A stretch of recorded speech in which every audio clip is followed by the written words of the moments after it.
You are very welcome to 172nd Canterbury Cricket Week, which continues with Kent against Lancashire Vitality County Championship in association with MHA Accountants with offices in Maidstone. And right next, you can find out more about Canterbury Cricket Week partners, MHA, and their website, which is mha.co.uk. Delighted right there with us as part of this historic Festival of Cricket, the 172nd Canterbury Cricket Week, the wicket jazz orchestra. How girls is called jazz on a Sunday morning, you cannot beat it. There was a lot of that during the election to what face painting taking place between 12 and 2 over last night at 4.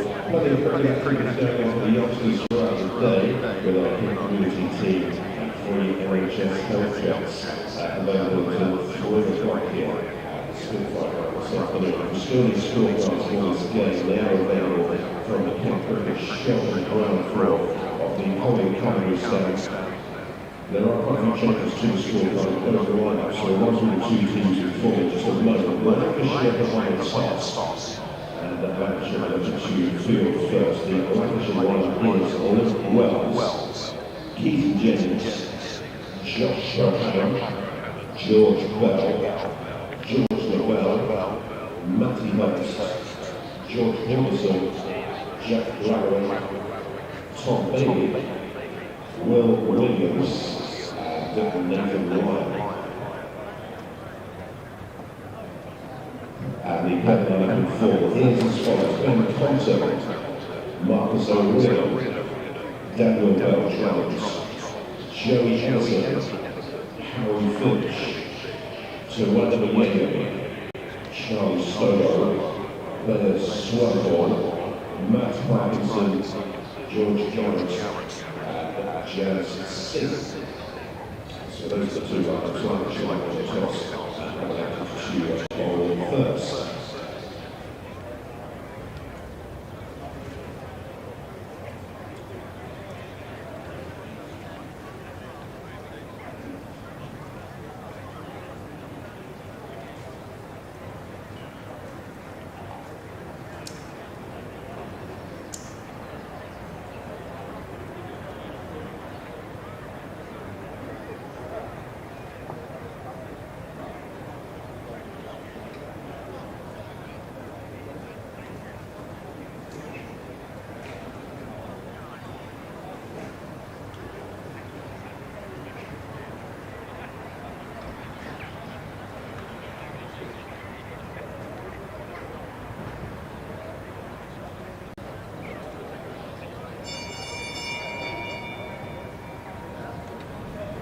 We stand against all forms of discrimination. There is no place for it in cricket whatsoever. We will embrace celebrate differences everywhere, knowing that with diversity we are stronger.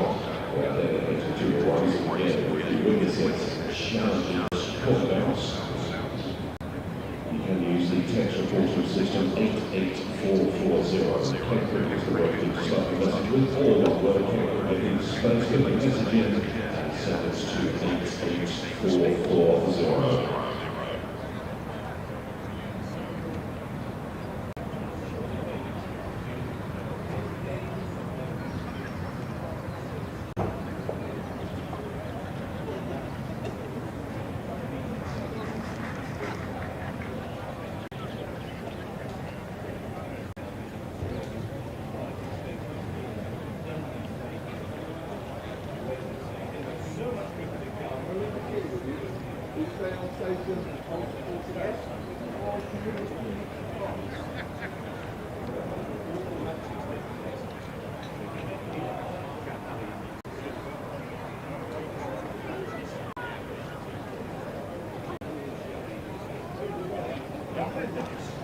Thank you very much, Kevin. Stole my gag about Canterbury looking like Barbados today. It is absolutely glorious here at the Spitfire Ground, St Lawrence.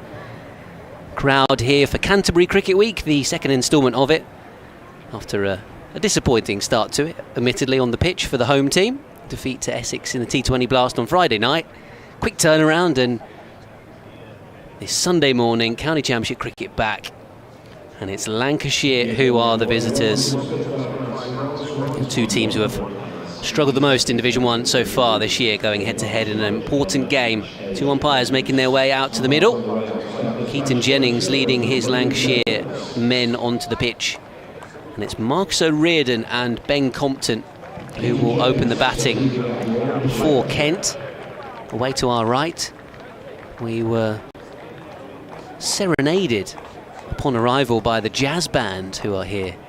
No, Scott Reed and Kevin Howes in particular were enjoying the various tunes that were being played this morning. Maybe we'll get a little bit more at lunchtime, and you might be able to hear that while Kevin's taking us through the interval. But the news from the middle is that Lancashire won the toss and chose to field, which I'm pretty sure is the first time that's happened here at Canterbury this season, or at least from memory. Mainly because pitches here at Canterbury have been flat and very flat, and pretty slow as well. So they have actually left a little bit of grass on this wicket, interestingly. So keen to see how it's going to play. Kent are missing half a team, to be honest. Grant Stewart failing a fitness test in the warm-up, adding to their list of casualties, which includes Jack Leaning, who broke his hand in the Worcestershire game en route to a season's best score of 179 not out, and he hasn't featured at all in the T20 Blast so far while he recovers from that broken hand. Joe Denley's missed the last couple of games in the T20 due to a knee injury, so he's not playing today. Zach Crawley's not playing today because England say so. Sam Billings doesn't play four-day cricket. Got a few bowlers injured as well. Kent, the likes of Michael Cohen, not fit this season due to a stress fracture. Matt Quinn's got a back injury, so he's not played either. So we'll run you through the actual team rather than just rattling off injuries in a moment. But it's going to be Tom Bailey to start. Lancashire have tweaked their side. George Lavelle, one of the features of the team, who didn't play in the reverse fixture at Old Trafford. Here's Bailey around the wicket to Compton, and he's off the mark straight away with a cut shot that might even go for 4. But for George Bell, who's just clattered into the advertising hoarding, did well to dodge a photographer, and they come back, in fact, for 2.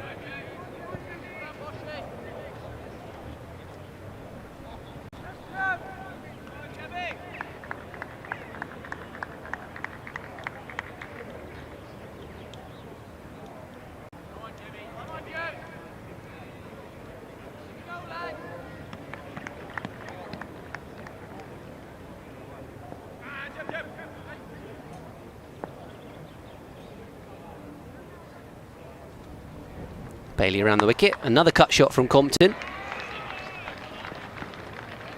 They're going to come back for a second. Didn't quite time that as well.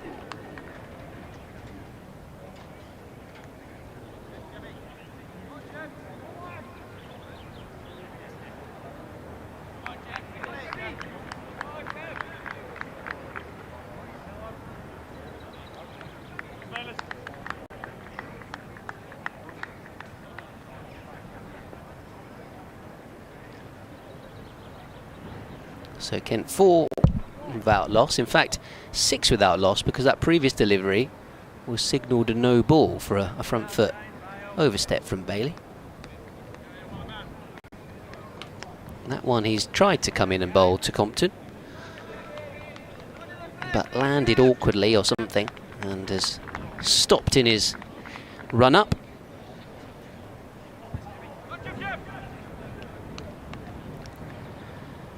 So Bailey to try again. Oh, a bit of swing there for Tom Bailey.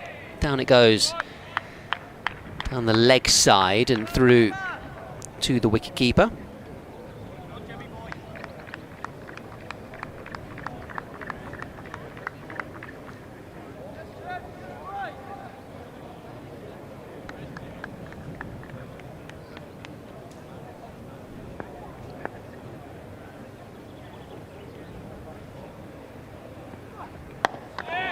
Defended away by Compton. This next delivery back to Bailey. So a couple of dot balls after the start for the Kent opener.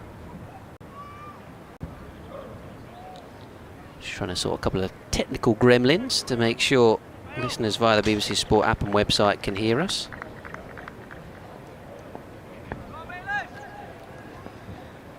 As Bailey comes around the wicket.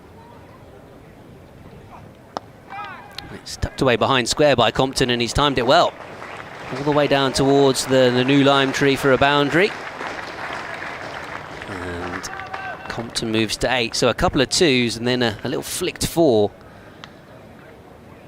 Up towards long leg. A good start for Ben Compton, who of course has been playing predominantly second team cricket over the last few weeks. Doesn't play for Kent in T20s, although he did play some T20s for the second team. Maybe just to keep the eye in.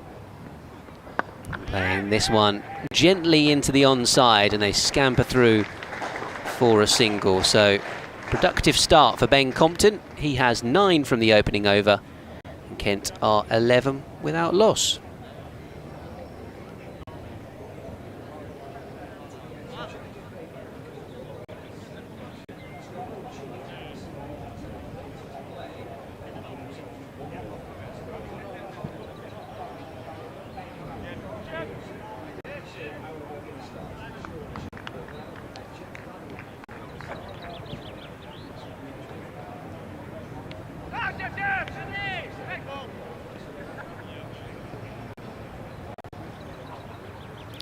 So Bailey, the final ball of the over because of the no ball. And there was that extra one to Marcus O'Riordan.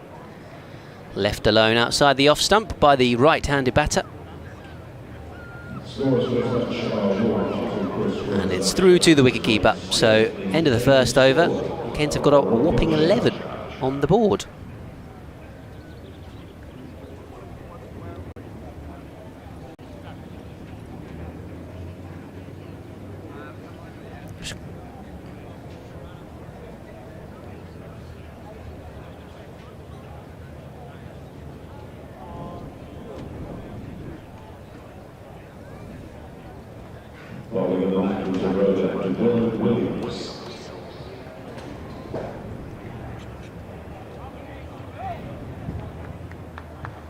Right, so it's going to be Will Williams from the Nackington Road end.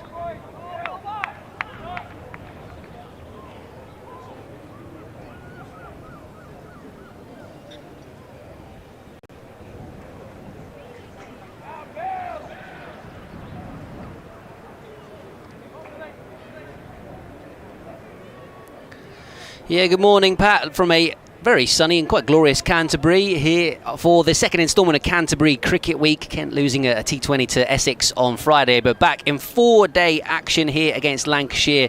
Bottom 2 in Division 1 going head-to-head in this one. Kent losing the toss, but a little bit of grass on the pitch. Lancashire deciding that they will have a bowl first. Kent have started well, though. That's an over-pitch delivery to Ben Compton, and he drives this one away for 4. He clipped a ball from Bailey away for 4 in the first over. Got a couple of 2s from his cut shot as well in the first over. So he's actually already raced on to 13. And Kent are 15 without loss here against Lancashire. Also in Division 1, Surrey up against Worcestershire at New Road are 0-1. Rory Burns, the captain, out. Third ball of the game. And then in Division 2 today, Sussex are taking on Leicestershire at Hove. Leicestershire winning the toss and choosing to field first there. So commentary of all of those matches is available via the BBC Sport app and website, and you can listen to those at your leisure. Kent, though, 15 without loss here against Lancashire. And that's the end of the radio update. Hopefully you can hear us via the Kent Cricket Club stream. I'm just going to very briefly, unless Kevin Howes is going to hand back to us. Oh, thanks very much, Kevin Howes. Welcome to listeners via the BBC Sport app and website, 5 Live Sports Extra. Canterbury Cricket Week here. And 4-day cricket back at the Spitfire Ground, St Lawrence. Will Williams just bowling that one to Ben Compton, who has made a fast start. He doesn't play T20 Blast cricket for Kent, but he's batting like he does.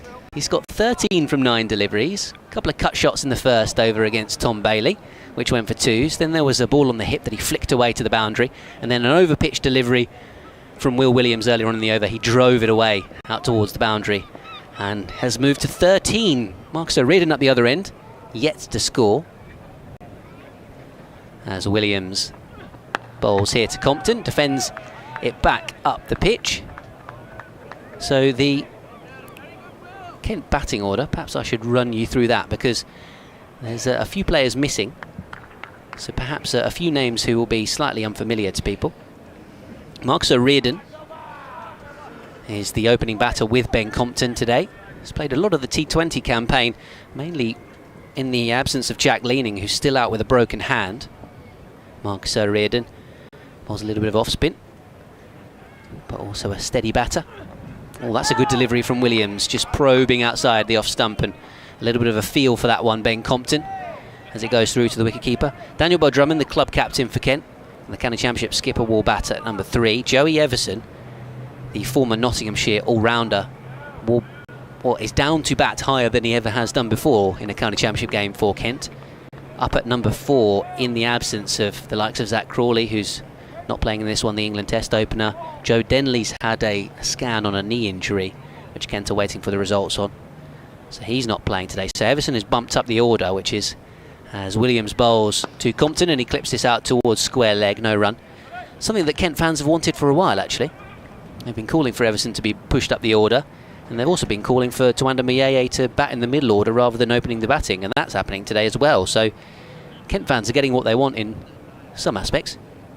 They're getting to watch their team bat as well. 15 without loss after 2 overs. Harry Finch is the wicket-keeper. The 2 overseas players for Kent, again, but possibly unfamiliar names to you. Charlie Stobo makes his first-class debut for the county. He's played 1 T20 game so far. Bayes Swanepoel, the South African all-rounder, who has been playing in the Blast and already in the Championship, is the other overseas player, Matt Parkinson, who everybody knows, including the Lancashire supporters amongst you who are tuning in. George Garrett, former Warwickshire seamer, and Jazz Singh as well, a young seamer who takes a lot of wickets for the Kent second team, but has not quite cracked it at first team level just yet. Tom Bailey there, defended away by Marcus O'Riordan. We should probably say good morning to Scott Reid. Good morning, Ben. How are you? Marvellous, thank you. How are you? Very well, thank you very much. Excellent. Yourself and Kevin Howes were enjoying the Jazz, a compliment as you came into the ground today? It is actually a quite wonderful way to start the day. Here comes Tom Bailey, defended away by Marcus O'Riordan. I must say I'm slightly disappointed that they take a break, the Jazz band, during the game. I'd quite like, every boundary or wicket to be greeted by a little musical jingle. Nice. Yeah. But it doesn't happen. We might get more at lunchtime though. I hope so. Yeah, they've got a lovely little setup, haven't they? They've got the stage kind of away to our right-hand side. I was mistaken for a member of the band on my way into the ground this morning, which I think might one of the highlights of the season so far for me. This one is driven away by Marcus O'Riordan through mid-off.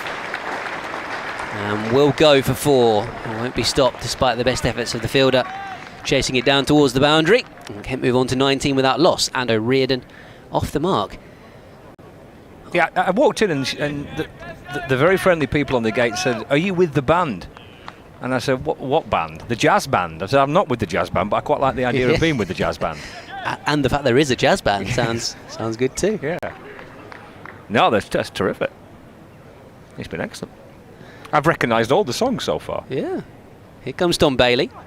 O'Riordan lets it go outside the off stump. Just give the listeners a flavour. Which songs? Oh, me and Kevin have been singing. Yeah, singing? Yeah, we were singing along to Toto's Africa. Yeah. That was being played first thing this morning. It's a marvellous day for a moon dance. Ah, okay. That got a rendition. We sang along to that as well. Marvellous day for County Championship cricket here at Canterbury as Bailey bowls. O'Riordan playing defensively into the extra cover area where Josh Bohannon is residing. There is only really an extra cover and he's kind of the hybrid wide mid-off extra cover fielder. I like a hybrid wide mid-off. Yeah. Tremendous. There's 3 slips in a gully, point, mid-on, square leg, long leg. The real ale marquee up on the far end of the ground. Beautiful.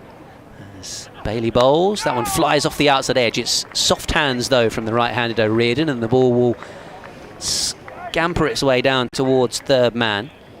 They come back for a third run as the ball is retrieved. And Kent moved to 22 without loss, and O'Riordan to 7. The field may just swap over here for the left-handed Compton. With regards to Lancashire's team, Yes, we should probably get to that.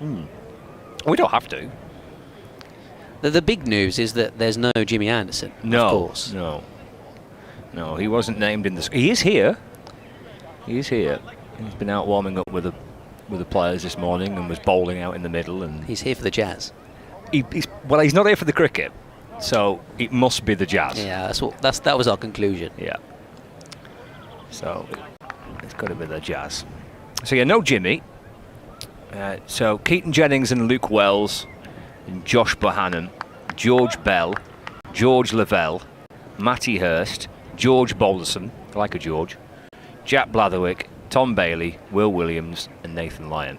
Here is Will Williams from the Nackington Road end. Defended away by O'Riordan.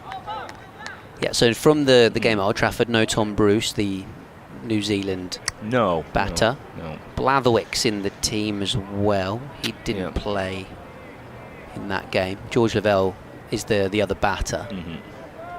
It feels like a long time ago. Yeah, I'm trying to. Oh, it was Tom Hartley, of course, who was playing in that game. Hartley and Lyon played. They did, yeah. So they've gone with the extra seamer. Will Williams. Oh, to O'Riordan. That's a very ambitious LBW appeal, considering it was probably missing an extra stump if there was another one, along with the leg stump. Marcus O'Riordan will be slightly annoyed that he missed out, to be honest. Should have probably flicked that away into the leg side, but the ball hit the pad, hence the appeal. 22 without loss. So yeah, much changed Kent team from that game as well, with Wes. I didn't even. Well, I was listening through some injuries earlier on. Didn't mention Wes Agar's shoulder injury, which has forced him to go back to Australia early. Right. Nathan Gilchrist is rested for this one, having been chief tormentor at Old Trafford. Edged, dropped by Bell at first slip. There was a little bit of hesitation from Matty Hurst, and I think George Bell maybe wasn't sure if the keeper was going to dive in front of him and take that one. And that maybe just put him off slightly because it was catchable height. But the ball slapping into the palms of George Bell's hands and dropping to the Canterbury turf. And O'Riordan gets a life on 7. Yeah. Williams to try again and remove him. This one is defended back up to the bowler, who makes a tumbling stop. He did set off, didn't he, Hurst? Just looking back on the replays. He went away to his right, a couple of paces away to his right-hand side.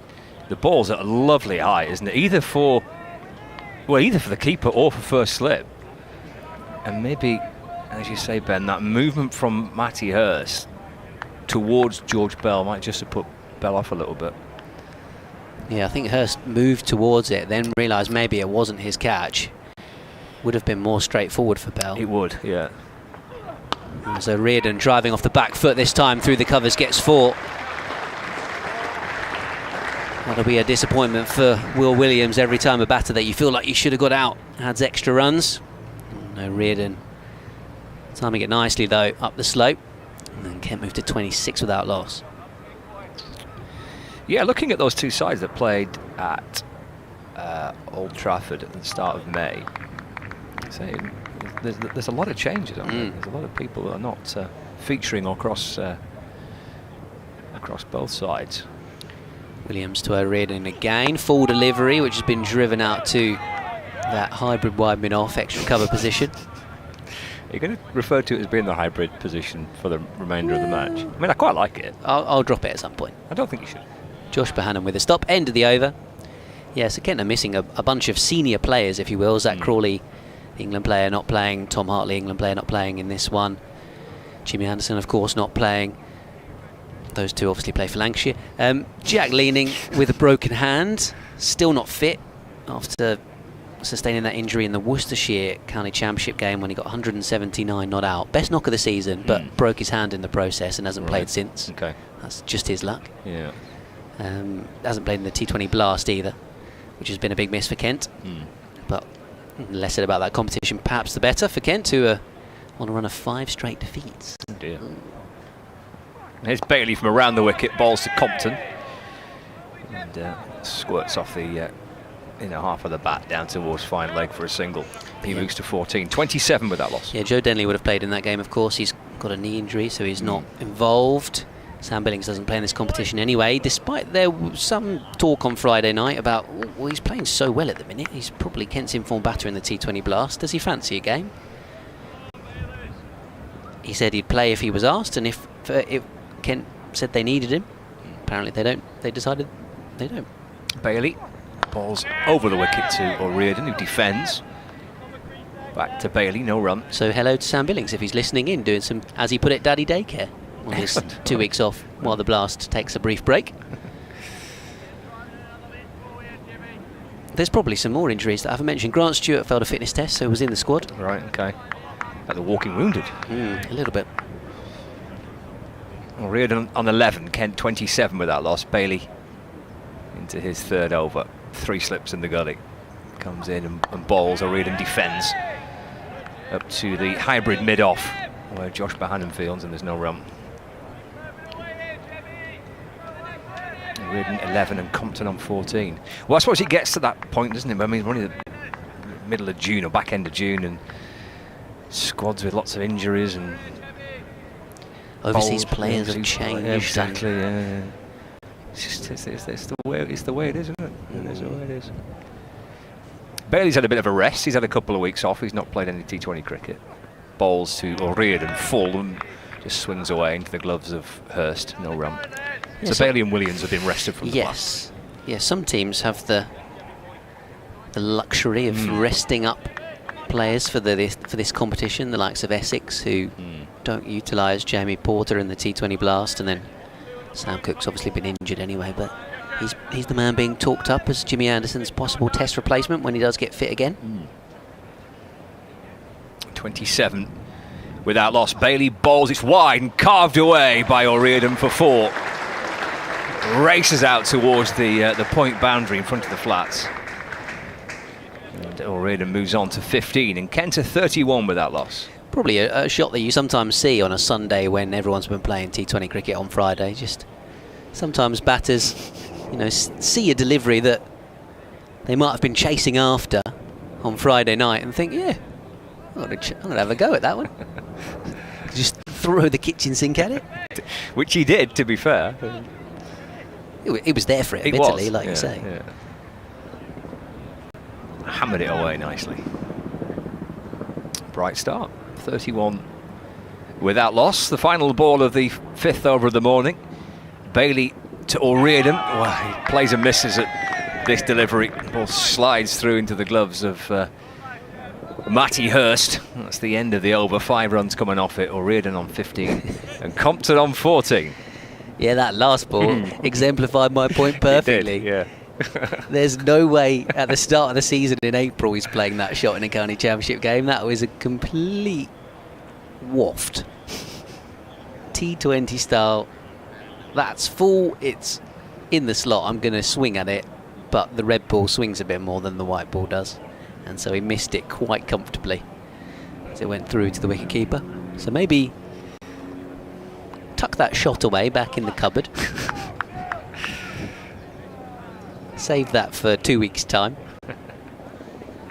Ben Compton doesn't play T20 cricket for Kent, so surprising perhaps that he was 13 off 7 balls. But he's settling into his more regular rhythm perhaps now. Short ball, hooked away up towards the fielder on the leg side boundary. Lancashire winning the toss and choosing to bowl first here, which is an interesting decision, considering Canterbury is usually flat, quite slow, and just very flat. So they have left a little bit of grass on this wicket. I think the Kent ground staff will have been doing things to try and change the fact that wickets have been hard to come by on this ground, in an attempt to help their seam attack for this game. Obviously with perhaps the notion that Nathan Lyon is lurking. But Lancashire, by choosing to bowl first, means that Nathan Lyon won't be bowling last. So yeah, I must admit I was perhaps slightly surprised that the team who won the toss didn't choose to bat, so Kent probably won't mind too much about that decision. As Reardon goes back and plays into the covers. This one from Will Williams as he continues from the Nackington Road end of the ground. Just trying to think, what else have we got around the ground that's unusual for Canterbury Cricket Week? There's a Kent Cricket Supporters Club marquee. Kevin Howes is waving, sorry. So I'm here, and I'm never usually here. True. It's always nice to see Well, Kevin. sweet, yeah, lovely to see Kevin at Canterbury for the first time this season. It's because the festival's here. Yeah, of course. He's going to do a turn on stage. Oh, Yeah. we'll look forward to that later. Here comes Will Williams. Off the back foot of Marcus O'Riordan. Plays up towards mid-on. It's because, as he said earlier on, Canterbury is looking like Barbados right now. It's absolutely cracking the flags. Spot you. In our commentary box, it's a bit like Barbados as well, to be honest. It's a bit warm in here. It always is when the sun shines. It is. Yes. It'll cool down later Yes, as the sun yeah. moves around. But we're in our greenhouse. On Friday, we were getting blamed for a delay in play up here. There were some complaints about the glare off our windows. Oh. As Will Williams bowls, and it's defended away by Marcus O'Riordan, which in fact was complete nonsense. It Right. was the sunshine going through the gap between our stand and the Frank Woolley stand, Right. away to our right. We did have a brief delay on Friday because there was too much sunlight. Excellent. The sun was in the batter's eyes. Do like that. Adam Rossington was not happy.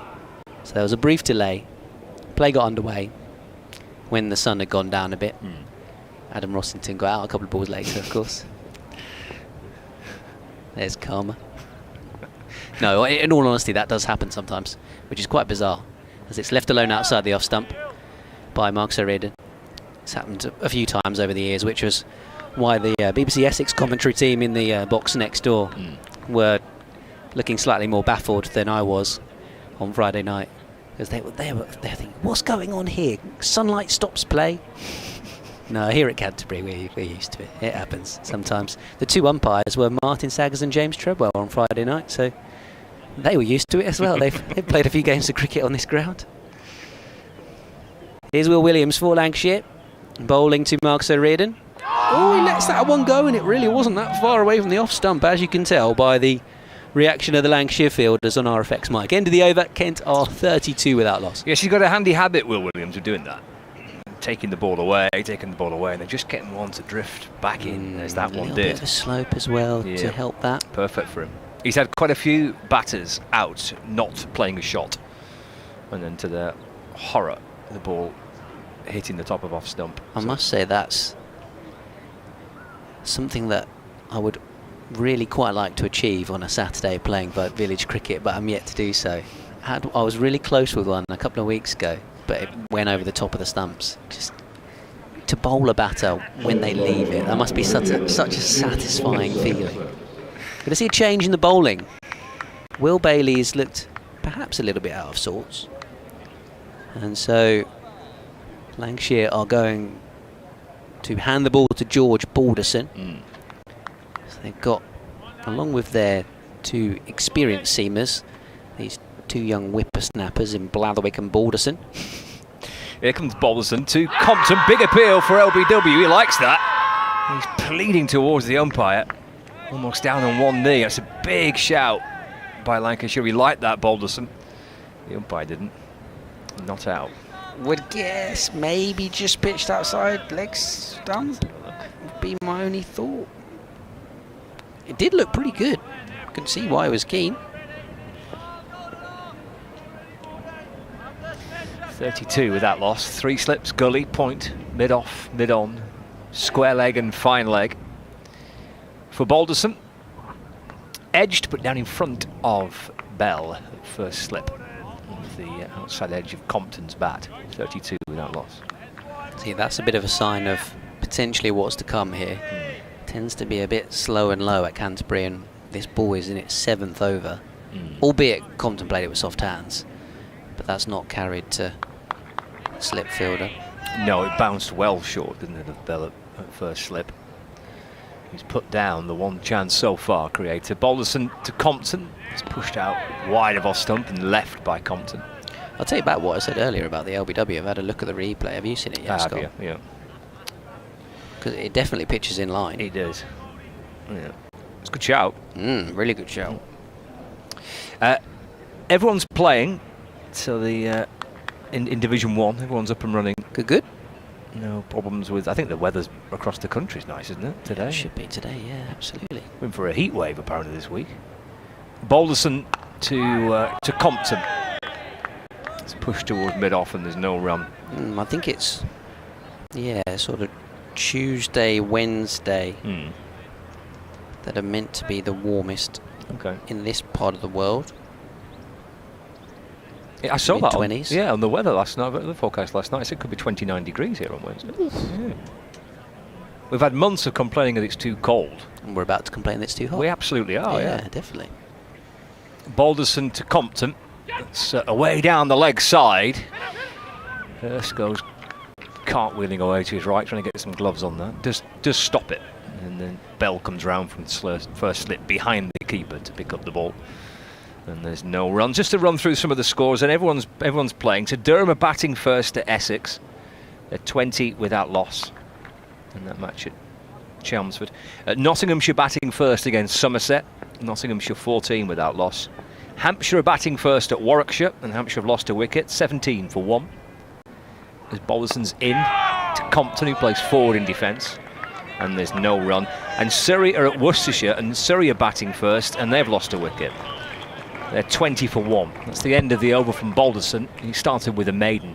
I think they lost that in the very first over, actually, Surrey. They did. It was Rory Burns, the man out. And then in Division 2, Northamptonshire are batting first at Glamorgan, 19 for 2. Middlesex batting first at home to Derbyshire, 11 for 1. It says here they've not started yet between Sussex and Leicestershire. I don't quite know why. They have started, sorry. Sussex are 18 for 2. And Yorkshire batting first against Gloucestershire, 17 without loss in Division 2. Here's Will Williams to O'Riordan, who defends, and there's no run. Don't forget, every ball of every game is live via the BBC Sport website and the app. And very exciting development is that you can also hear these commentary matches via your smart speaker. So they're available on most smart speakers. So just ask. You've got to speak to your speaker, haven't you? So you ask your speaker to play Kent v Lancashire, and magically it should appear on your smart speaker. So you ask BBC Sounds to play Kent v Lancashire on your smart speaker. Here's Williams' balls. That's defended by O'Riordan to mid-off, and there's no run. So there's coverage via the BBC Sport website and app. 5 Sports Extra at the minute. It's on the smart speaker as well, and of course coverage with Kent on their live stream, which is also accessible via Lancashire's website as well. So there's a load of ways to get in touch and to follow your side through the course of this round of county championship cricket, but the latest being that development of the smart speaker. This is down the leg side by Williams to O'Riordan, and taken by Matty Hurst, the Lancashire wicket-keeper. And again, there's no run. So we've had half an hour of play, and there's been a couple of big shouts for LBW. There's been one chance edged to slip, which was put down by George Bell. Kent are 32 without loss. Ben Compton's on 15. O'Riordan's on 15. We've got Williams bowling from the Nackington Road end. He's halfway through the 8th over of the moment. It's off the back foot and punched up towards mid-off, and there's no run. We have a change in the commentary box. Ben Watts has left us for a break, and Rita Green's alongside me. Very good morning. Good morning, Scott. Good morning, everybody. And what a morning it is. And we're very lucky to have you, Scott, aren't we? Because we could have lost you to the band. Yes, very easily apparently. I don't quite know what made the very friendly stewards think I was a part of the jazz band. That is an incredible compliment. I thought it was. I was in my chuffed. book. That's pretty cool. I was well chuffed with it. I was pretty happy with that. Williams in, balls to O'Riordan. Short and pulled. It's in the air, but it'll land safe. And it lands in front of George Balderson on the deep square leg boundary. And they get through for a single. 33 with that loss. O'Riordan to 16 now to bring Compton back on strike. Yeah, decent start for Kent. I think they've taken their chances, actually, where the line hasn't been quite right. Especially when it's been short and wide. I think Compton's been playing some rather non-Compton type of strokes, actually. Yeah. Nice to see. But they know perfectly well, I'm sure, Kent, that they haven't got the longest batting lineup for this round. So, look if it's there to be taken. But saying that, 3 slips, a gully, mid-on, mid-off. Got a point as well, backward point. Here comes the start of the next over in. And this one's a wide delivery, almost straight to first slip. And there's no run. Sorry, I've pinched the last ball of your over. I'm so keen, Scott. We just met. And I'm loving the enthusiasm. just nicked it. You just crack on. Don't worry about that. It's like I've nicked the strike, you know, in a commentary sense. You didn't run me out, so it's all good. That's true. Yeah. That's true. One of my lowest points as a player was, shouldn't start with this really, should I, in terms of my credibility, but Diamond Duck was probably the worst, you know, when you don't even face a ball and your mate runs you out. I'll go with that. That's a bit of a stinker, that, isn't it? Yeah, she was quite frankly an England player. I won't divulge who it was, so probably better to keep her wicket than mine, but time will tell. You know, my career's not over. Start of a fresh new over. Here it is, a driven. I went straight to cover. I got rather excited there. It was in the air for a bit, wasn't it? Yeah, it wasn't. It was on the up, wasn't it? And a little bit of excitement from my voice, but cover in place. And O'Riordan's looked pretty smart, hasn't he, so far today? Yeah, good start. It's been a little bit Compton-like, hasn't it? I mean, he's settled down a bit now, but he was rattling away, wasn't he, to begin with? Calm down, Ben. Back to 4-day cricket now. Next ball in. This one's driven, but off the front foot, but not convincingly. He goes to mid-on, and there's no run. Yeah, I think that's what's needed, though. I think there was probably a sign of Kent saying, hang on a minute, you might know about our injury problems, and Zach Crawley's got other things to do. And in terms of England later on, but we've got a job to be done here, and certainly being 10th in the table, and Kent fans will not want me to remind them of that. That's Bolton in and into the onside, tucked off the hip, but straight to the fielder at mid-on, and there's no run. I thought Bolton was absolutely on the money, wasn't he, in his first over? I like the look of him. He's a good player. Yeah, he's a good start. He's becoming a very, very important cog in this Lancashire side, and an all-rounder. He was batting at 4 earlier this season, but I think he'll bat at 5 in this match. Yeah, a useful player. George Bolton in.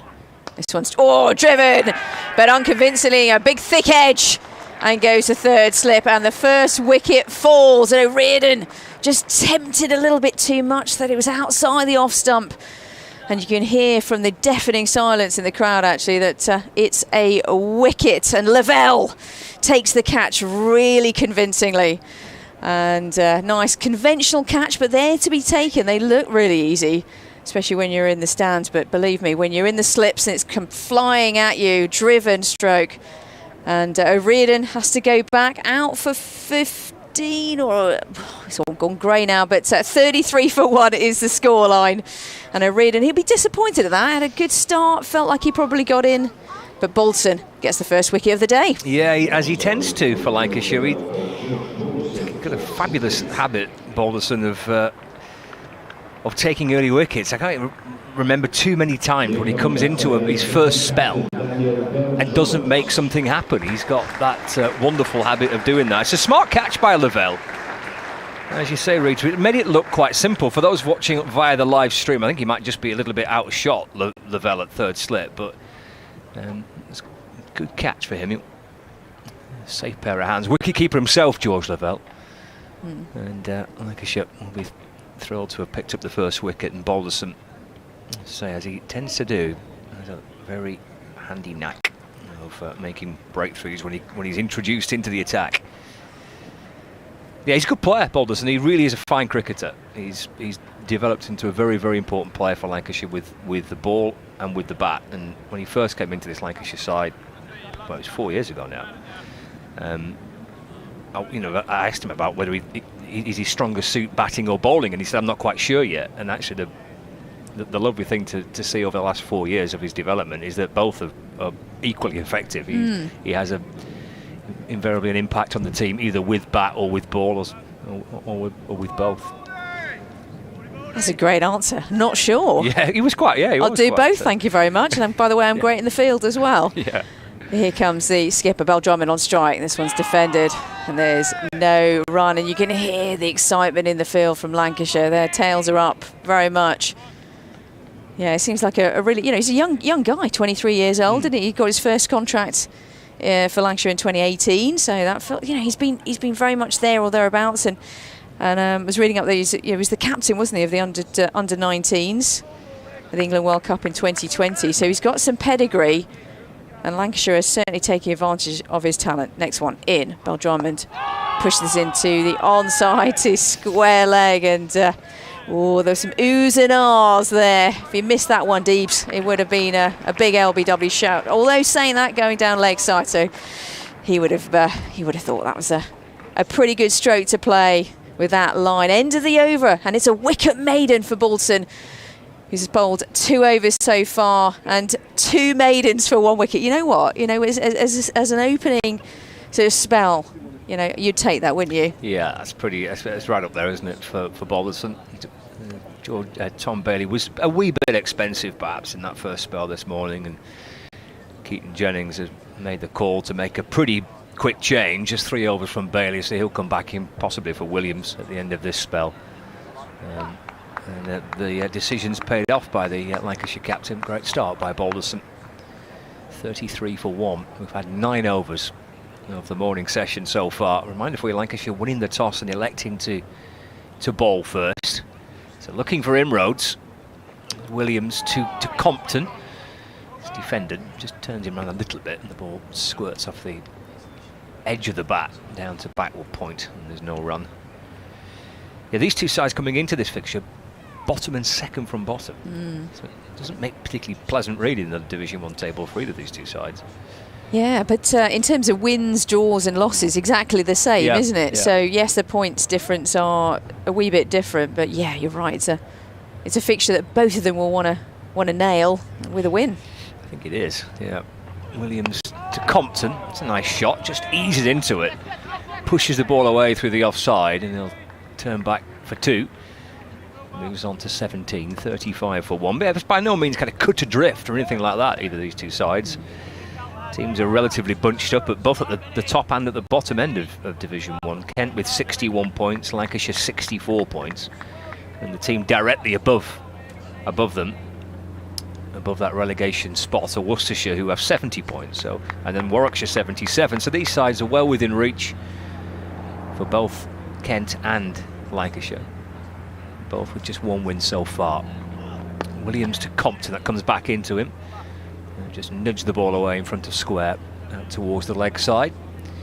Bailey gently trots up from the boundary to field. Compton gets another, he moves to 18, and Kent are now 36 for 1. Should we talk about that topic that maybe a few listeners might be wondering, in terms of Jimmy and wasn't in the squad. No, is here. He is, and I think we've all seen him with our own eyes, so we can verify that very much. But not playing in this round for Lancashire. No. Well, they had this round of fixtures, and next week against Southport as the two that they thought that he would play in. At least one of them, I think they were quite optimistic in playing both. He's travelled down with the squad, so he's took full part in all the warm-ups, and he was out there bowling, wasn't he? So he's taking kind of full part in the the non-playing side of it, the fitness side of it, the warm-ups, being around the team. He's bowling. He'll probably be bowling at lunch. But yeah, obviously not been able to sweet talk him into playing. Here's Williams in and bowls a nice delivery to Bell Drummond. Slides past the edge of the bat and through to the keeper, no run. So he's got one more opportunity to play. Right. Do you think he will? Well, that's a good question, and I don't know. Put you on the spot there, didn't I? Well, it's an interesting. I thought he would have played in this game, to be honest, and then maybe held out for the next one. But I don't know Jimmy myself. Although what I really love about Jimmy, I'm sure there's lots of things I've observed. Everyone was doing the warm up or whatever, but this is the guy that's 41 years old, 187 tests, 700 wickets in the Test arena, and still picking up the balls and putting it in the bag to clear stuff away. Love it. Williams to Bell Drummond, that's wide, and then just swings away from Bell Drummond through to Hurst. No run. Yeah, but just such a professional and wanting to be there for the squad, I guess, and being part of that arena and making sure that they are, the team are there to do it. I mean, I think he said that he'll be playing after England for Lancashire and then for Burnley for the rest of his days. And imagine that if you turn out to play against Burnley. You got sitting Jimmy Anderson running in against you. Love it. Anyway, I'm getting ahead of myself, clearly. Comes Williams in and balls again to Bell Drummond. And again he leaves through to Hurst. And there's no run. End of the over. Kent 36 for 1, Compton 18 and Bell Drummond on 0. Kent have got to regroup here after losing that early wicket of Marcus O'Riordan. They'll need to regroup again, and you wouldn't want two better Kent batters to be there to do just that. Yep. So Daniel Bell Drummond, the skipper, and Ben Compton, who has patience of a saint every time I see him. He's very much the man for this type of moment. As Ben was saying earlier not Compton, Watts, our Ben, very much keeping himself busy over the last couple of weeks with the blast going on. It's not his cup of tea, really, is it? But although I still think every player has a part to play in the blast. This one's in from Balderson. It continues from the pavilion end, defended by Drummond. Not Drummond, he's at the other end. Compton, and there's no run. I love that contrast as well of batters here, of Ben Compton and Bell Drummond. Two different styles, and both great to watch. If you're a young cricketer, and especially a left-handed cricketer, actually, Ben Compton's a great person to watch. He's got this stance of very much being upright. He's holding it here. Next one in from Bolton. Very full delivery down the leg side. Taken by the keeper and no run. 36 for 1 here in glorious sunshine. It is, of course, or maybe not of course if you didn't know about it, it is Canterbury Cricket Festival. 172 of them now. Nice. And it's the oldest one in the books. Is it? Yeah. Okay. Yeah, the oldest one in the world. I know, I had an early night. This one in and full delivery. And this one was the one that sort of came in. I love the variation here from Bolton. He's really keeping the batters guessing. And with a left-handed batter as well, he's going over the wicket and he's tempting the batter, probably swing out, and then the one that cuts in. And which one is it going to be? There's been a couple of close shaves, haven't there, Scott?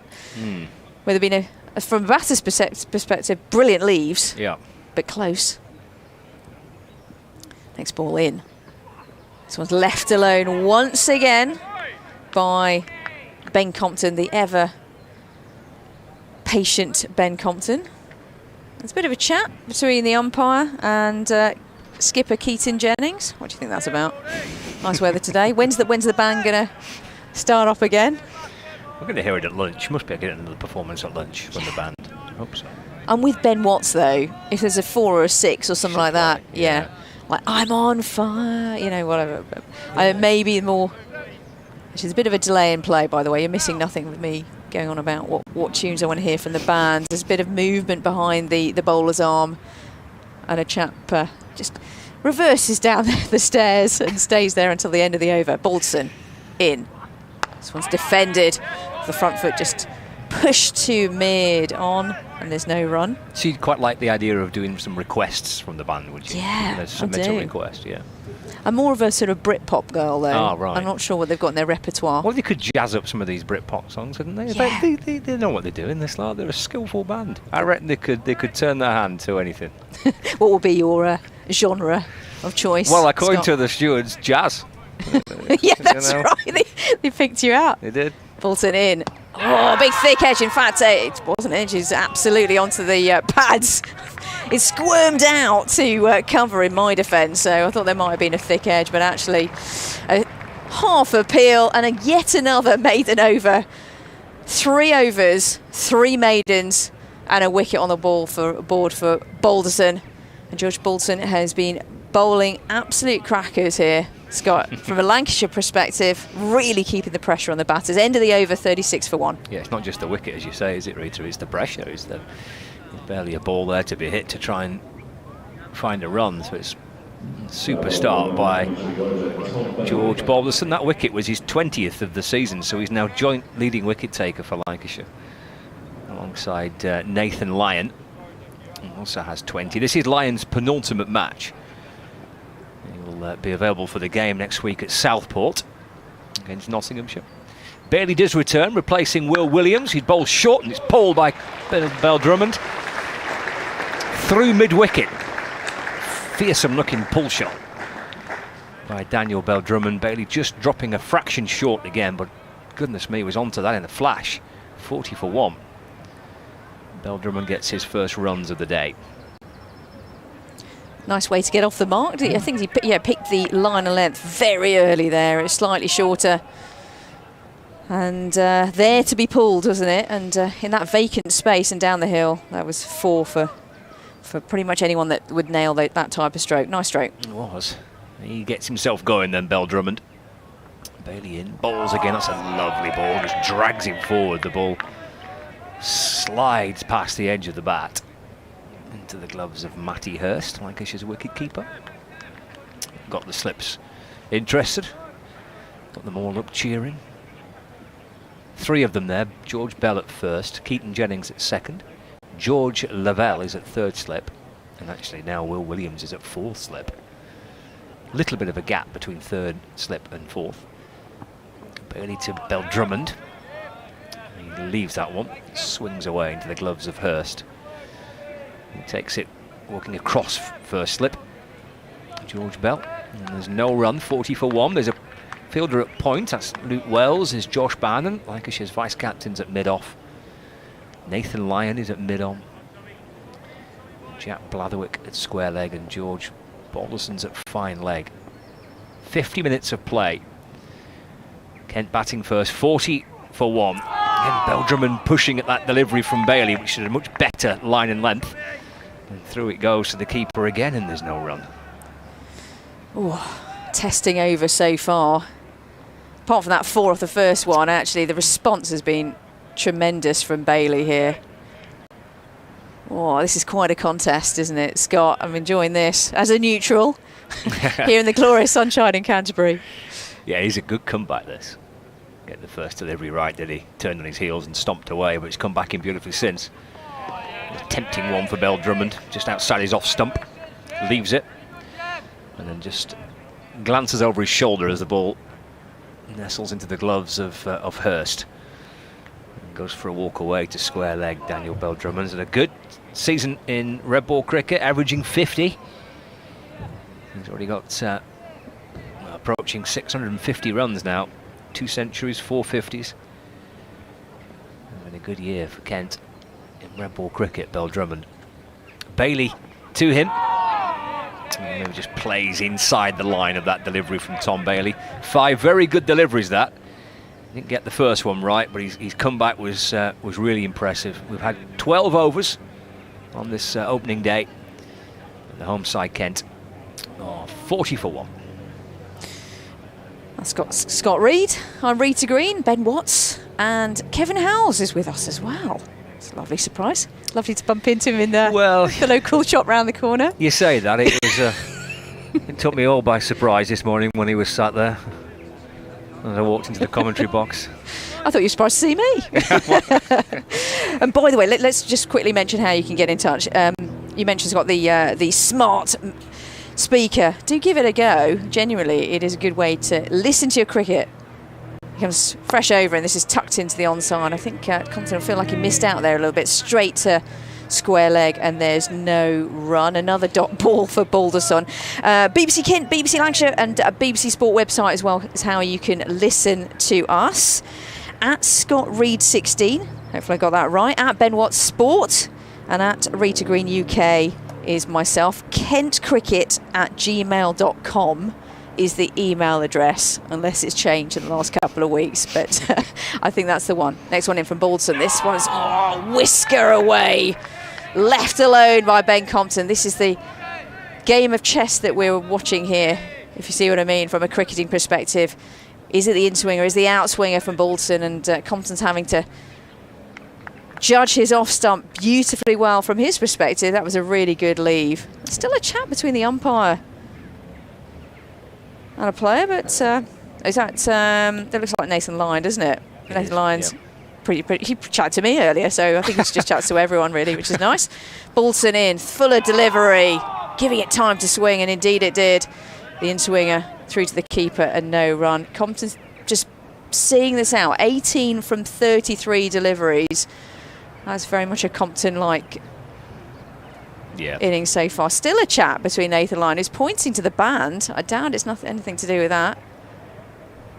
It is not heated, but it's certainly a proper discussion going on. But George Balderson is keeping his concentration. Fourth ball of the over is in to Ben Compton. Very full delivery and driven beautifully. Nice on drive. And there's a chase on with that Aussie Nathan Lyon. In fact, he's going to reel it in from the boundary rope. No, he's not. He's over the boundary rope. I thought he's being rather relaxed over the boundary rope. Again, to be fair to me, we can't see that bit of the boundary. The Lyon picks it up. He's got his gilet on as well. 4, by the way, 44 for 1. A gilet day, is it, Scott? Wow. Well, not for me, no. It's a bit... well, if you come from Burnley, this is like being in the middle of the Sahara Desert, you know what I mean? This is unbearably hot. So no, it's certainly not a gilet day for me. Sorry, gilet maybe. You can tell my fashion level of knowledge is not very high. It's pullover. Here we go. Balderson in. How does he respond? And definitely a little bit of bat on that. If you'd missed that, that would have been a big old LBW shout. As you say, he's getting the ball just to move away and dip back in, isn't he, Balderson? It's a really, really impressive opening spell, this. There's a half a chance here, isn't it? The ball's still doing a little bit here. Oh, for sure, yeah. And it's, 13 overs old, pretty much. One more ball of the over. That 4 ruined his numbers, didn't it? But this one's in and defended by Ben Compton. And there's no run. Lovely on drive, though, by Ben Compton. That's I love it. I love an on drive, Scott. I know we get to know each other today. I do bang on about that. Timing, presence, on drive is always good. Anyway, end of the over, 44 for 1. Nice response there, but ruined Balderson's figures there. No, I'm only joking. 4 runs off his 4 overs. For that 1 wicket, 3 maidens thrown in there as well. But really, really nice to see, Scott, and a good start for Lancashire, for Kent. I think they've got off to a decent start as well, you'd say. Yeah. 44 for 1. Probably about even, isn't it? Even Stevens, yeah. First hour or so. Home side just losing the 1 wicket. Lancashire won a couple more before lunch, having put the home side in. Bailey bowls, that comes back in, he's got him. Drummond's gone. Bailey strikes. And it's that 2nd wicket that Lancashire was searching for. And LBW Daniel Drummond to Tom Bailey for 4. And Kent lose their 2nd wicket at the start of the 14th over. 44 for 2. And Bailey's come back well in this 2nd spell. That one kept a little low. It did, yeah. And that surprised Drummond, and big old LBW shout, and almost it's a good LBW shout when the umpire pretty much puts his finger up before the bowler turns and faces and begs for the wicket. And 2 down, and that's not what the doctor ordered from a Kent perspective at all. And after Balderson, put that pressure on from the other end. Maybe there was a sense of trying to see what Bailey could do at the other end and give Kent some chances for some runs. But Bell Drummond, the skipper, back in the pavilion. 4 runs to his name today off 12 balls, with 1-4 thrown in there as well. And here comes Joey Everson. Did keep a little low, that. Hit him on the knee roll height on the back leg. I mean, it's absolutely stone dead. It's out. Bell Drummond knew it, I think, as soon as that ball thumped into his back pad. Just kept a little low and just get back in a little from Tom Bailey. So it's been a good start, this. He didn't quite get it right. First 3 overs from this end. He's come into the attack from the Nackington Road end, and the first ball of this second spell wasn't a great delivery, and Bell Drummond walloped it away through mid-wicket for 4. But since then, his comeback's been, his response has been terrific. Joey Everson and the new batter, 44 for 2. Ben Compton at the non-strikers end, 22 not out. And Lancashire going to have themselves 4 slip fielders: Bell, Jennings, Lavelle and Williams. Point, mid-off, mid-on, square leg and fine leg. So almost an hour gone of the morning session, live on the BBC Sport website and app. Lancs TV, but we're on Kent's stream via Kent's website and Lancashire's website, and 5 Sports Extra as well. So loads of ways to follow the coverage. Bailey to Joey Everson. It's a no ball, actually. Swings away into the gloves of the keeper, Matty Hurst, but he's just overstepped there as Tom Bailey. And score moves on to 46 for 2. Compton on 22. Everson yet to get his first run. Rita, I need to leave you for an update next door, so Ben will join you. I'll see you in a while, Scott. And Ben Watts will be joining us pretty shortly with continued coverage here in Canterbury. Next ball is in, and this one's left alone. A lovely outswinger, almost through to where the first slip is, actually. So the keeper came across, it swung that much. No run on the ball there. 46 for 2. Welcome back, Ben Watts. Hello, Ben. Hello. Yeah, I was with the two of you on that wicket at Bell Drummond. Thought it kept a little bit low, but just having a look at the replay, I think as much as anything, the fact that it didn't swing. When we've been seeing Bailey do quite a bit of get quite a bit of movement out of this ball in the last few overs, it just went straight on and trapped Bell Drummond. Next one in, driven, but straight to cover. And Everson yet to get off the mark. 46 for 2. Yeah, you're right. They were so used to sort of playing with the swing, either big in swingers, big out swingers. They're getting a lot of swing on the ball for the ball that's 13, 14 overs old. Yeah, I mean, sometimes, to be honest, it doesn't swing early on when it's brand new, and it's around this point in time that actually the ball does do a little bit more when you've had time to work on it, get one side a bit shinier than the other. Bailey in. Oh, a big thick edge. And to the right of Gully and to the left of point, so they go through for a quick single. And I think Compton was pretty keen to get back on strike. So he's jumping around. A little bit more cloud than we had earlier on, and obviously it's warm enough that there's conditions right for some swing. Kent will be slightly disappointed after a positive start to have lost O'Riordan, which was a little bit of a perhaps knock-on effect from this being a couple of days after the blast. Maybe on another day he'd have left that ball alone than played it and thick edge to third slip. Then the key wicket, Bell Drummond, a big one for Lancashire. Bailey's in. It's Compton. This one's defended, and there's no run. Yeah, it was a big swing, wasn't it? A big drive. And Lavelle did really well, actually, to really take it into his chest, that ball. It was coming at him at a rate of knots. But I was looking forward to seeing a bit more of Marcus O'Riordan, very much the Kent lad, born in Pembury, just down the road. Went to Tunbridge School, but back in the Hutch, 16 he scored. Next one in. This one is defended, completely defended, not just with the bat. with his left leg as it comes back, you know, out, very good forward defensive stroke, and Ben Compton is absolutely the epitome of the forward defensive. End of the over, 47 for 2, but he's going to have to play quite a part here, I think, in this innings, isn't he? 22 off 38 balls. Yeah, I think now Bell Drummond's out, Ben Compton becomes the key man in terms of trying to hold the innings together. You're right though, Ben, there's a lot more cloud than there was first thing this morning. I was banging on X about how blue skies and blah blah blah, but a bit more. No chance of rain today, surely not. No. But a bit of cloud. But a very green wicket as well, like you mentioned earlier. Yeah, I think they've done that because they had to do something possibly to try and give bowlers a little bit of support. It's been maybe just to speed up the wicket a bit as well. Here comes Balderson, who's quick enough by himself, but left alone outside the off stump by Joey Everson, because Kent seamers in particular have been struggling on it because it just was so slow, and in general Kent's don't have any lightning quick bowlers anyway. But if you've got medium fast guys on a slow wicket, it certainly hurts your wicket taking options.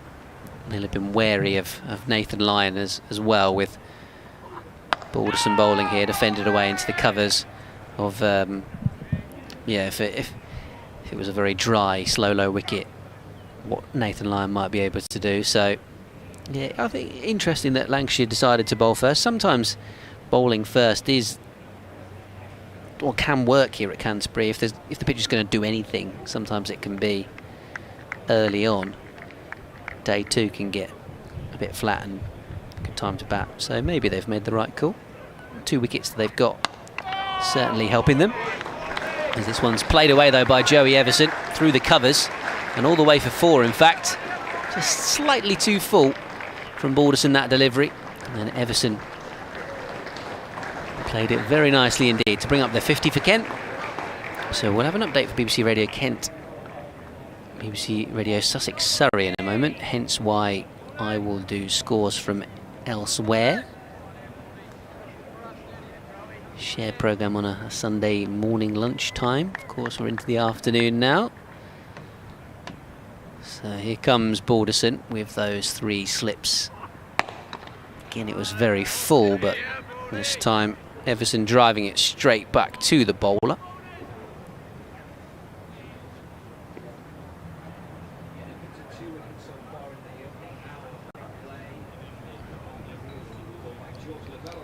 Yeah, Kent are 51 for 2 here after the opening hour at Canterbury. Lancashire chose to bowl first, and they've managed to get a couple of rewards for that decision. So Reardon playing a shot which was thick edge off Balderson, caught a 3rd slip, out for 16 after he'd hit 3 boundaries in a positive innings at the top of the order. Joey Everson tucking this one away in at number 4 into the onside for a couple, having got a boundary early on in the over. He's batting with Ben Compton, who's 22 not out. Daniel Bell Drummond, the captain, the other wicket.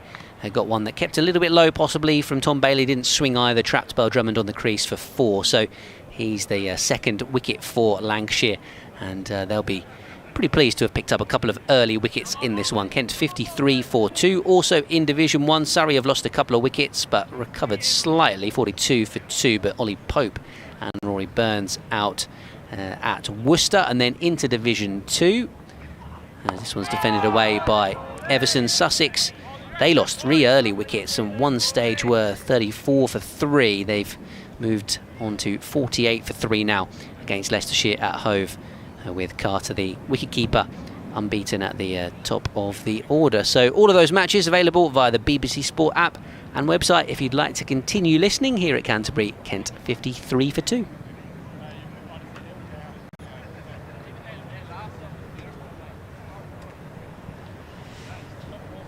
So there we go. While I've started the scores from elsewhere, I might just carry on. Yeah. Also in Division 1, Nottinghamshire 53 for 1 at Trent Bridge against Somerset. Hampshire 46 for 1 at Edgbaston. Durham 77 for 1 against Essex. And as Ben Compton just tucks this away into the onside, Bailey bowling from the Nackington Road end. So a fast start from Durham, who do like to bat briskly. Excellently named overseas player for Essex has taken a wicket Ethan Bosch. Oh, great name. Bosch. It's Love it. spelt very South African way though. Bosch. But yeah, like it. So he's picked up a wicket. As Bailey bowls, full delivery, which Compton pats back up the pitch. I think that's everyone from Division 1, so moving into Division 2. Northants 48 for 2 at Cardiff, against Glamorgan obviously. At Lords, Middlesex are 45 for 1 against Derbyshire. Sussex, as I've mentioned, 48 for 3 at Hove against Leicestershire. And then Yorkshire 52 without loss at Scarborough. If the sun is shining there a bit, it's absolutely glorious against Gloucestershire. As it is here at Canterbury.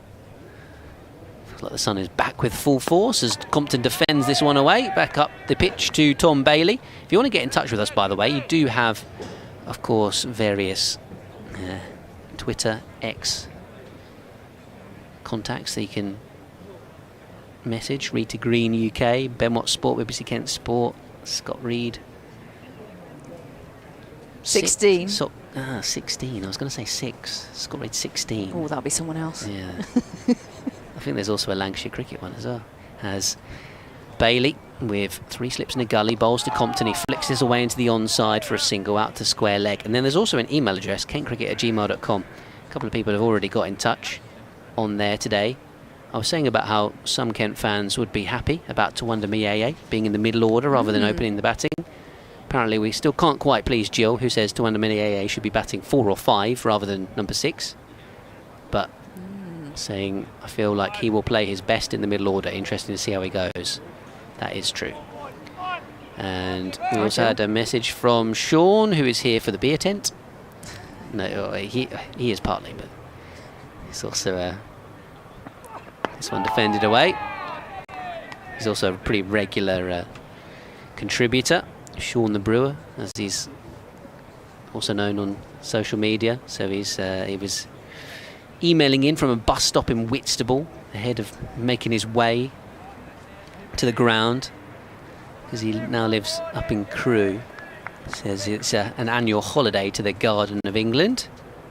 Lovely. Says he's possibly saved himself a whole lot of heartache, agony and pain from judging from various supporter club groups that he's not been around a bit more often.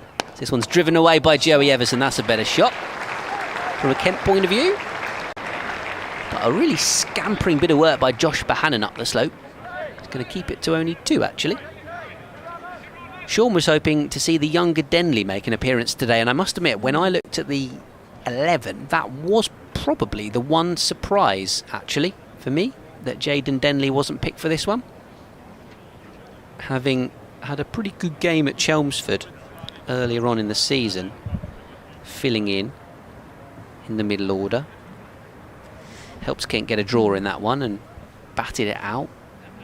He was not out on the 4th day, and yeah, so if there was a one with the injuries that Kent have got in the middle order and in the batting lineup, I thought Jayden Denley would play. But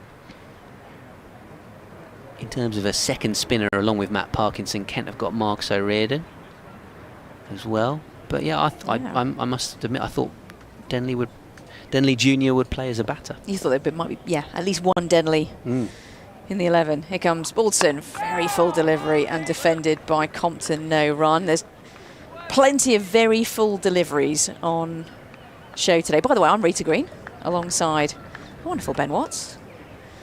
Not Isha. Both of us. No, not. Yes, I know. So, ladies and gentlemen, for those. Do I look similar to Isha? Well, she is a lot younger than me, but for maybe. Those listeners who have heard Rita and I on air before, you may have heard this story, so we apologise that we repeat it. Oh, I don't mind it. Balderson in. This one's defended off the back foot to mid-on, and there's no run. So was it your first? I think it was your first visit to Canterbury this season. This season, incident's happened. Yeah. Mm-hmm. Yeah. So I was parking up, and there was a very nice, friendly gentleman. I mean, I've seen that we got chatting, and we were friendly, and all that stuff. But you bumped into him later, and he thought that maybe I was the wonderful Isha Guha, who I used to play with for Berkshire and Reading. Yeah, good mate of yours. Many times, came to my wedding and all that. Good, brilliant professional. This one's defended and there's no run. Scampering around in the field like that to see. And Lancashire got their tails up here. They won a 3rd wicket. 56 for 2. I did actually promise him an ice cream if the ice cream van turned up that day. It was, wasn't April, May, absolutely rotten. It was April. It was definitely April when I saw him. Is the ice cream van here today? I can't see. It's usually parked on that mound, isn't it? It is usually next to parked the there. manual scoreboard. I'll be stunned if there isn't one. Yeah, there must be one around. Well, I'll hunt one down in my half an hour off. Bolton round the wicket now to Compton. This one's defending. There's no run. I like this ploy. So Bolton bowling beautifully today. 5 overs so far, coming up to the 5th ball of the over. 1 wicket for just 10 runs, 3 maidens. I don't even remember him conceding, apart from the Compton 4 down the ground. I can't really remember him conceding. I don't know how it's got up to 10. Yeah, I actually thought exactly the same, Ben. I thought it was going to be, 4 or 5 Where did maximum. those other runs come from? In, round the wicket, and this one's left alone by Compton. There's no run. Interesting ploy to go round the wicket. I think he might... I think he had it really right again for the left-hander, didn't he? The outswingers, and then the in-swinger, just a surprise Compton. But I think he's trying to vary it up here because Compton, I think, was just picking out the balls rather well. So big hot topics of the day. Where is the ice cream van? I was going to talk to you as well about Wes Agar. And unfortunate injury. We'll come on to that in a moment. Bolton in, very full delivery. Guess what? Defended, no run. Do you know what? I really thought you were going to say Michael Elise there rather than... I could talk to you all day about the wonderful Michael Elise. We'll do that off air. We'll do that off air later. All his skills made at Reading Football Club, I might add. But end of the over, another maiden over. The BBC Football transfer gossip column with Ben Watts and Rita Green. Bayern Munich is what I hear. Yeah, it's the latest, right? If it happens, fair enough too. That's all I'll say on the matter on it. But you want to keep him, don't you? I really was hoping for one more year, but there we go. I'm going off to... I'm feeling the fire of not talking about it, aren't I? Yeah, there we go. Well, I had an email a moment ago from James, which made me laugh. Hi, James. His email was titled Hi. Short and sweet. Here comes Bailey. Driven by Everson. I think he might have got more on this one than the previous one that Bohannon stopped, but maybe not. Bohannon's chasing after it, and he's going to stop this one as well. He's going to come back for 2. Josh Bohannon is scampering around. That's some very energetic work in the field from him once more to save his team 2 runs. James's email, which said hi in the subject title, then says, I don't expect much from Kent's cricketers and they never let me down. So good morning or good afternoon to you, James. It's not that bad, is it? They've lost a couple of wickets, but doing okay. 58 for 2. As that one beats the outside edge of Joey Everson's bat. That would have been a real commentator's curse if he'd have nicked that through to the wicket-keeper. Don't despair, James. I think it was Alex Hode on Friday, who was with me for BBC Radio Kent. Sometimes does the BBC Sport live page with some of our other online colleagues. And Alex was saying something about how Jack Crawley was looking better than he had done in previous games, and then he miscued a slog sweep and got caught at deep square. So there we go. Here comes Bailey to Everson down the leg side. And a good take by wicketkeeper Matty Hurst. That would be exactly what Kent wouldn't want, to be strangled down the leg side. I think I've seen Ben Compton already out that way this season, isn't he? But yeah. So James is feeling a little bit down about James it. feeling a little bit down in the dumps, which I don't blame him in a sense, because Kent have had it's been a pretty tough season so far for Kent supporters. Obviously struggling in this competition, and then likewise in the T20 Blast as Bailey bowls, driven by Everson. As you would have heard on our effects mic, very crisply indeed, but Josh Bohannon's there again to get in the way, and this time he saves any kind of run. One of those as a batter when you probably hit that drive, hear the sound off the bat and think, oh, that deserves runs. And then the fielder stops it and you think, oh, okay. Yeah, and you think he's gone over the ropes, and Josh Bohannon is like Usain Bolt in the outfield and pulls it back in. Most people just give up when the ball's going up the slope for the 4, as he has saved a couple of them though from Everson now, and he defends this one back up the pitch. Joey Everson getting a chance up the order for Kent in this game, something that supporters have been crying out for, to see Joey Everson bat a bit higher than number 7. And he's all the way up at number 4 due to Jack Leaning's hand injury, Joe Denley's knee injury, Zach Crawley's absence. Sam Billings doesn't play County Championship cricket anymore. As Bailey bowls to Everson. This time he clips it into the onside, but same problem, he's found a fielder. So a couple of very crisply timed shots by Everson in that over, but didn't get much reward, only picked up a couple of runs, and Kent 58 for 2. So yeah, we did have a brief discussion on Friday night, Sam Billings and I, about 4-day cricket, and said, well, you're seeing the ball rather well at the moment, you're probably Kent's informed batter in the T20 Blast, you sure you don't fancy a game on Sunday? And he kind of turned around and said, I've always said to Daniel Bell-Drummond that if he needs me, to ask. I think the main thinking behind that is that if Kent needed a wicketkeeper particularly, and if there was an injury to Harry Finch, rather than going into the loan market or something like that, that Sam Billings would play. But he is only contracted to play white ball cricket these days. We're going to see a change in the bowling. Jack Blatherwick's going to come on for Lancashire. And yeah, just on the topic of the Lancashire seamers, obviously Balderson's been the best bowler so far. He does bowl that bit quicker than Williams and Bailey, although Bailey with his second spell has managed to, of course, get the wicket of Bell-Drummond. Blatherwick's quick as well, so on a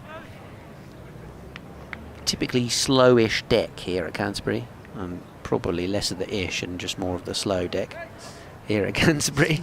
Jack Blatherwick, see what he can do. Nathan Lyons warming up as well. Didn't think it'd be long before he gets involved as well, the off spinner.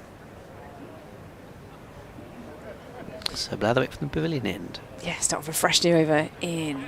There's Blatherwick. This one's through to the keeper and no run. Yeah, the only other point I was going to make on Lancashire seamers is I don't blame Jimmy Anderson at all for not fancying it this week. It's been a bit of a bowler's graveyard here at Canterbury at times this season. There's been long overs in the field. Plenty of teams have got 400, 500 plus runs on it. It's been a tough place to bowl, and if you're Jimmy Anderson, maybe you don't need that in your life. I feel as though we're in Groundhog Day. I think that's the exact conversation we had last 2 or 3 times I've been here, actually, Ben, isn't it? You're right, and maybe you just didn't fancy it. It's Blatherwick in. This one's a full delivery and defended by the ever-patient Compton, no run. They've got some nice practice wickets that he can just bowl on those instead in the intervals. And he was, yeah, absolutely. And I was right behind him, actually, on the practice wicket to our left-hand side towards the new lime tree area. And he was getting lovely shape on it. I think there was still a thought process. Maybe he could be pulled in at the very last minute to the starting 11, but that wasn't to be. As he put the balls back in the ball bag, I thought, nah, he's not playing today. He's definitely not playing. Right, next one in from Blatherwick, who's got very red soles, and a lovely on drive from Ben Compton. And this one's going to go all the way to the boundary rope. Nicely timed. He was waiting for that one. The in-swinger to come into him, to the left-hander, and through to the boundary rope. A much-needed 4 runs there for Kent, 62 for 2, and Compton now up to 27. You're right, he does have very nice, very smart cricket boots, Jack Blatherwick, with those red soles on. There's a gentleman in the Frank Willey stand, in fact 2 gentlemen who are on the steps of the Frank Willey stand. One who's got a very smart salmon pink jacket, and then the other one has somewhat salmon pink shoes on. Oh, so if they coordinated together, here's the next one comes in. This one's defended, there's no run. If they coordinated together, it would be the perfect outfit. Is that what you're saying? They should swap, yeah. To be fair, are you trying to show your fashion sort of no, I mean, angle after I said that Nathan Lyon was in a gilet, which is not it's not the right term. Pullover, like those sleeveless pullover. Yeah. I'm more of a spotter of fashion rather than a connoisseur of. Should have been a Royal Ascot this week. Would have loved that then. Although I did miss out on Royal Ascot this year because I was at Twickenham yesterday. Sounds like I was playing. Blatherwick in. This one's full, but tucked into the onside, and there's acres of space. They go through for 1, they go through for a second. In fact, a bit of a misfield in from Tom Bailey as well, and Nathan Lyon picks the ball up and chucks it in. That was quite, we talked about Josh Banhan's sort of electric pace in the deep. I think Nathan Lyon and Yeah, Lyon and Bailey were very relaxed on the onside there. less rapid in the outfield, albeit that Didn't need to be, did it? albeit that you can get twos like that. I see that quite a lot in T20s here. Actually, the little miss hit into the leg side can actually get you two. Next one in from Blatherwick. This one's prodded to cover and there's no run. By the way, you're listening to BBC 5 Sports Extra. Welcome to you, as well as our friends from BBC Kent, BBC Lancashire, BBC Sport website. You might be listening to us on your smart speaker as well, which is this is quite fancy, smart. isn't it, these days? You can just ask your smart speaker to play Kent against Lancashire, and I believe that works. And wherever you are in the world, I'm at a bus stop in Whitstable, and wherever you are in the world, we normally get some people from all around the world. So do get in touch. This one's pulled into the onside where there's acres of space, but the man in the deep is Bailey, and they go through for a hurried two in the end. Matty Hurst has made an absolute mess of the stumps at the batter's end. He's pretty much just removed the leg stump as he whipped off the bails there. 68 for 2. There was also a no ball in that over. The straight four that Compton hit was a front foot Spotted. overstep. So Kent are 68 for 2, and Nathan Lyon is going to have a bowl 67 on his back, on his Lancashire pullover. Nice guy. As an Australian. Do you know what? I was not surprised when you said earlier that he had a chat with you, because at Old Trafford he was the chattiest bloke in the ground. At times he was chatting to the umpire when he was at square leg. He was chatting to the batters. Like, you just couldn't stop him talking. He was just natter. But, to be fair, he did say, I'll take a quick picture with you. He didn't know my name, Rita, but I was going to say Rita. I think we're not that friendly at terms, but did a quick picture with you, and I've got to get on. Okay. Ever the pro, but I would have loved to ask him about how he's looking forward to bowling in the Garden of England on this beautiful day. I remember when Scott and I were at Old Trafford, and they were talking about Nathan Lyon and how there was only allowed to play a certain number of games. I think it would say 5 out of the first 7 championship games or something, and it was either going to be here at Canterbury or at Trent Bridge where he'd get arrested. And I turned around to Scott and said, yeah, Trent Bridge. He's definitely going to want to play at Canterbury, or they're going to need him to play at Canterbury, because the pitches have been a bit slow and tough for the seamers. So was pretty much always banking on the fact that Nathan Lyon was going to be here for this one, and we're finally about to see him come into the attack and bowl to Joey Everson. So it's the off spinner, the Australian, and he already has got an edge off the bat of a Kent player.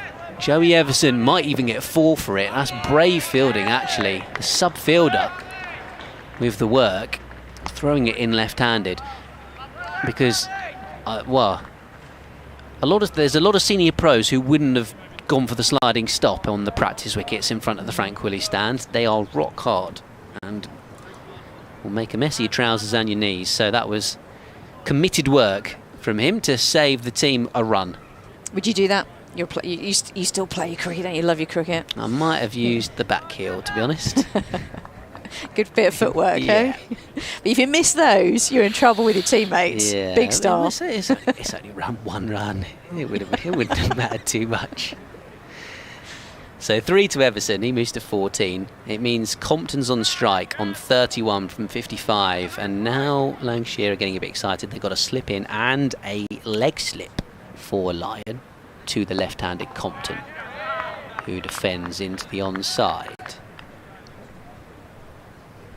To start off with.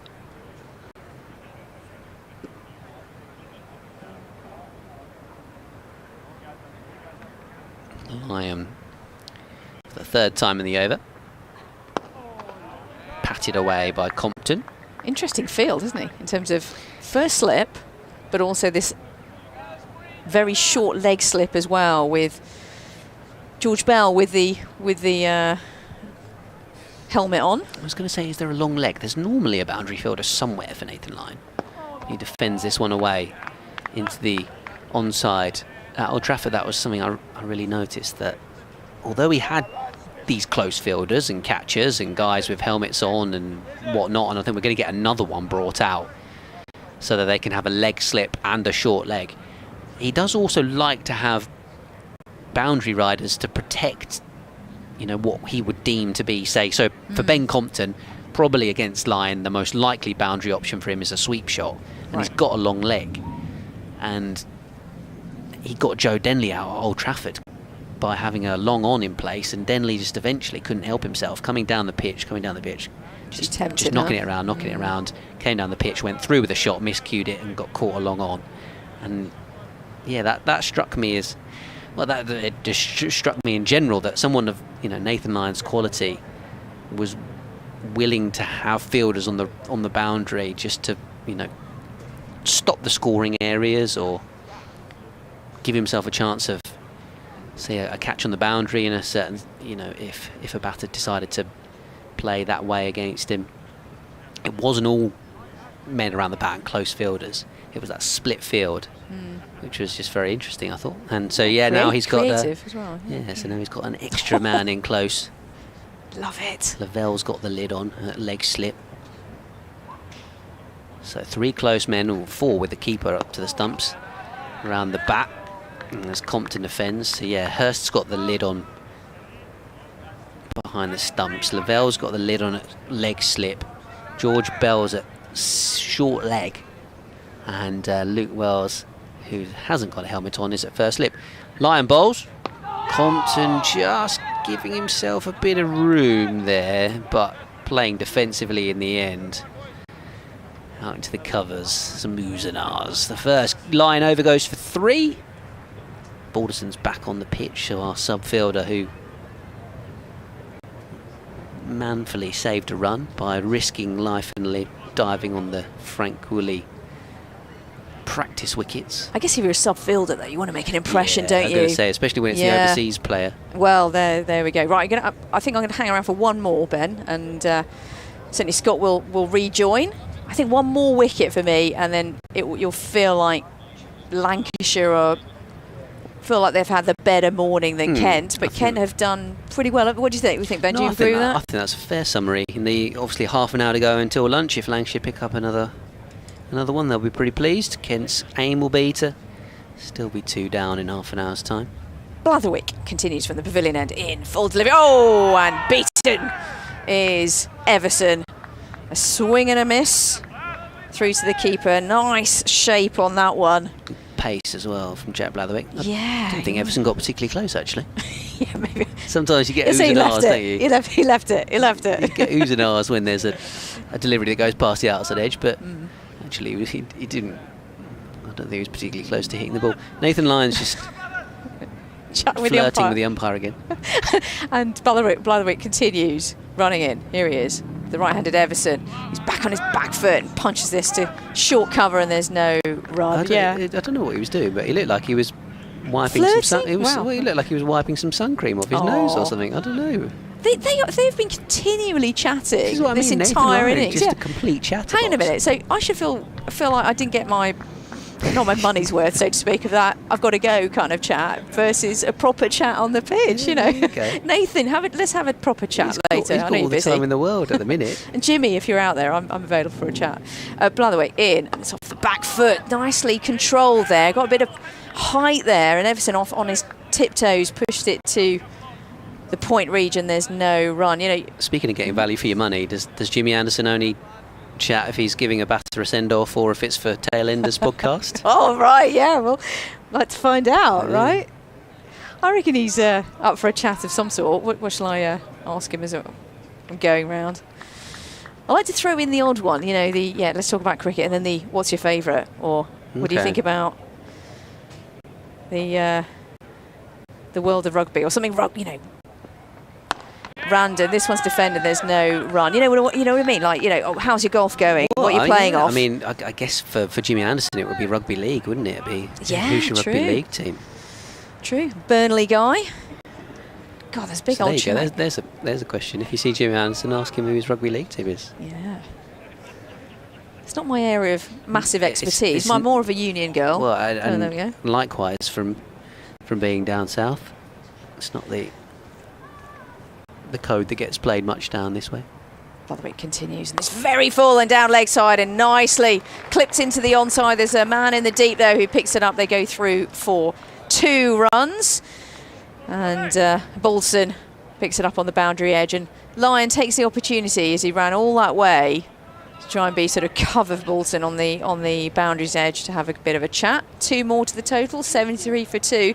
The runs are sort of gently trickling for Kent. We are into the 21st over, just past half past midday here in Kent. 3.5 and over the run rate on the electronic scoreboard. It's okay from a Kent perspective. In. This one's short delivery and on his tiptoes pushed into the onside really nicely there by Joey Everson, through for 1. I like the way, again, might be commentator's curse, that Everson has gone about his business. But I'm going to leave you in the hands of the lovely Ben Watts, and Scott Reed will join you very shortly, or Kevin House. I don't know. We never know who's going to be turning up, but I shall leave you to it. Thank you very much, Rita Green. Always lovely to have you with us, and thank you as well for, as you always do, bringing some sort of confectionery to the commentary box. Always appreciate it. So 74 for 2. Reed and House seem to be singing in the back of the commentary box, so we'll get Scott to do some talking in a moment. As Everson prepares, having got that single off the last ball of the Blatherwick over, to face Nathan Lyon, and he's off the back foot, sending this one up towards long on. And there you go, there's another example of how Nathan Lyon likes to have those fielders back to protect his economy rate, if you will. Or, you know, he had a deep square leg and a long leg as well for Joey Everson in there. For Compton, it's just the long leg for the sweep. But yeah, that was something I noticed at Old Trafford and continue to find interesting, apparently. So I'm banging on about it, the fact that Lyon has a bit of a split field, even though he's got these really close catches in as well. Compton defending away into the onside. It's not all out attack. It's also having insurance policies in the deep as well. Scott Reed is back with us. Hey, Ben. Just saying that in the next half an hour, if Kent were still 2 down at lunch, they'd be happy. If Lancashire get any more wickets, they'll probably be the happier of the 2, as it's defended away by Compton. He's going to scamper a little quick single here, actually, and move to 33. And Everson on 18, Kent's to 76 for 2. Or is it 7? Yeah, the 2 scoreboards were very swift there. They've been quite quick all morning, haven't they? So 32, sorry, for Compton. Yeah, 2 down at lunch. I think the home side are pretty happy, aren't they? These 2 get to lunch still going. It's a pretty decent morning, that, I think, for Kent. Lots of Nathan Lyon deliveries and overs before then, though. Yeah, true. And defended away here by Joey Everson. I don't know what he's been doing for the last couple of weeks. Maybe he's had a bit of a... I know he said before the season started when I spoke to him, and then they said, because at first he was going to play in the T20 for Lancashire, and obviously Cricket Australia were being very, very grumpy. And Cricket Australia are generally very grumpy, aren't they? Ruining things, yeah. They are party poopers, that's for sure. This one is drilled away by Everson, but well stopped to mid-wicket, because Xavier Bartlett was meant to play Championship cricket for Kent and was only allowed to play this first chunk of the blast that we've just had. It's a bit rubbish. It's just spoiling everyone's fun. They really, are. So here comes Lyon. Everson driving again in that direction. Is that Josh Bohannon? It is. He is on one today. Somebody has been eating the Haribo or whatever other sweets that were in the hotel this morning. He's been scampering around in the field and saving runs all over the place. Joey Everson will be fed up with him before too long. So yeah, he was due to play in the blast, and obviously he was due to play all season, Lyon, and that got completely kiboshed. So he was allowed to play for like half an hour instead. And he therefore had this period where there was no Championship cricket because the blast was there. So I said to him, well, have you got any plans then? He can't play T20 cricket now. Yeah. And I think he said he was going to have a little wander around Europe. For a couple I know his family's with him. So you see, that's a very Australian thing to do. It is, isn't it? Yeah. When you're in the UK and you get a couple of weeks off, head to Europe. Yeah. Because of course in Australia everything's miles away, whereas when you're over here, Europe feels like it's on your doorstep. It does, yeah. So whether he's done that, I don't know. But yeah, I used to have some Australian friends that would go to Europe just for weekends. I love that. Just because they could. Yeah. Making most of it. They've moved back to Australia now, so they were obviously making the most of it while they were here. 76 for 2. Here's Jack Blatherwick around the wicket ball. balls and worked away by Compton down toward deep backward square leg. And he'll turn and jog back for 2. There's a couple of fielders for Lancashire on the boundary on the leg side. Well, at some point you'll have to catch up with him and find out where he's been travelling. Well, if he has, yeah. Yeah, indeed. What he's been up to the last couple of weeks. Ben Compton's been playing some second 11 T20s. I saw him play down at the Neville Ground against Hampshire, yeah. He mostly batted like this, to be honest. But Love that. when he tried to slog, it didn't work for him. 78 for 2. Even in a T20, he's the anchor man. I'll bat through the 20 overs for you. Yeah. Don't worry, boys. Blatherwick balls again. Compton off the front foot. Just trying to find a gap through the offside. And Bohannon's at wideish mid-off and Fields, and there's no run. He's basically like 2 blokes at the minute, Josh Bohannon. Yeah. The amount of grass he's covering. His heat map would be good fun. I know that's more of a football thing. Average position, heat map. I see they've introduced like a snicko thing, an ultra edge thing in football. That was bizarre, wasn't it? For a handball. Yeah. That was astonishing. I was watching Match of the Day last night. There's Blatherwick from around the wicket balls against Compton who defends, no run. Yeah, and they had like the ultra edge as to whether it hit someone's hand. That was, I think a penalty got given for handball, didn't it, earlier on in the tournament? Courtesy of the footballing version of Snicko. Oh, right, I didn't realise that. They actually used that to... I think so, I thought they would... Okay. Right. It's very, very bizarre. Very bizarre. It is. I think, to be honest, with VAR being the shambles that it's been, they've obviously decided, right, cricket do technology well, what can we pinch off them? Snicko. Snicko is Nick Snicko for a handball. They'll be using reviews next. The technical staff and the manager can have 3 reviews a game or something. Compton waits as Blatherwick sets off again. Ball just back of a length, no ball. Overstepped again, Jack Blatherwick. Umpire spins round towards the scorers out to our left-hand side. The score moves on to 80 for 2. Compton remains on 34. Joey Everson on 18. He's played through the blast as Jack Blatherwick. You think he's played every blast match for Lancashire. Actually came at a good time. A T20 blast. They had a pretty poor April.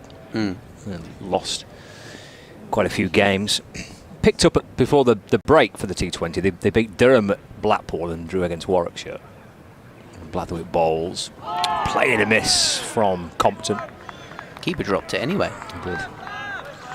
So there were maybe 1 or 2 signs that before the break for the Championship, Lancashire were just starting to find a little bit of form. It was a good win over Blackpool, over Durham at Blackpool. Yeah, absolutely. But I think the T20 came at a good time for them. Lost to Kent. That was in a sequence of 3 successive defeats.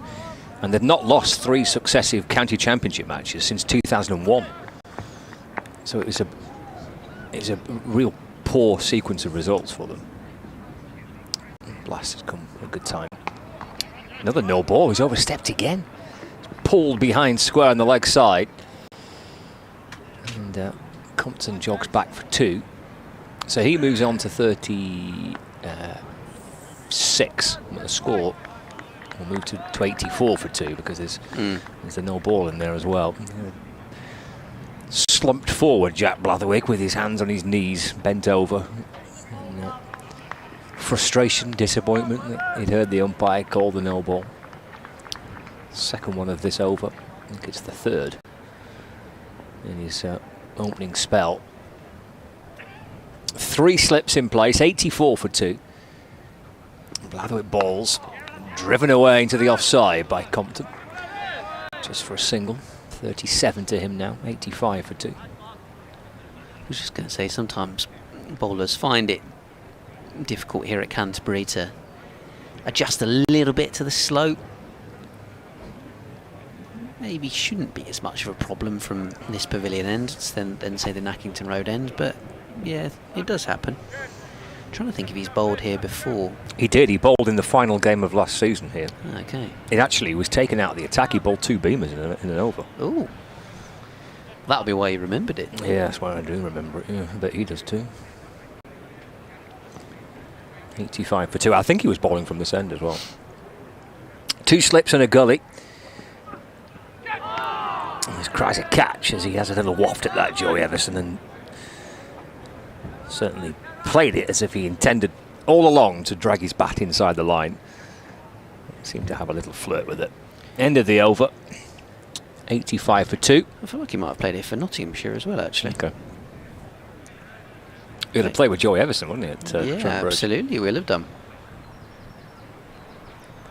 Jack being a few years older than Joey, but yeah, I'm sure they will have potentially played some second team stuff together. I like Jack Blatherwick. I think he's a really wholehearted cricketer, and he's a great fielder. He's been terrific in the blasts in the field. He's bowled well at times through the T20 competition, but he runs in hard. He's fully committed. Pace. Yeah, he is. Yeah, I like him. Yeah, absolutely. Good man to have at your disposal. How's is this bloke? Nathan Lyon. Around the wicket to Compton. Cutting this one hard out towards Bailey at point, who does the fielding.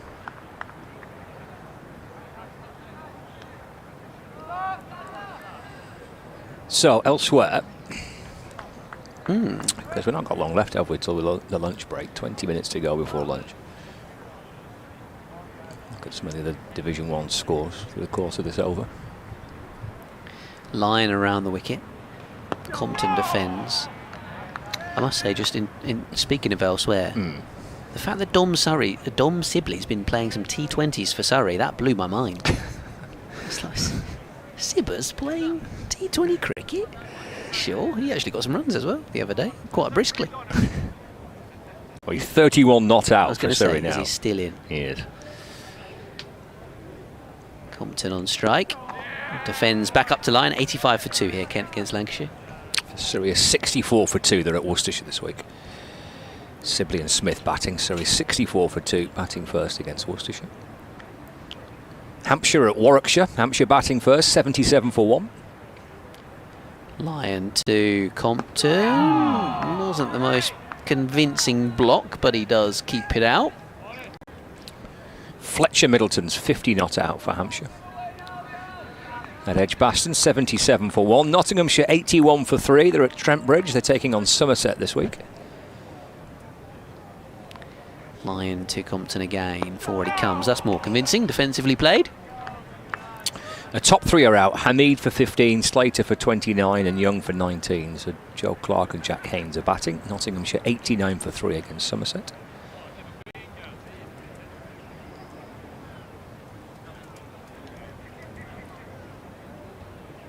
Slight tweak in the field. He's just pushed mid-off back a few paces. Near to the line here. To bowl now to Ben Compton. Not sure that's going to bother Compton too much. He blocks it. Maiden over. 3 overs, none for 5 so far. Lyon, that's his first maiden. Getting at 85 for 2. And Durham, the other Division 1 game, they're up against Essex, and Alex Lees had just reached to 50 for Durham, who are batting first, and they're 118 for 2. Yeah, both the wickets to my new mate, Ethan Bosch. Great name, isn't it?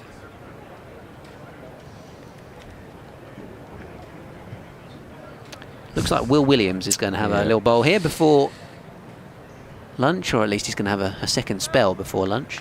Yeah, Jack Blatherwick just heading off back towards the dressing rooms. 3 overs for 22. 3-0 bowled in that. Division 2, Northamptonshire are at Glamorgan this week. Northants 80 for 2. Middlesex are batting first against Derbyshire at Lords. Middlesex are 75 for 2. Sussex against Leicestershire. Sussex 75 for 3. And Yorkshire are in Scarborough this week, taking on Gloucestershire. And Adam Lythe is 59 not out. And the Yorkies are 98 without loss. Yeah, it could be a good week for spot of cricket at Scarborough. Oh, I'd be loved that one. 85 for 2 here. Williams in, balls to Everson, who's off the front foot. It's a solid front foot defensive push out towards extra cover, and there's no run. Everson on 18, Compton on 37. It'll be busy in Scarborough. Always get good crowds there, don't they, for the cricket at North Marine Road. Yeah, absolutely. Joey Everson got 100 there in the One Day Cup. Oh, nice. Was it last season? I think it was last season. Okay. I know what you mean. They kind of blur together, don't they, these seasons? Yeah, they do a bit. Williams from over the wicket, balls. Oh, he's had a little go at that as Everson. The ball slides on past the edge of the bat into the gloves of Hurst. Everson removes his helmet and mops his brow. It's a warm afternoon as we head towards the lunch break. 15 minutes remaining of the morning session. It's been a good one, this for Kent so far. Pretty pleased with how things have progressed. Lost a couple of wickets, but 85 runs in the morning session so far, having been asked to bat. Williams to Everson, that's punched away. These runs here behind square on the offside. Bailey's scampering after it and dives to put the to flip the ball back. Tom Bailey's done ever so well, actually. They've run 3, so he's saved a single there for his side. It's good work by the big fast bowler to go stomping after that down towards the deep backward point boundary. Yeah, it was a thick edge, wasn't it, from Joey Everson, who was a little bit over-pitched from Will Williams, and was half expecting to see that flash through the covers, but Everson found a gap and has got 3. Field a swap over for the left-handed Compton. He's just trying to find out whether Williams is going to come around the wicket or stay over. The answer is he's going to stay over the wicket. Having switched to the pavilion end for this spell. Tall seamer, wiry, 30 on his back. 3 slips, no gully. Into Compton. There's a 4 ball. Just drifts in towards him and he jabs the bat down and bounces towards line at mid-on, and there's no run. 88 for 2. Like Bailey, Williams has not played T20 cricket, so he's had a couple of weeks. He's able to keep himself nicely fresh for these 2 championship matches. Over number 6 of the day for him. Deflects away to the leg side by Compton. Through he goes for a single. 38 to Compton. 89 for 2. Nathan Lyon spent most of the morning chatting to umpire David Milnes at this end. And still they're nattering away. Oh no, he's not. He's eventually given that as a leg bye. He'll have to chalk that run off. Umpires signalling towards the scorers, so the Compton will go back down to 37. Final ball of the over for Williams. Anderson runs it down to third man. Lavelle from third slip is scampering after it. Bailey does eventually catch it with it just before Lavelle. And they cross for 2.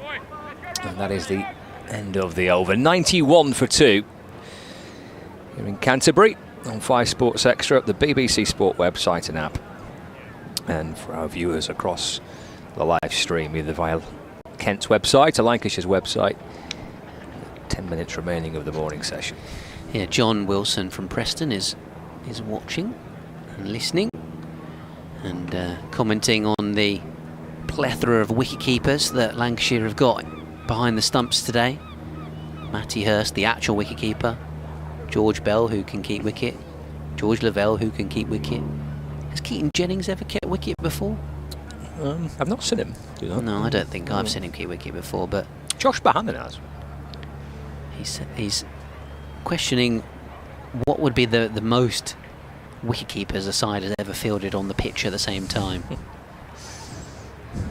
He couldn't think of too many more than this tally that Lancashire have got in his 66 years. Wasn't there a game between these 2 sides? It may have been a Blackpool? I think possibly, yeah. Like but there might have been another. Yeah. It's going to be Lyon bowling to Compton because, of course, Villas would have been playing. Yeah. And he used to keep wicket, didn't he? So that would have been another one. Croft would have been playing and he kept wicket for a bit. Has he? Yeah, he did it for about a season. Okay. And of course, Kent used to be the team that had all the wicket keepers. And there's Lyon bowls to Compton, and he defends before Ollie Robinson, Jordan Cox went elsewhere, and Sam Ling stopped playing this format of cricket. You ask any Sussex fan, they're like, Harry Finch keeps wicket for you. When did he start doing that? Here's Lyon in and bowling. Compton playing defensively into the covers. Jordan Cox had an eventful night here on Friday for Essex. Basically hit like his second ball for 6, his third ball for 6. Right. He got booed when he was fielding.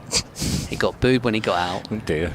He blew somebody a kiss as he got out as well. Nice. in the crowd. Lovely. This one's played away off the back foot. But as I say, he hit a couple of absolutely monstrous 6s.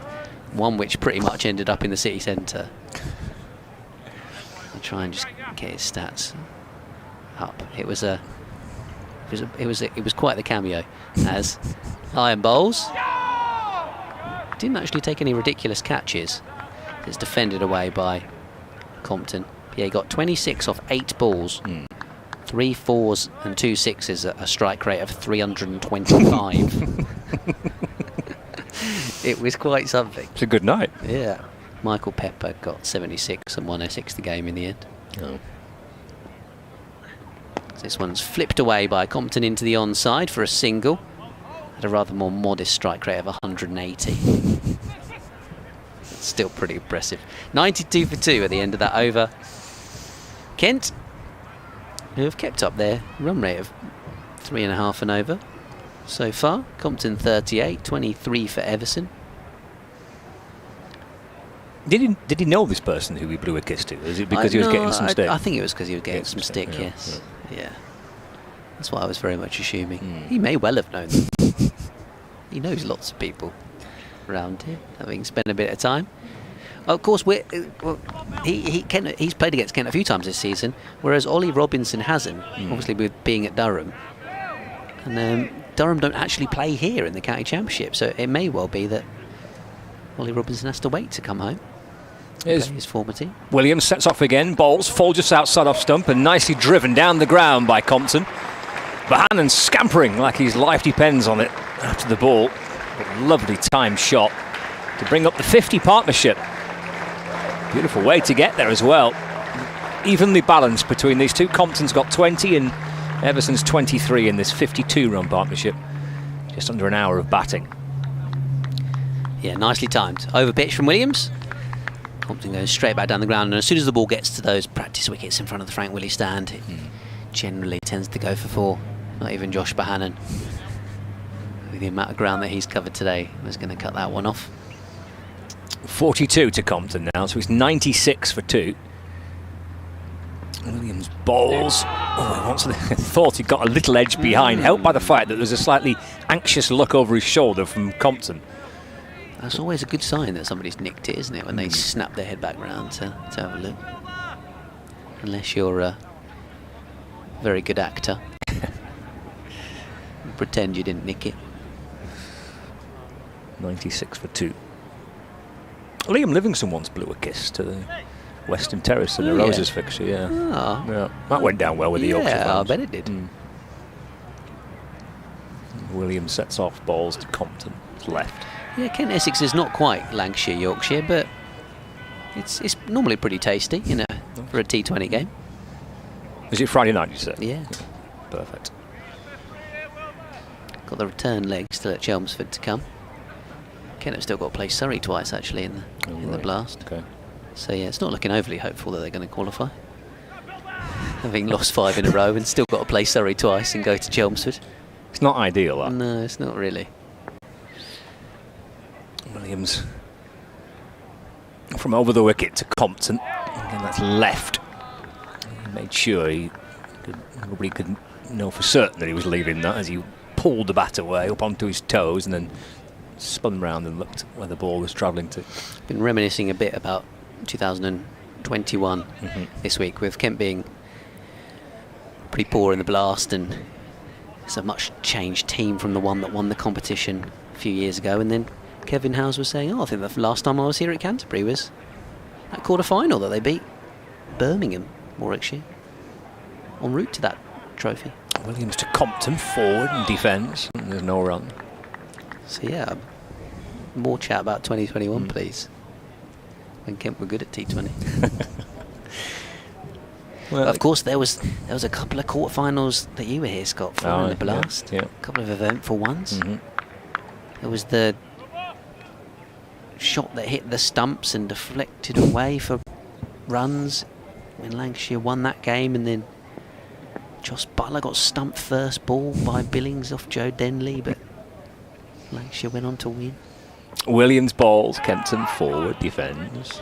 Wants a run, decide there isn't one there because the ball's picked up quickly by Barn and a bit off. And there's no run, that's the end of the over. 96 for 2. Do you remember we were in the other commentary? Well, I was about to say we were in the other commentary box. There isn't one. We were in the stand. We're in the stand, weren't we? Yeah, we were. We'd rigged our kit up and we're in the Frank Woolley stand, in and amongst the punters for that quarter-final. Well. Away to our right, and we had to, lob bits of wire and cross the non-existent bridge between our commentary box and that stand. But yeah, that was quite fun, I remember. They were good quarterfinals, they weren't they? It was good atmosphere. Oh, absolutely, yeah. Quite competitive games in the majority too. Nathan Lyon to Joey Everson in what could be for the final over before lunch on day one, here between Kent and Lancashire. 5 Live Sports Extra, the BBC Sport app and website. And they run a quick single here. Joey Everson nudging away into the onside. Move to 97 for 2 Kent. Here come all the other fielders to crowd the bat for Ben Compton. Lavell's popped his helmet on. Fielder had more of a leg gully now rather than leg slip, as Compton defends past the short leg fielder. Wells there at first slip. Matty Hurst behind the stumps. Come on, Gaz. Come on, Gary. Say the Lancashire fielders. As Nathan Lyon bowls. Quicker delivery, which Compton tucks away into the onside. They will come back for 2. Kent and move to 99 for 2. I think a few supporters got a bit excited there. I thought, is that going to be the 100? No, it's not.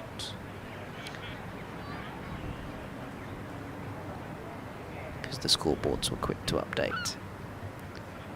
Lyon again. Defended out by Compton out towards extra cover.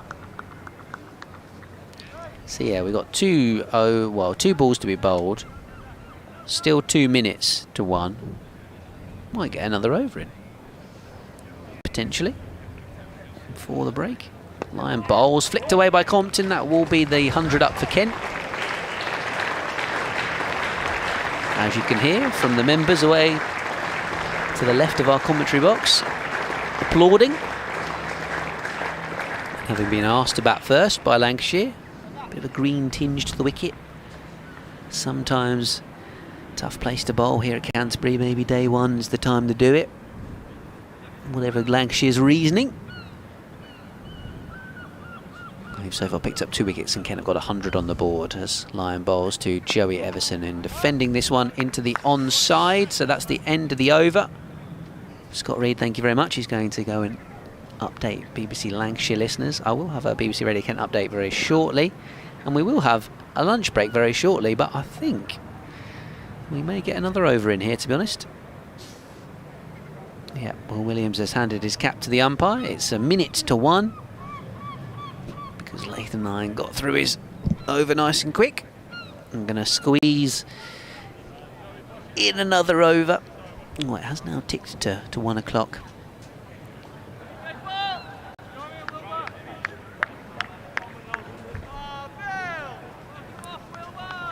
Lots of exciting stuff coming up at the interval with Kevin Howes, I'm sure, on 5 Live Sports Extra. Full delivery from Williams, which has turned away into the onside by Ben Compton. I wasn't quite sure what the U's and R's were there for. It was a pretty firm piece of bat on ball there from the Kent opener. He's on 45, Compton, 24 for Joey Everson. Wonder if we'll see our good friend James Anderson out there at lunchtime. utilising the practice pitches here at Canterbury. Doing some warming up.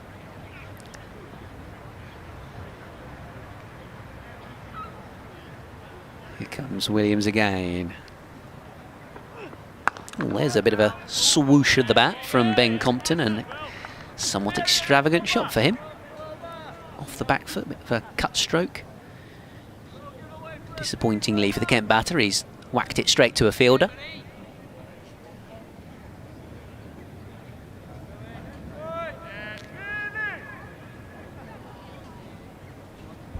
Usually the spectators are allowed to wander onto the pitch at lunchtime, so if Jimmy Anderson does have a little bit of a bowl, we might have an audience for his net session. And don't forget, we might have some jazz as Williams bowls to Compton, turned away into the onside. In fact, just as I look away to the hospital side of the ground and the Kent Cricket Supporters Club marquee, the jazz band are getting into position. They're about to tune up and get their sheets of music out and whatnot and prepare to entertain us all during the lunch period. So very much looking forward to that. Thanks to Liam from Kent Cricket, who's brought our press lunch in a nice orange bag to the back of the box as well. I'm surprised nobody's tucked in yet. Rita Green could have taken advantage of the fact that she's been off air since 12:30.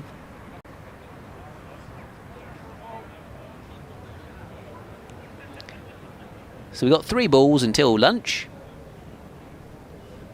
Lancashire, having got to the point where they could have this extra over, and now taking their time over this extra over. Will Williams bowls, full delivery. 4 comes Compton. She defends up towards mid-off. BBC Radio Kent / Sussex Surrey update coming in a moment, so I should probably look at the scores from those other games. Surrey, of course, batting against Worcestershire in Division 1. Sussex batting against Leicestershire in Division 2. There's a full delivery.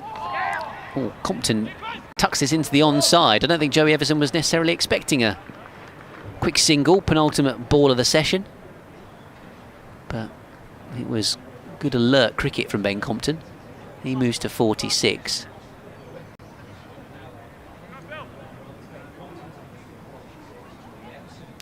So Joey Everson's going to have to put his gloves back on, and he's got a ball to deal with before the break.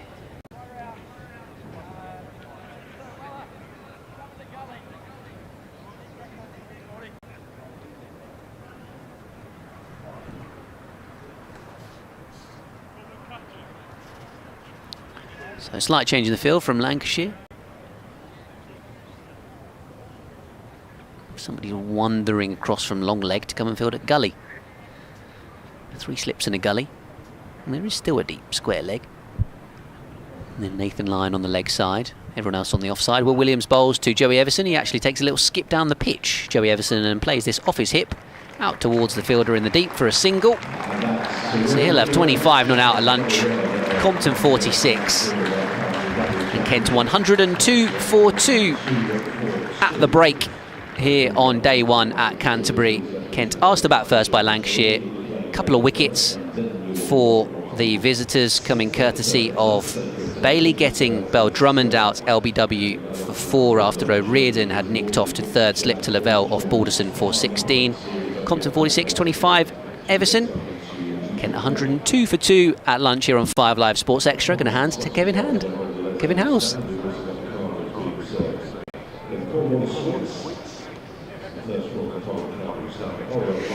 Yeah, lunchtime here at Canterbury, and Kent's players walking off the field. The 2 batters having done a pretty good job. Ben Compton, the opener, has batted for the entire session for his 46 runs. Joey Everson has put together 25 as well in a good partnership for the home side. Lancashire just being applauded off as well, having taken a couple of wickets. Daniel Bell Drummond for 4, Marcus O'Riordan for 16, but this partnership between these two is worth 58 runs, so Kent will be pretty pleased with how they've responded to be only 2 down at lunch, with Compton digging in nicely and Everson up the order at number 4, getting started with his innings too. So that's happening in Division 1. Also today, Surrey 105 for 2 at lunch against Worcester. 42 for Jamie Smith, 43 not out for Dom Sibley. Those two unbeaten after losing 2 early wickets, Burns and Pope. And then in Division 2, Sussex recovering after losing 3 early wickets to 84 for 3 at Hove against Leicestershire. So Carter there, 35 not out, the opening batter. That's the update from Canterbury. Lunch to come here. We've got a jazz band here as well at Canterbury for Canterbury Cricket Week, so that's going to be delightful. If you want to listen to the jazz band via the BBC Sport app and website, I'll leave the effects mic on. But in the meantime, I'm going to hand back to Pat Marsh with the news that Kent are 102 for 2 at lunch.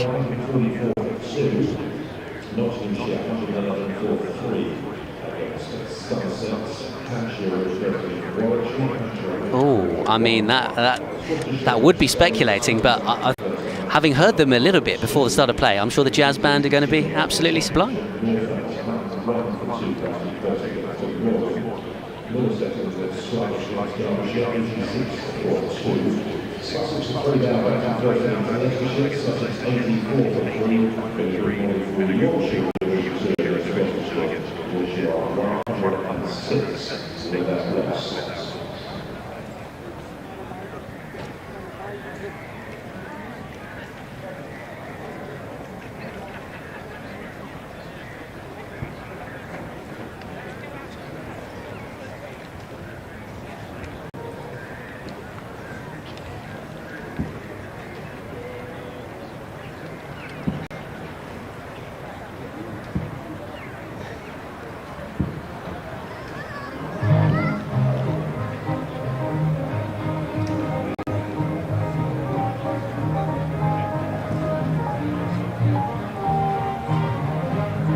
absolutely terrific landing wicket. Jazz Australians on this opening day of against Lancashire. All parts of the 172nd Canterbury Cricket Week in partnership with MHA.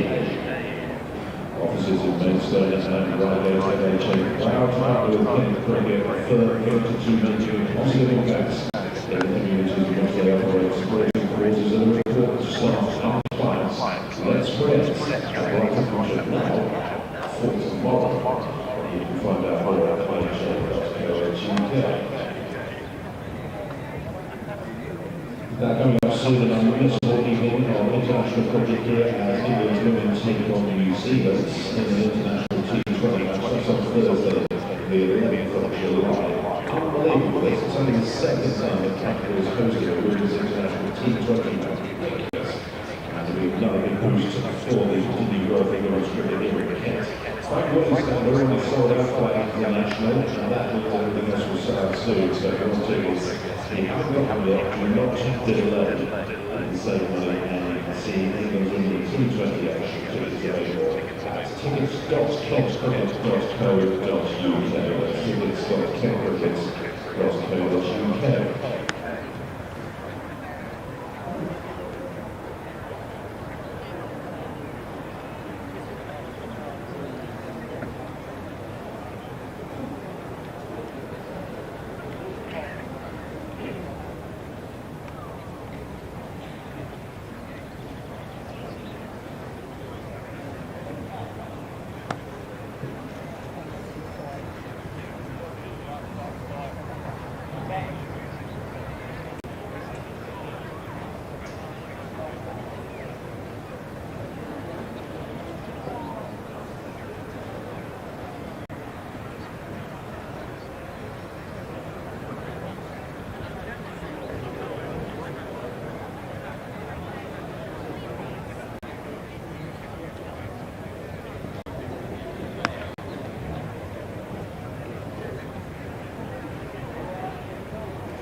James Miller and Evan Mills on the way to start the afternoon session. Keeping Jennings leads out Lancashire.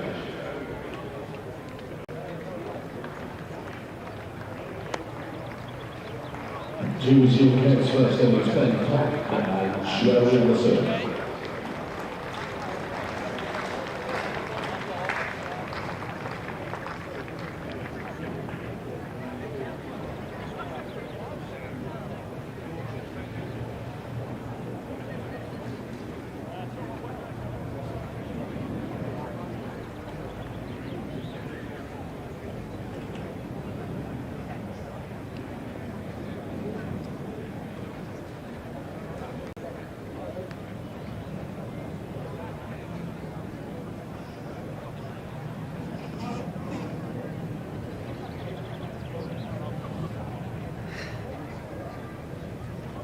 Thank you very much, Kevin.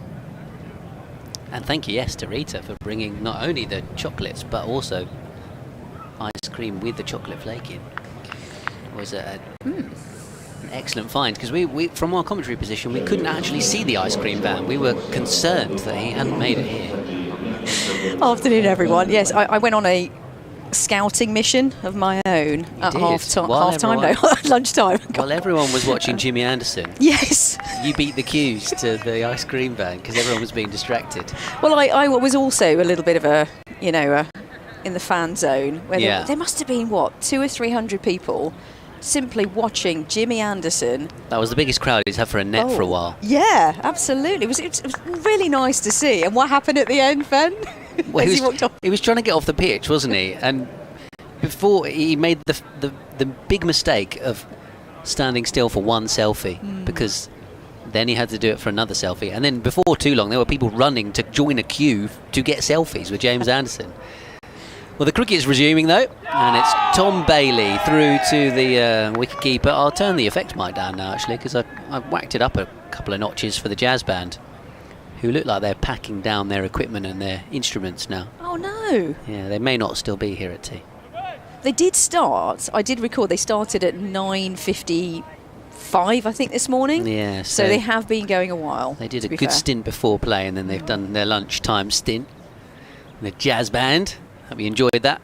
If you were listening via the BBC Sport app and website, and we left the mic live, so you could enjoy that as this one's left alone outside the off stump. And yes, you got the jazz band in the background.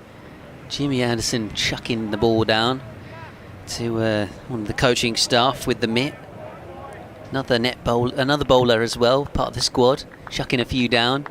Definitely the biggest crowd he's ever had for yes. for a little net bowl or practice bowl.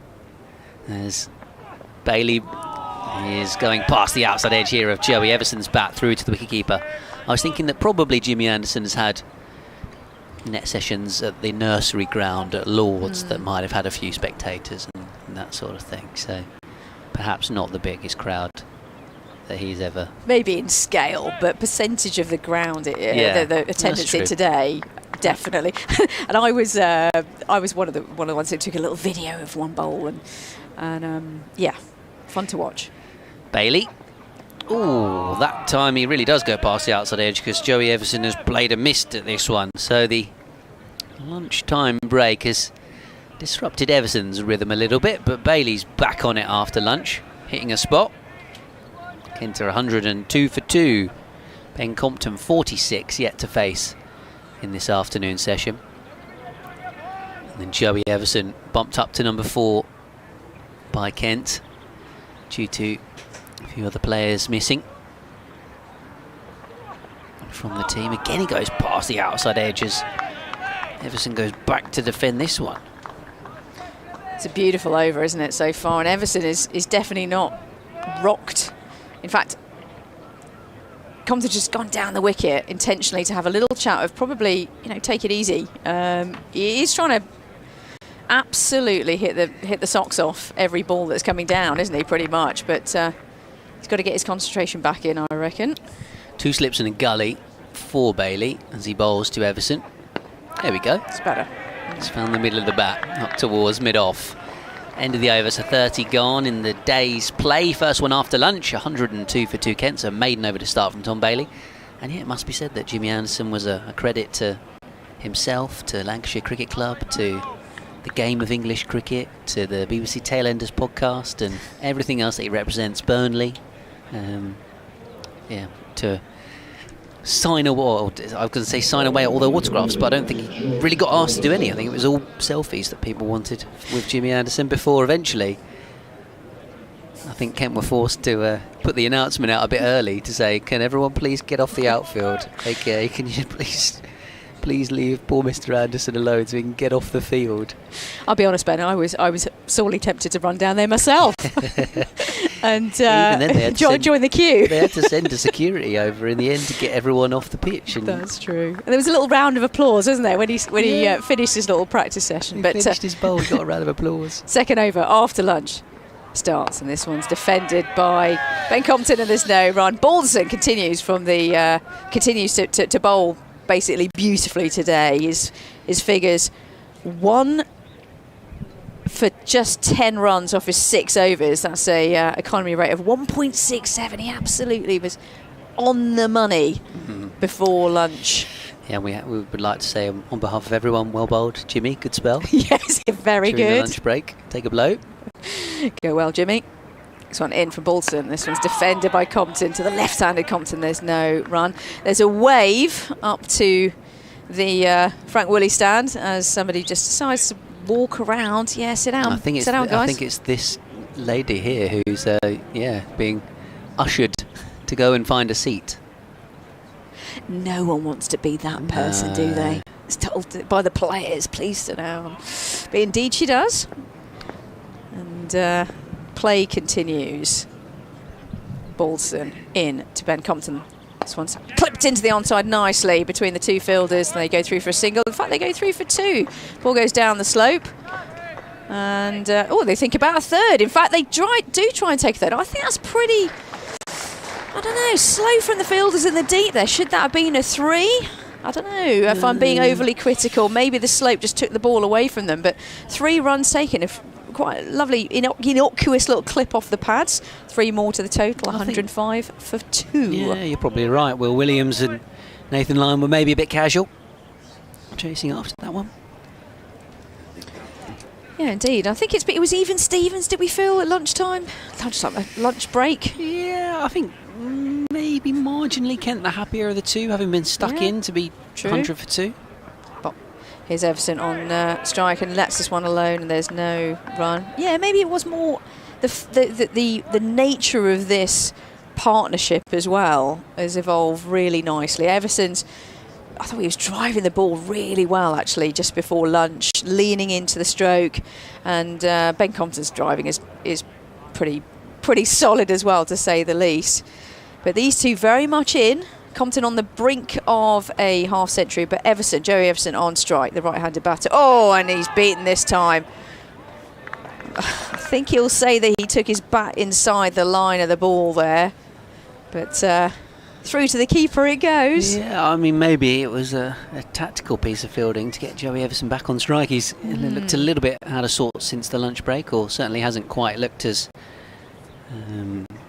sound as he did prior to the interval. Kent Cricket at gmail.com if you want to get in touch. Bolton in. This one short delivery off the back foot, punched but straight to mid off, and there is no run. You're listening to Rita Green and Ben Watts, and a little later on Scott Reed will be joining us. Maybe a bit of Kevin, we don't know. Yeah, probably. No, he definitely. BBC 5 Sports Extra, of course. Yeah, Kevin knows he might chime in at some point. Yeah. Indeed. Just like to apologise to Kevin for calling him Kevin Hand twice today. Of course, our BBC Middlesex commentator. Did you? I missed that. I think Kevin Hand will be okay with that. Oh, surely they don't mind. That happens now and again, doesn't it? Oh, yeah, I reckon they probably get used to being mixed up. I'll just stick to saying Kevin now. Yeah. I might just call Scott Kevin as well. That's what everyone does in our office. All of our You'd call me Kevin. Oh no, all of our sports stuff are called Matt. So people normally I get used to being called Matt. Yeah, it's fine.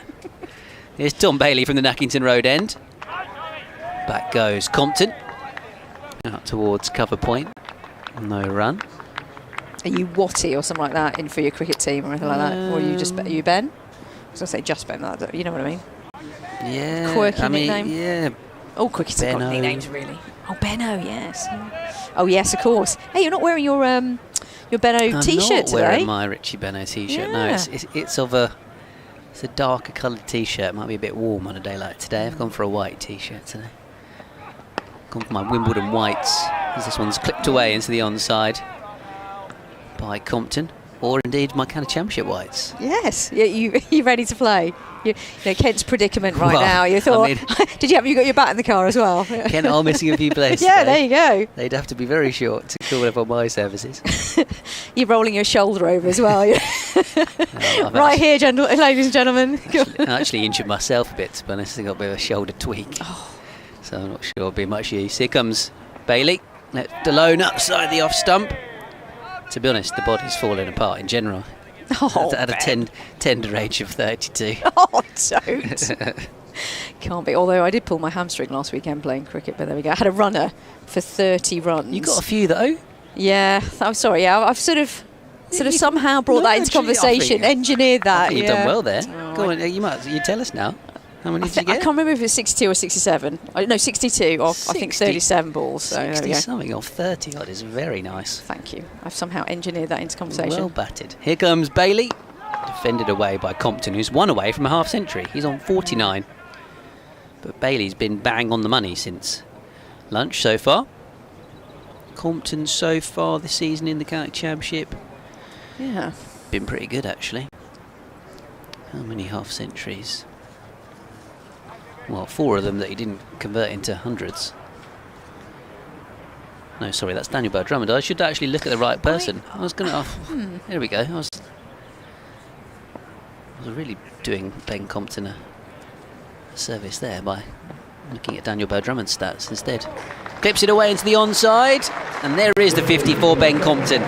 It's a second 50 this season in the county championship, or at least the third time he's passed 50. Is 165 against Essex, 65 against Somerset, and he's now 50 not out here against Lancashire at Canterbury. Kent's 106 for 2. It was off 106 balls with, I think they just said over the tannoy, Steve Watts, who's on the announcing 5 fours. Yeah, correct. That's exactly what Kent needed.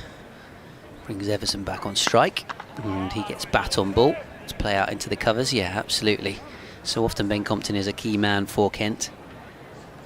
And for him and for Kent as well, isn't it? I think the last 2 times I've been lucky enough to be in this commentary box alongside you, it was out pretty cheaply, and he won't be pleased me reminding him of that. But it helps when I look at the right stats, doesn't it? So Compton this season, 32 and 3 against Somerset, 165 and 6 at Chelmsford, 3 and 17 against Surrey, 13 and 29 at Old Trafford. In the reverse fixture to this one, 0 and 11 against Worcestershire. But then some signs of improvement. 43 and 65 at Taunton against Somerset. 41 and 12 against Essex here before the break for the blast. And then 50 not out here today. George Balderson continues from the pavilion end to the left-hander. So angled away from the left-hander. This one's left alone. So this is the game that they'll play throughout the over of, is it the in-swinger or is the out-swinger? Ben Compton will absolutely need to be on his toes.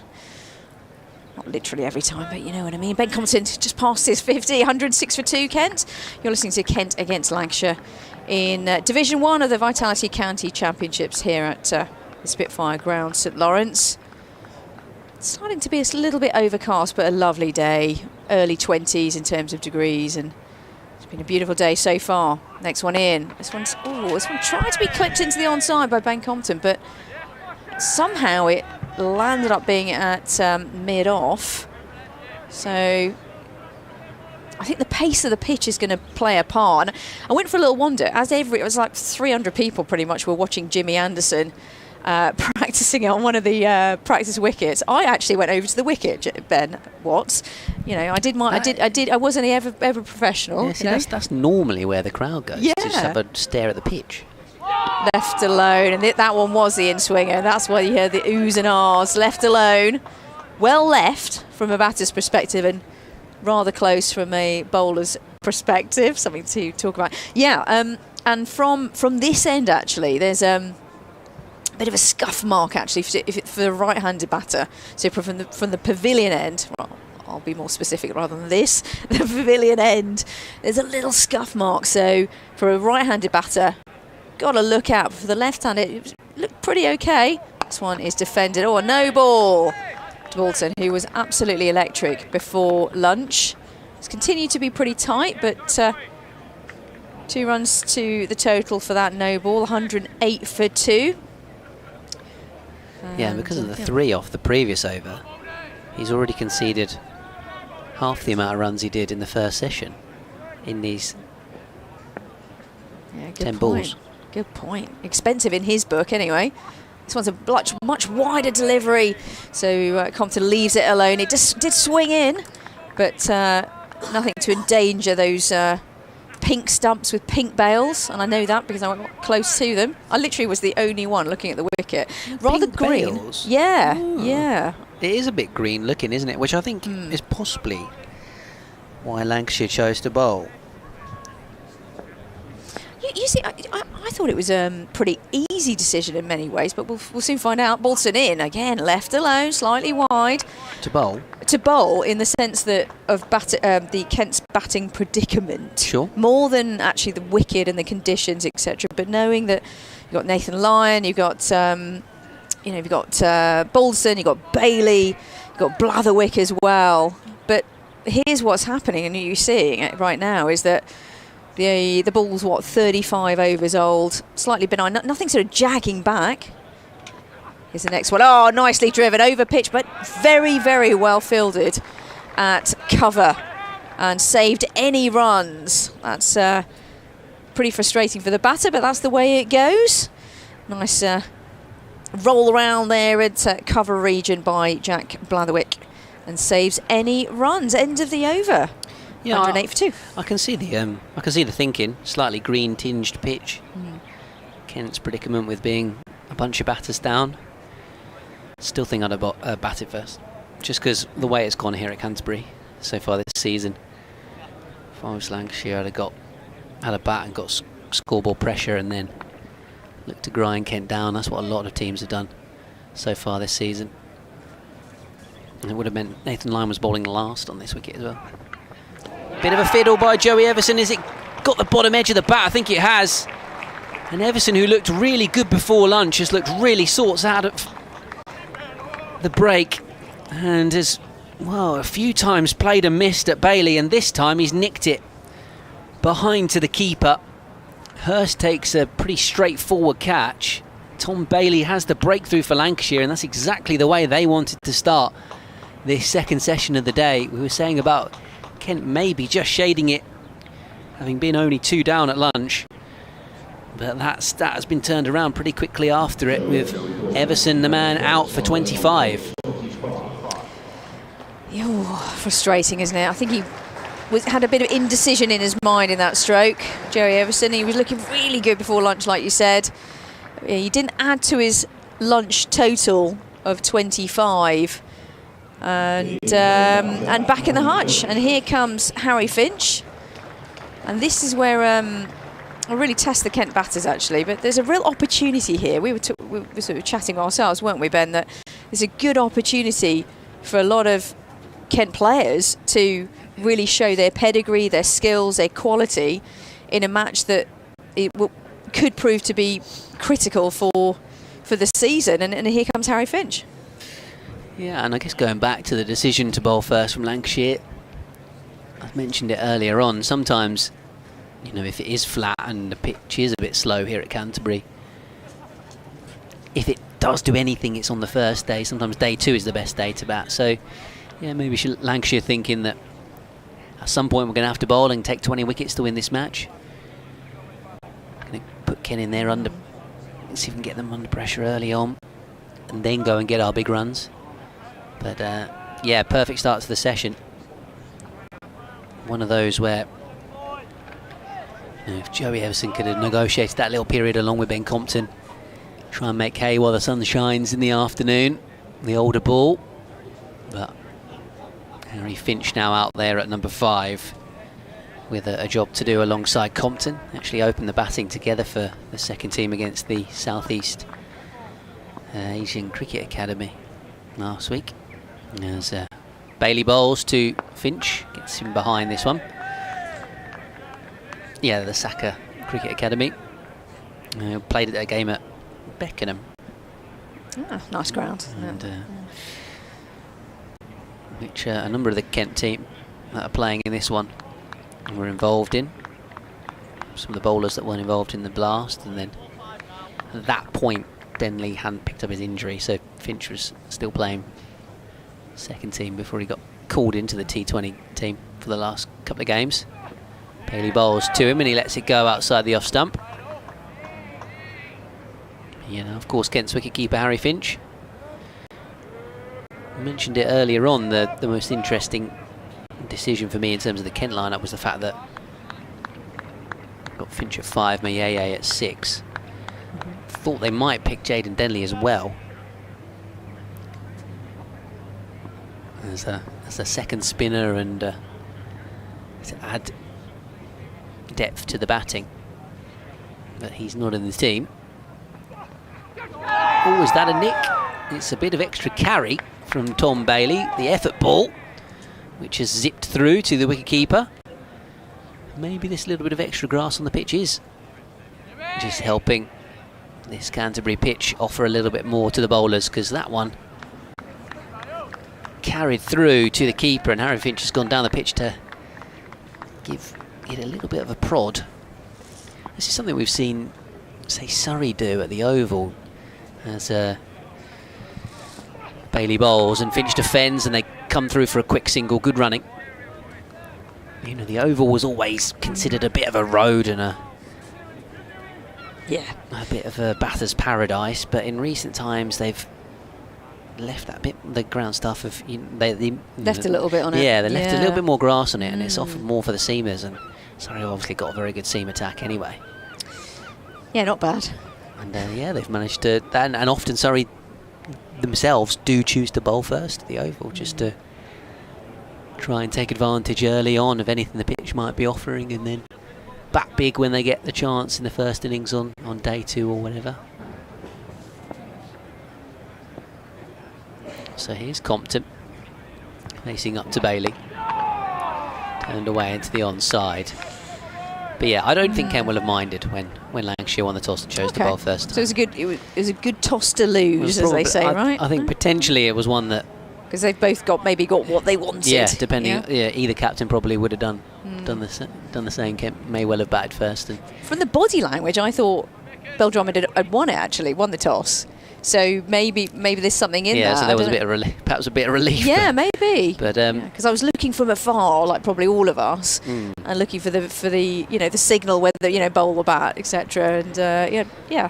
I think it's just because Kent have so often here at Canterbury lost the toss. Actually, Belldrummond's record doing the toss has been terrible this season. Oh, is it? Oh, God. I think I'm too. I've always been horrendous. I think potentially he's only won one all season, something silly like that. Oh no, really? Yeah, so the fact that he lost the toss and then his team didn't have to go out on field, it was probably a relief to him. Right, one more for me, I think. Start the fresh new over. Oh, this one jumped a little bit on Harry Finch. Bit of bounce now to contend with out there. Balderson making the ball do a little bit there, and suddenly there's a little bit of something going on out there, isn't there? Yeah, just a little bit of movement, and I think they're getting their length right here. It's not too overly full. Yeah, that's a good point actually, because there was slightly back of a length. Yeah, there was perhaps a few more balls earlier on that were over pitched. Here comes the next one in. Hit Fincher, thick edge, and nicely fielded at gully. He gets a kind of a side 5, not a high 5, but and another side from fielders around saying, that's great, keep the pressure on. The ball, soft hands from Harry Finch, to be fair. And he's a Spurs fan, actually, I noticed as well, in other he? news. Yeah, from my extensive research. But there we go. Keeper for Kent, more importantly, and batting at the moment. This one defending no run. I like that from the Lancashire perspective, it's that slightly indecisive length, slightly back of a length, not much. And he's a diminutive character as well, and I am too, by the way. So that's I do full well know when you're receiving the balls, you know that a short pitch delivery is not the same for me and my other colleagues on the pitch. But you know, as a batter, I was always very conscious of that. Anyway, Balderson in to Finch. This one's driven upwardly and taken. Oh, he didn't get all of that at all. Came through the shot a bit too quickly, and the fielder in the deep, Josh Banahan, who's been absolutely electric in the field, takes the catch above his head. Needed to move a little bit to his left, but another wicket goes down, and Harry Finch just one to his name from 7 deliveries, and you can hear the silence in the crowd. That was not what Kent needed to lose 2 wickets just after lunch. The score 109 for 3. Yeah, for 4 now. Oh, I was going to say, am I going mad here? Sorry, that's debating yourself. Thank you, mate. It hadn't come up on the electronic scoreboard, but yeah, it's up on the Les Aimsdown scoreboard. Yeah, that was a poor dismissal for Harry Finch. He just came through the stroke maybe a bit too quickly. Upwardly. Wasn't there to be hit that way? I think it probably was there to be hit, but I don't think he ever quite got his balance right. It was almost like he was second guessing the pitch, having had a couple that just really carried through a bit on him, and yeah, whether he was kind of caught in two minds about, you know, obviously Friday night he's trying to biff that over the top, and then he was like thinking, oh, do I need to hit this on the floor? And in the end he's just chipped it to the fielder. It was kind of one or the other. So yeah, bit of an inconspicuous way to lose his wicket for Harry Finch, unfortunately, from a Kent point of view. So it brings Tawanda Miyeye to the crease at number 6, which is the lowest he's batted in the county championship team this season. In fact, he obviously played the first couple of games when Zach Crawley didn't, and he opened. So he's down the order at 6, not facing the new ball, which is something that Kent fans wanted to see. A number of Kent fans will tell you Tawanda Miyeye is a fine cricketer as a stroke player, but therefore shouldn't be facing the new ball when it's moving around. They want to see him against the older ball. So about to find out if that's a legitimate thing. First delivery to Miyeye. This was left alone, and there's no run. Lots of energy in the field there for Lancashire. 4 wickets now down for Kent. 2 wickets just after the lunch break. Disappointing. So Kent need to build again definitely from a Kent perspective. Lancashire perspective, this is absolutely what was on the cards. Another wicket for Balderson. 2 for 15. Balderson in. Oh, tempted me on that one. Through to the keeper and no run. And the tails are up again, once again, for Lancashire. Maiden for Balderson, and not just that, a wicket maiden as well. 9 overs, 5 maidens, 2 for 15. A run rate of just 1.7. It's absolutely been George Balderson's day with the ball. 23 years old, young lad. But doing the business, certainly. Well, young in my book, anyway. Yeah, he's relatively young still, isn't he? Yeah, from a cricketing perspective, I guess he's been with Lancashire since 2018 and debut a little bit after that as well. So he's coming through the ranks. Nice to see for Lancashire. Yeah, he's a fine player. Thank you, Rita Green. Scott Reed's going to come in. So good start to the session for Lancashire. Luke, who tweeted at BBC Kent Sport, not getting what he wanted. He was hoping for a period of Kent consolidation before he headed off to Belmont House to play this afternoon. This one's clipped away by Compton into the onside. They'll come back for 2. No, they won't. They're just going to keep it to 1. It says the former stomping ground of the 4th Lord Harris, my favourite ground to bat at. Sounds very nice. So yeah, Kent having been just 2 down at lunch, have lost these couple of wickets, and the perfect start for the visiting side to this afternoon session, Scott Reed. Yeah, ideal for Lancashire. I think they've chipped away pretty well all day, I think, haven't they? There's been just the odd little spell where maybe runs have come a little bit too easily, but it's been good so far since lunch. It's Bailey to Mieye. Just nudged away into the onside for another single. So he's off the mark though. 111 for 4, the Kent score. Yeah, these two have bowled 6 overs in this spell together, Boberson and Bailey, and they picked up 2 for 7 between them in 6 overs. Yeah, good pressure. Joey Everson never looked settled after lunch, playing and missing at Bailey, and then nicked one behind, and then Finch, who was on a couple of occasions victim of the ball just getting a bit of extra bounce as Compton turns it away into the onside, and just think that unsettled him slightly. And in the end, the full ball that he did get to drive, he's then kind of chipped it in the air to Bohannon at mid-off and found a way to get out. So disappointing for him, having just come back into the T20 team for the final couple of games, and he actually got a half century in the Saka friendly start of last week, so would have been thinking he was in a good bit of red ball form coming into this game. Mieye back on strike behind this one and playing it into the covers. He's had a pretty torrid time actually, Mieye, in the T20. Started off batting at number 3, but ended up getting dropped down the order due to being a bit out of form. Got put back up to number 3 for the game against Essex. Hit his first ball for 4. Hit Simon Harmer for 6, and then chopped on the next ball. So was showing signs of recapturing a little bit of form, and then got out disappointingly. So Kent fans will be hoping that he can dig in a bit here and maybe refine some of his best stuff. Compton on strike, the opener, who has faced 117 balls now. That one a dot for his 52. And 113 for 4. And yeah, just in terms of the batting order, I mentioned the fact that Jaden Denley not selected for this one, so it means Charlie Stobo, the Australian overseas, is down to bat at number 7. Bayer Swanepoel, the South African overseas, down to bat at 8. And then it's Matt Parkinson at 9, George Garrett at 10, and Jazz Singh at 11, as this is a full delivery from Bailey, which Compton keeps out, plays it back up to the bowler. So one might suggest it feels like a slightly long tail, albeit Charlie Stobo got some runs for the 2s last week, but he got 96.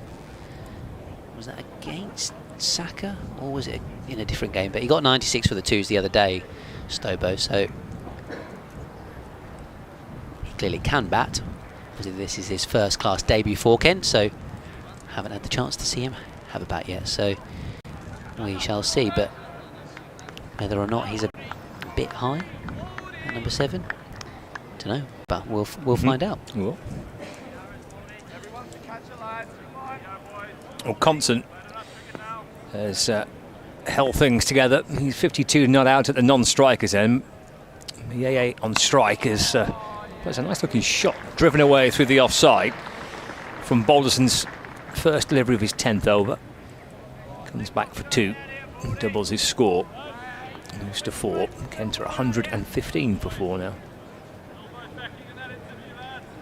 Compton 52 not out. The wickets to fall today: Marcus O'Riordan for 16, Daniel Bell-Drummond for 4, Joey Everson for 25, Harry Finch for 1.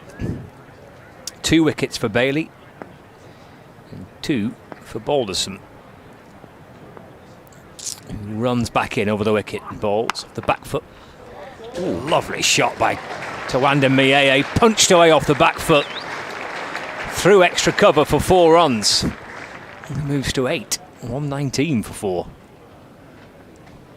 Stood there in the crease, the back foot, bang, punched away through the offside. Nice looking shot. That's more like the Tawanda Mieye Kent fans want to see.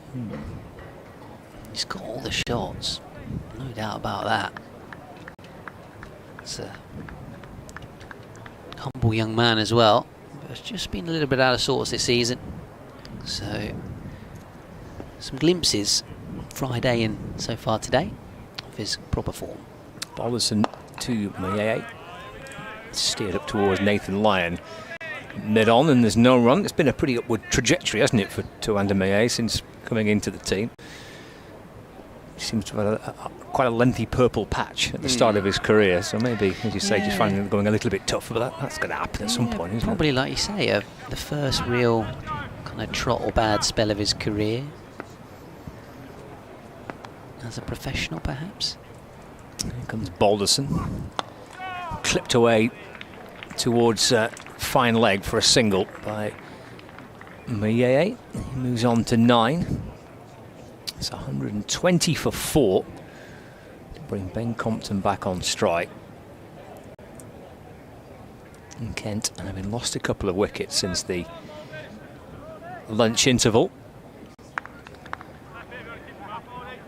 just trying to settle things down and start again and build a partnership. I say Compton's battered in a typically Compton way. He always tends to do well against Lancashire. He's had some good scores against the Red Rose. Defends this time up towards mid-on. Picked up by Nathan Lyon, and there's no run. Yeah, just to back that point of Scott's up, it was a couple of years ago here, was it, that Ben Compton, first home game of the season, got hundreds in both innings on this ground against Lancashire in 2002. 104 not out and 115 in the second innings. Balderson to Compton, who plays off the front foot in defence, and there's no run. It's the end of the over. 20 for 4. Yeah, that game was in April, wasn't it, a couple of years ago? And we had a brilliant April. I remember the weather that week was not too dissimilar to this. It was beautiful. It was bright and sunny and nice and warm for the 4 days, even though it may have been either the first or the second game of the season. Yeah, Compton got plenty of runs in that match. Seemed to bat forever. Couldn't really find a way to get him out. In fact, he almost came close to carrying his bat in both innings, didn't he? Yeah, I think he was the last man out in that second innings. And I think there would have been some sort of record if he had done. I think so. He did it in the first innings, didn't he? He carried his bat in the first innings. Yeah. Well, he's got a bit of responsibility here again, hasn't he, now? Yeah, absolutely. So Will Williams is going to replace Tom Bailey at the Nackington Road end. 2 slips in a gully for Mayeye, and then deep square, long leg. Point cover, mid-off, mid-on. Here is Williams, nice upright run and approach to the crease. Yeah, he just goes across and plays it back up the pitch.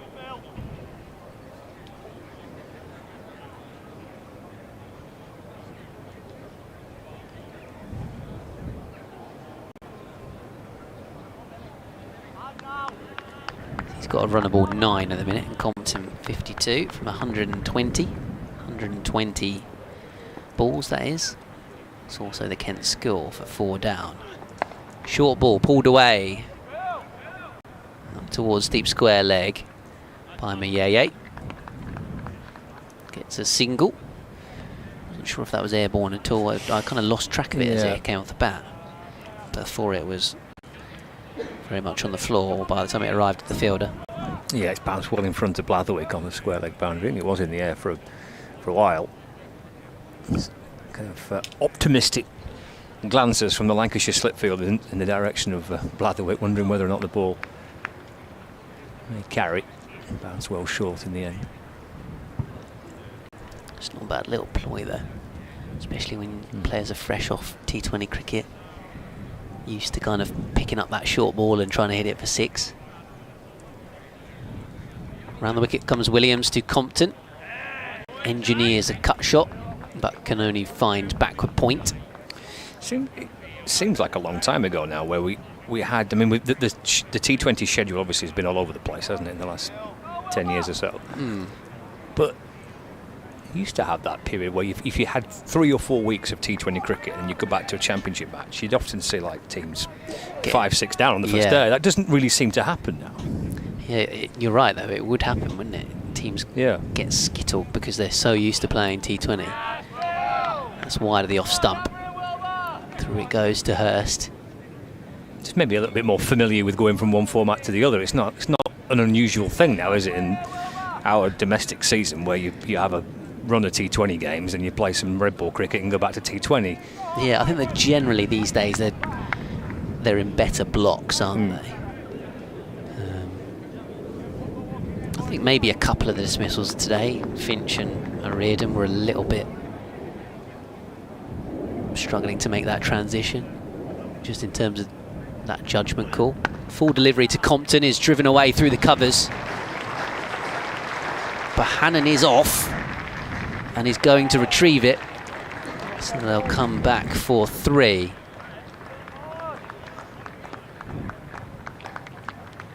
It's like Sonic the Hedgehog out there, just turns on the little turbo boost. Josh Bohannon. It's a wonderful reference, is that? Anyone else, that was 4 runs. Sonic the Hedgehog, I remember that, yeah.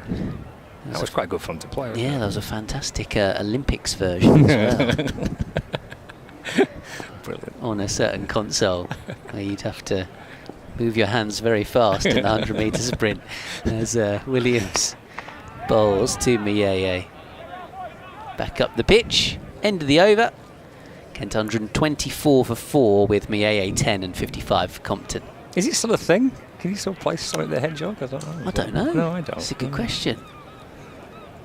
Maybe it's something that's phased out. I think Mario and Luigi are still a thing. I don't know whether Sonic's quite as popular as it was once upon a time. That is a shame. Although I did actually buy this little mini football for my toddler the other day, and it had Sonic on it, so maybe it is still a thing some places. Well, these things tend to go around in circles, don't they? At some point it'll be back in vogue again. It'll be the thing to play. He'll be the poster boy for the Olympics again. Inevitable. Here's Balderson to Compton. Edged, taken. 3rd for Balderson. Compton's gone. That's the one that Lancashire were desperately trying to get. And Jennings with a catch for Lancashire at 2nd slip. Low down to his left, about ankle height. It's a really sharp take from Keaton Jennings. Fine piece of slip fielding. Compton departs for 55. And George Balderson's enjoying his day here in the sunshine in Canterbury. 5 down now, Kent. 124 for 5. Yeah, that's the really big one. Ben Compton was looking like a man who was settling himself in for the afternoon. By far and away the most convincing Kent batter out there today. Even in the previous over with the cover drive he played.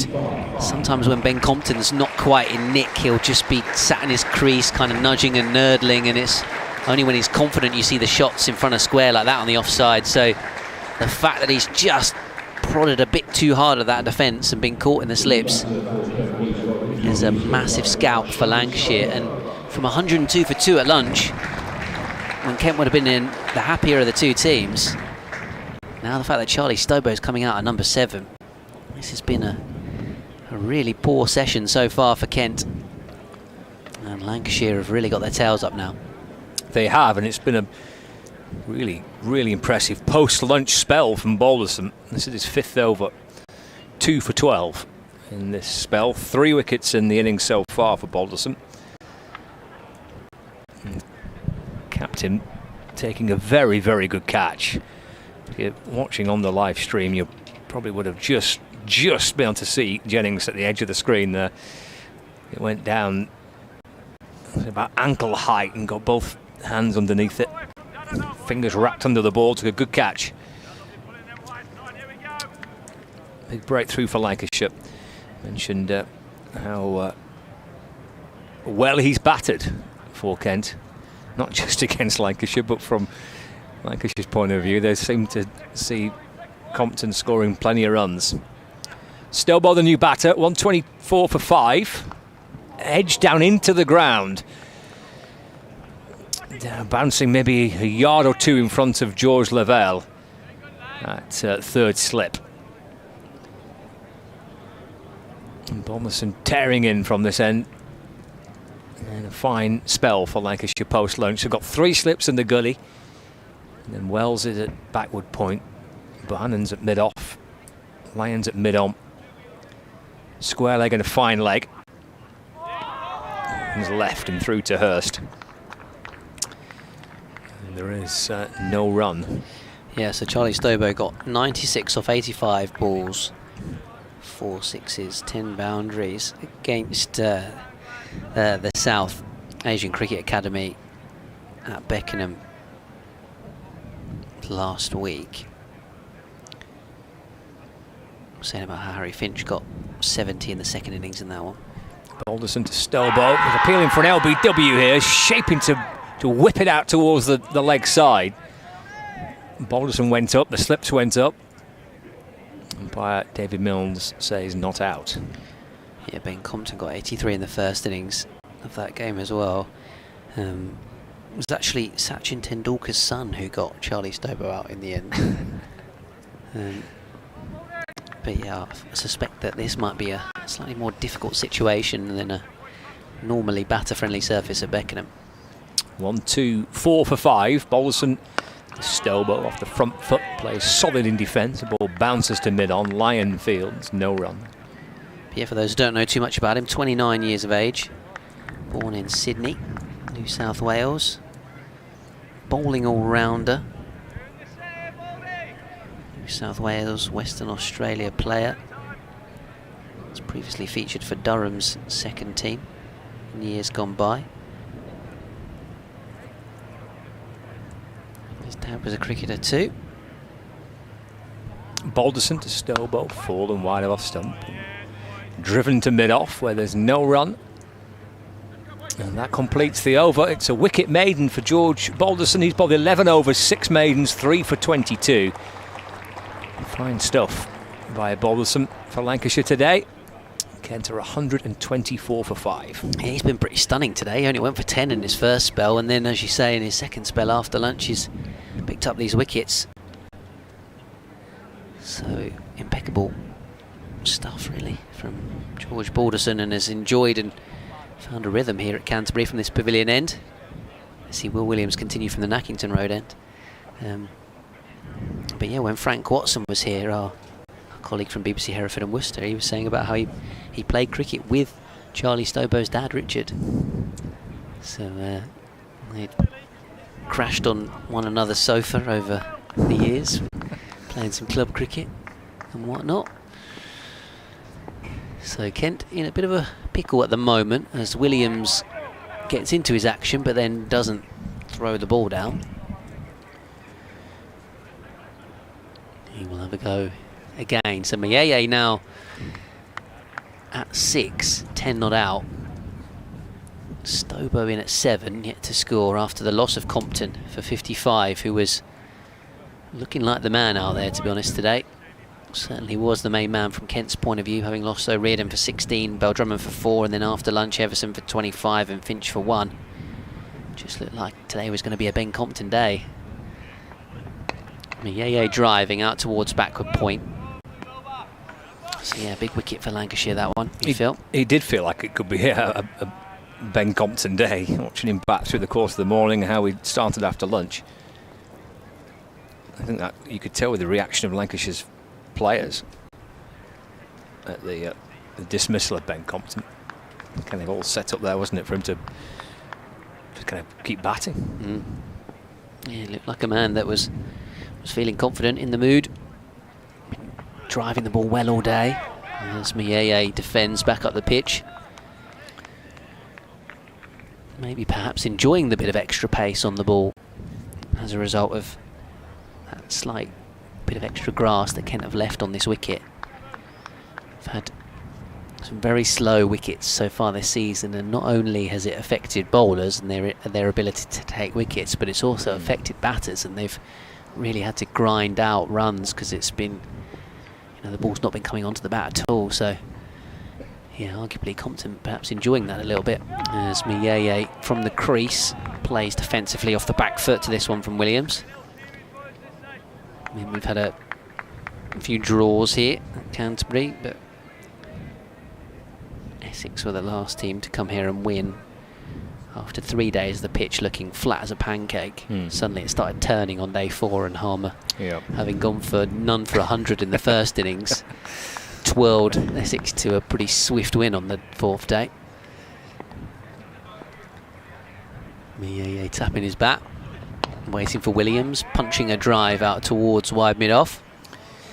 Yeah, I suppose the Nathan Lyon factor is, it weighs quite heavy, doesn't it, really? And Lancashire's challenge has been actually away from home, understandably so. They've not really played on a pitch that would offer any assistance to Nathan Lyon, and he said that little extra kind of grass left on this particular surface here.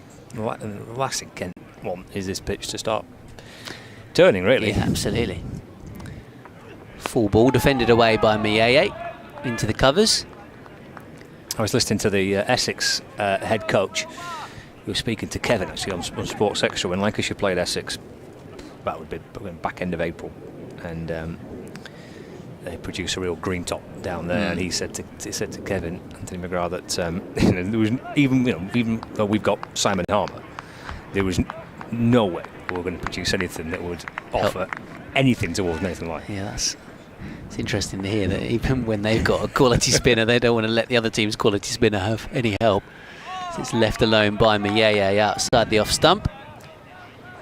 And through it goes, a maiden over. Of course, Kent have got Matt Parkinson, haven't they? Yeah. So Matt Parkinson's been Kent's best bowler in first-class cricket this season. I think he's quite comfortably got the most wickets. Just have a brief look. 12 for Agar, 13 for Gilchrist, obviously with that big haul at Old Trafford. But yeah, Parkinson 18. So, in theory, he's their main strike bowler, and yet they've left a bit of grass on it. But I think, to be honest, that was needed for everyone, for the spectator, for batters, bowlers. It's just been hard to watch at times with how slow the wickets have been here. Okay.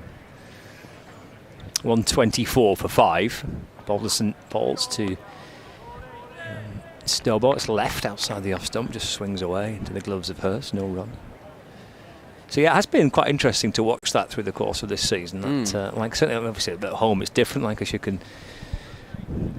can make it suit for Nathan Lyon, but away from home, they've gone to grounds this season where he's not had a lot to play with. Albeit the Old Trafford pitch is normally just a good cricket wicket. It's not like they've been playing on used pitches or anything.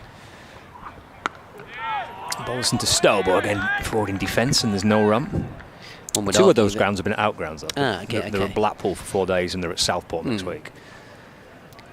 But yeah, you could argue that maybe they should have played on a few used wickets at Old Trafford to really make most of Nathan Lyon.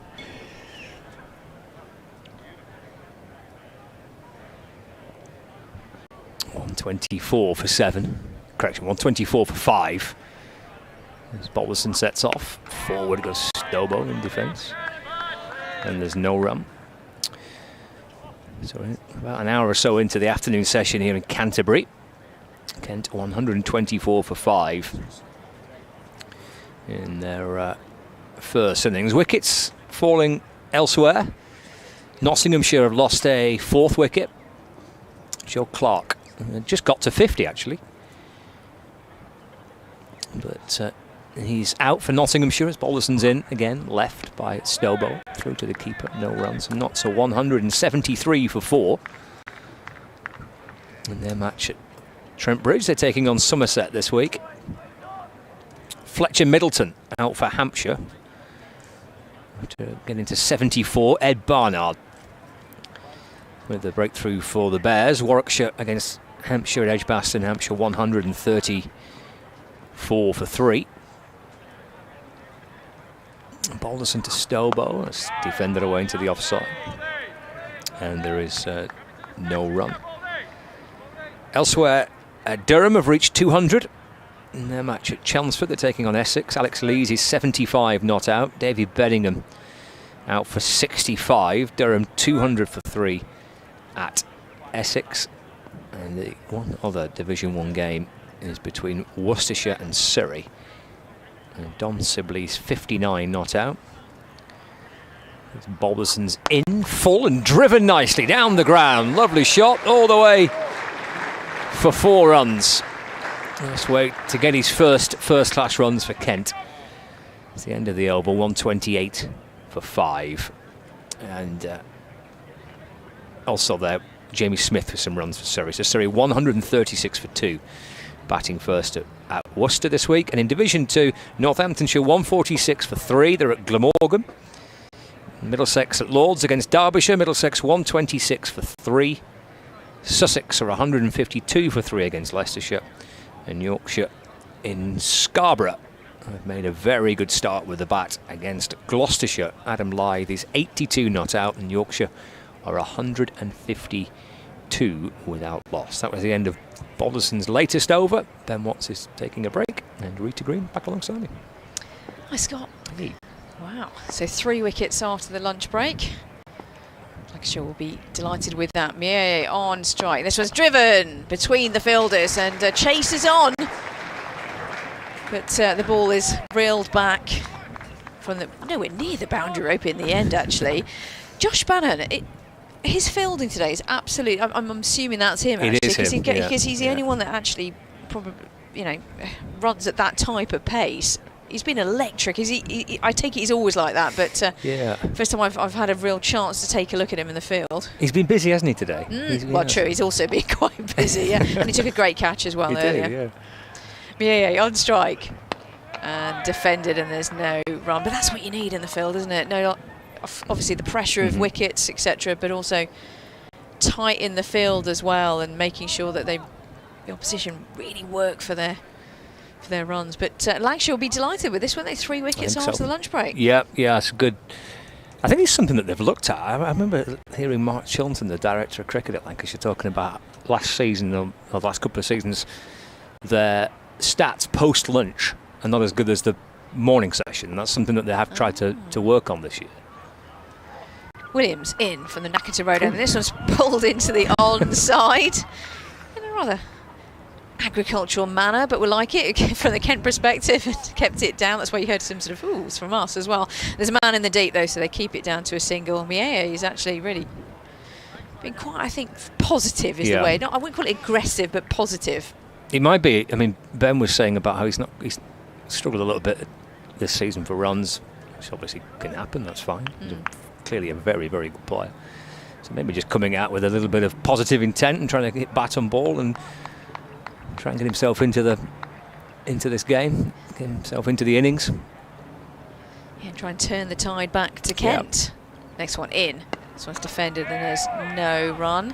And down the Nackington Road end, it's very noticeable, especially if you're wandering around the outfield like many people did in the lunch break. And by the way, well done to the Kent County Cricket scene for allowing that to happen. I've been around the grounds, many grounds this season, certainly. Many grounds, sounds like I've been everywhere, but many grounds. Some of them choose to do it, and some of them choose not to. And I think it's great. Now the umpires are having a chat, and it's about the ball. Of course it is.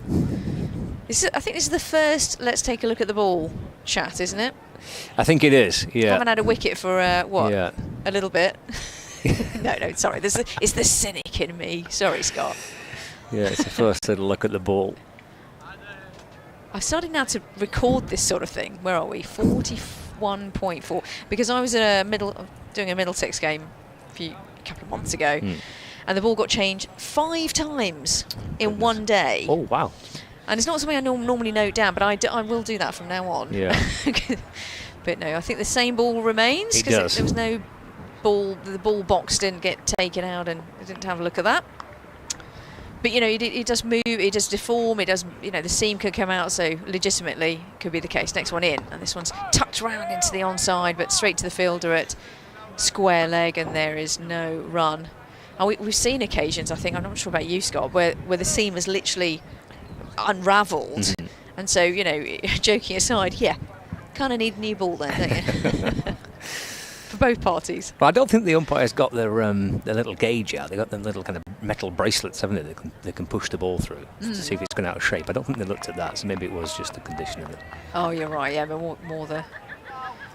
I'm sure he's got a name. He got has a got a fancy name. He does, isn't yeah. it? I don't know keep what it meaning is. to use a search engine to check what it's called, but there we go. Right hand batter on strike, and this one's full delivery. Punched to the offside to the point region, and there is no run. End of the over. 131 for 5, and Yaya will be on strike for this fresh new over.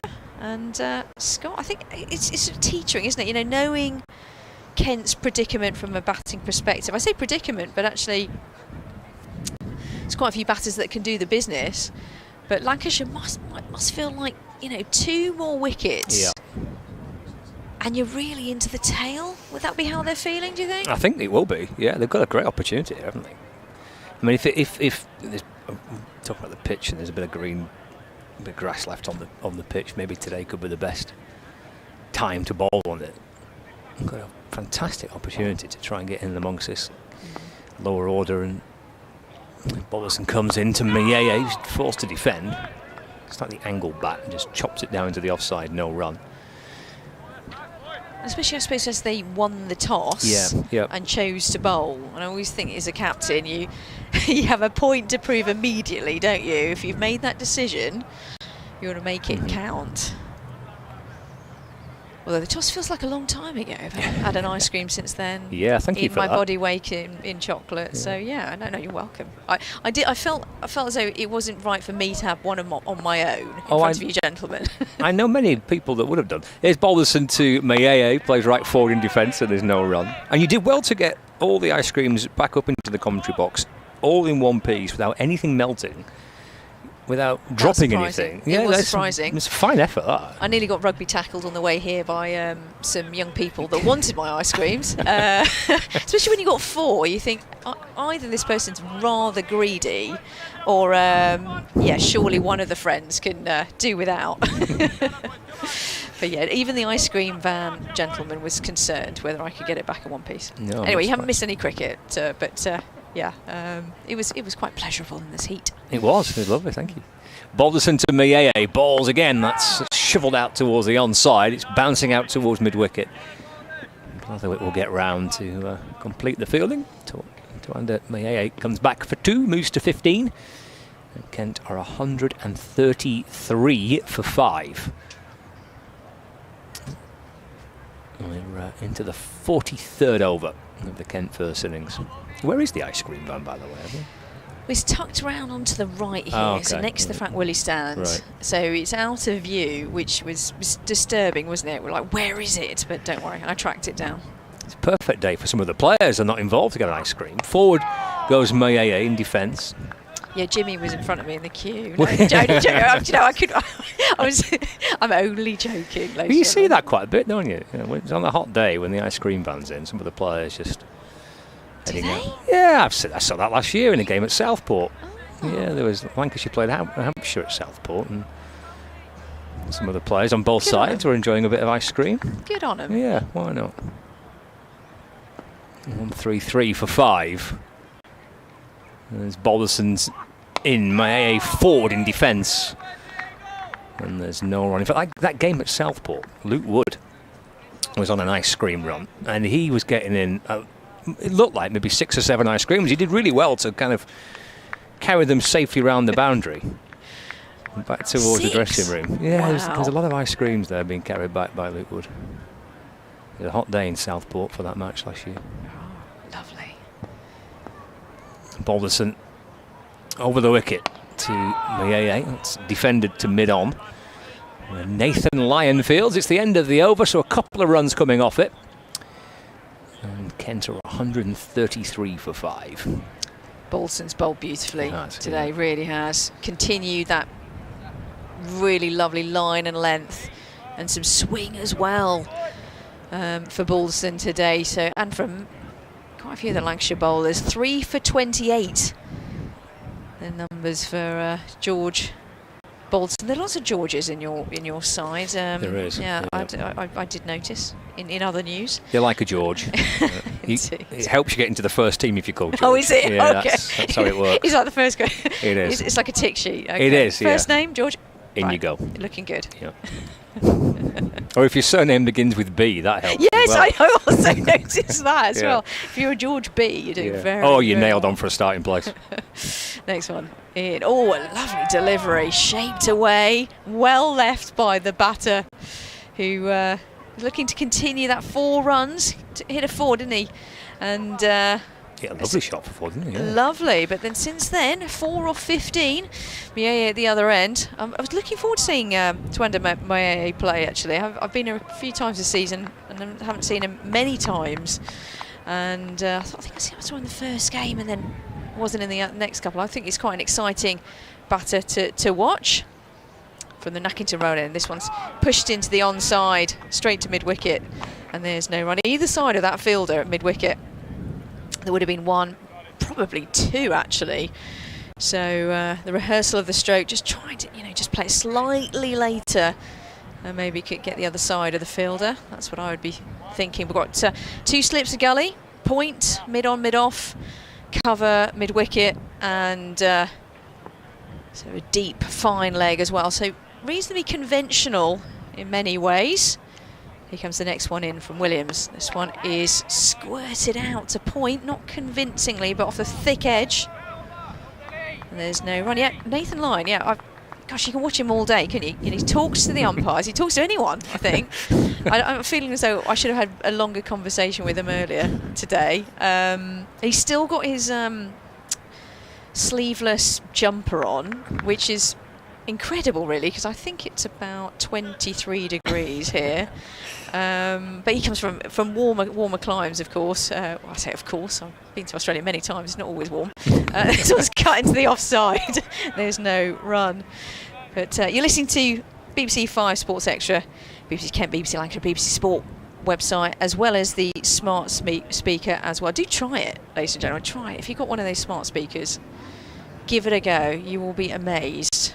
I had someone message me earlier on this morning about that, listening on the smart speaker. Who was it that put a message on? I think it was someone called, I think it was Janet messaged me, who's watching it, who's listening to us on the smart speaker. Excellent, thank you. Nice. It does work. Goody good. This one's driven, but straight to Nathan Lyon, that man, with the jumper on. I don't think we've seen him bowl, have we, since lunch? No, and were you surprised? No idea what you're going to say to this question, actually. Were you surprised that he came in a little bit later? Probably not, I'm thinking, because the seamers were doing quite well. But, are you surprised now that maybe it's the same again, that the seamers are doing pretty well, so why bring him on? Well, it was a good opening spell, wasn't it, after lunch by Bailey and by Balderson. Kind of ball, I think, 7 overs together. Last ball of the over. And this one's driven uppishly, but between cover and mid-off. And indeed, this one finally beats Josh Banahan, who's absolutely been electric in the field, but goes over the boundary route. So after 5 dot balls, a 4 to ruin the numbers in the over. But quite frankly, it was a pretty strong over up until that moment. It was in the air for a little bit.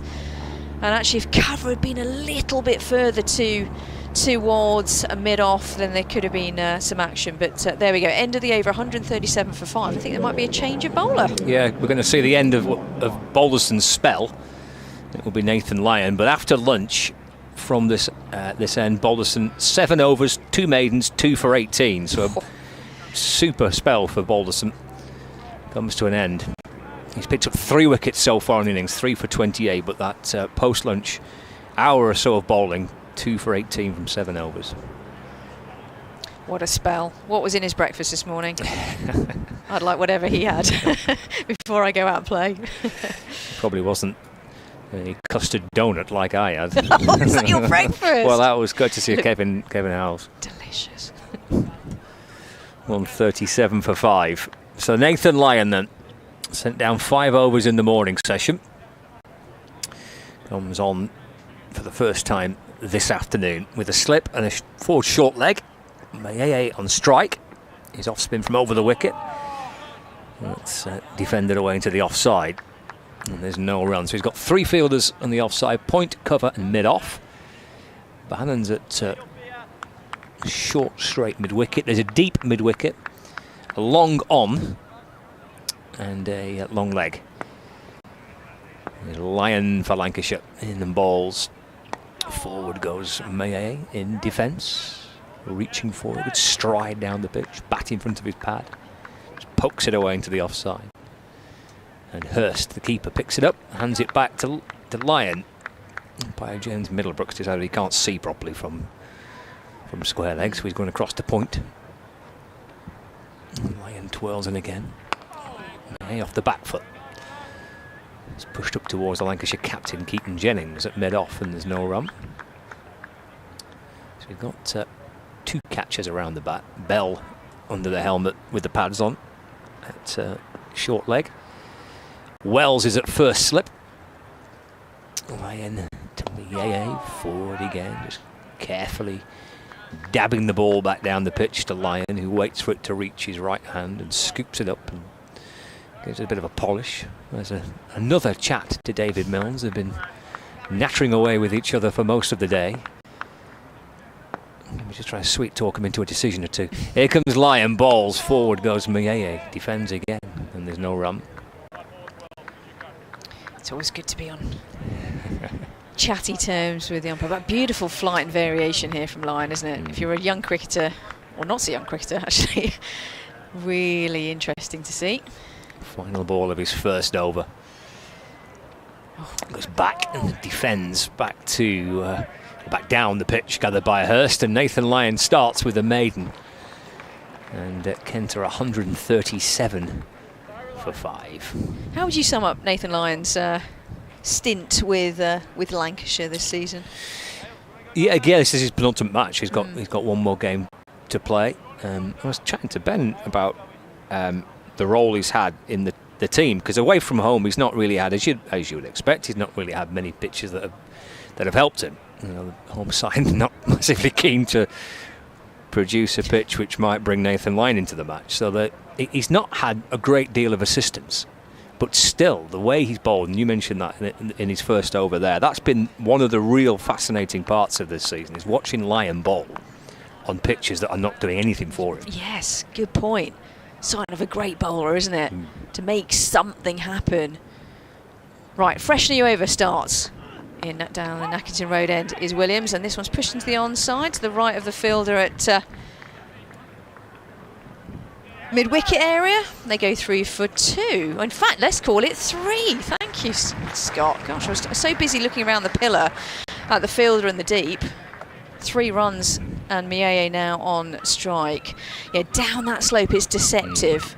And I roll out this same thing. Ben Watts would say this, so we all talk about it. You know, talk about the slope at Lords. We talk about the slope at your favourite or not football pitch as well, for that matter. But here, the slope is, nearly 12 foot, which is more than at Lords. You have to bear that in mind as a seagull goes overhead. Next one in. This one's down the leg side and nicely fielded by keeper Hurst, and preventing any more to the total. But you know, that slope, and when you're walking around as well, okay, you don't need crampons or anything to walk up. It's not that much, but it is noticeable, isn't it, from the manual scoreboard area down towards the new the Lime Tree Cafe, rather. That slope, it's noticeable. PAA on strike. This one's defended, and there is no run. Did you say it's 12 feet? Yeah, wow. It's 12, yes, nearly 12 feet. And Lords is about 8 feet. Okay. From the Les Amis stand, to be precise, to the pavilion. Yeah, so it's substantial as well. And then it sort of dips even more. I'm waving my hands around towards the left-hand side here. So, yeah, pretty noticeable. Again, bit of an early night. I'm surprised I did, actually, after being at Twickenham for hours and hours yesterday, watching 2 great games. Right, Maye on strike. You don't need to hear about that. This one's a short delivery. I haven't seen many of those today. No, we haven't. From Williams, and go through to the keeper. He's mixed it up a bit in this spell so far, Williams. I mean, that last ball that Maye just tapped away off his pads was a slow ball. The one that was punched away through the covers that Bohannon couldn't chase, that was a slower ball. So he's mixing up his pace here, an occasional short ball there from Williams. The fact he's kind of going for a little bit of variation might tell you that maybe the ball's getting a little bit softer and having to go to some change-ups, really. Mieye defends this one. There's no run. Yeah, you're right. You know, it's again about the... I was going to say intelligence, but also the ability for bowlers to have variations in their locker at this phase of the game, or phase of the ball life as well, right? You know, you've got to make things happen. And I know there's been so much discussion about the Duke's ball and the Kookaburra ball, etc. But I found it hugely fascinating to see what's going on. Yeah, a bit of variation in this one. Yeah, I think that's the first short delivery I've commentated on today anyway myself. This one's much fuller and defended by Mieye, and there's no run. Just 3 runs off the over, 140 for 5 the scoreline. Still sunny here in Kent, a really lovely pleasant day in the Garden of England. And Lancashire, well, don't feel pleased with 3 wickets after lunch, but a bit of a partnership building here.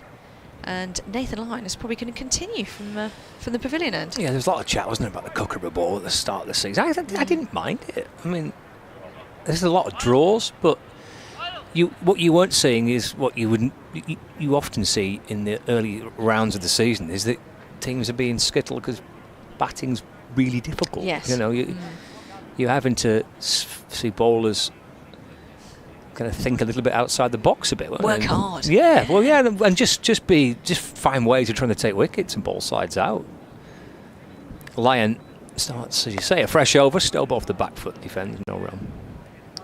So no, I didn't mind those couple of rounds. I think we've got 2 more rounds. Actually, I think maybe next week could be one is of. it? I think. Okay. I don't know. Maybe I've gone a bit early with that. I thought maybe next week was one of the rounds of the Kookaburra, but maybe not. But there's certainly 2 more rounds to come before the season's finished. Here's Lyon in, and left by Stobo through to Hurst, no run. Yeah, it was, I think, the first 2 rounds. It was, I look quickly at my notes, and then and last year it was only 2 rounds total. So that preparation for the Ashes in 2025, and that's the idea. Lyon into Stobo. That's jab back down the pitch and gathered by Lyon off his own bowling, and there's no run. 140 for 5. Nathan Lyon for Lancashire loops round and shuffles in and bowls again. Oh, he's gone back, and he's in the end defended rather late.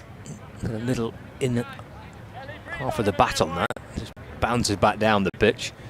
I've got a few of the Lancashire close fielders interested in that. In a slightly awkward looking way, but managed to keep it out. Lyon bowls. Pushed to mid off. And there's no run. This would be great for Stobo. And Ben was saying he's an Australian from New South Wales, which is where Nathan Lyon's from, so it's a great moment for him to face the great Aussie spinner. It's turned into the onside by Stobo. That's pretty cool, isn't it? Yeah. End of the over. 140 for 5. Another maiden for Nathan Lyon. Yeah, indeed. Elsewhere, Notts have lost another wicket. Tom Moore's the man out. So Nottinghamshire 185 for 6. And Casey Aldridge has taken another wicket. Notts 185 for 6. Reminder, every ball of every game available via the BBC Sport website and the app. With the return of the county championship, the Champo's back. Oh, go on, sing it. No, I'm due to leave commentary, so it's probably for the best before I burst into a Backstreet Boys. Oh, I'd love a bit of Backstreet Boys. Oh, you really are off. Okay. Okay. Oh, you've kept all the listeners sort of hanging on there, Scott. Well, remember the Backstreet Boys will be back at some point, I'm sure. But Ben Watts just about to slot in alongside me, and scoreline 140 for 5 here in Canterbury. The oldest cricket festival in the world in action right now as well, Canterbury Cricket Week. It's start of a fresh new over. This one's defended by Mieye very well there, and there's no run. Hello, Ben. Hello. Stobo, tell me about him. I think it's the first time I've seen him in the flesh. Tall chap. Same. Oh, same. Okay. Yeah, first class debut for Kent. Same for everyone, right? Okay. Yeah, everyone's learning about him today. He looks a little bit at the crease, like Matt Quinn. Because of the height, because of the kit, right-handed, similar height and build, moustache. This one's let go. Moustache. Yeah, well. So yeah, yes. when he played that orthodox off drive for 4 to get off the mark, I was slightly baffled for a moment. Yeah. Because I love watching Matt Quinn bat, but you don't normally see kind of textbook cover drives from him in that sort of sense. So yeah, that was quite fun. But yeah, got 96 last week in a second team game, so it's coming off a little bit of form. Yeah, nice to see. And from a Kent perspective, of course, he's got tall chaps, I always say long levers. It's not that type of game, I know, but yeah, he can hit a long ball. But yeah, Judging from seeing a couple of the highlights in that game, yeah, just letting that one go from Bailey. 2 for 41 from Bailey. Lions 7 overs 3 maidens, none for 10 so far. 140 for 5. The sort of midpoint of the day in terms of overs bowled. next one in. Yeah, he turns this into the onside through mid-wicket, and there's a chase in the deep, and there's a man in the deep who picks it up. They go through for 2 more to the total. Mieye on 15, and now up to 17. 142 for 5. I mean, interesting stroke there. But yeah, it was. I mean, I'm not sure the outfield's been slow today, but there's been a few shots that I expected to go for 4 that haven't. Totally, and I'm still wondering whether it's the fielding just being electric, or the outfield just being a little bit slower, or maybe a bit of both.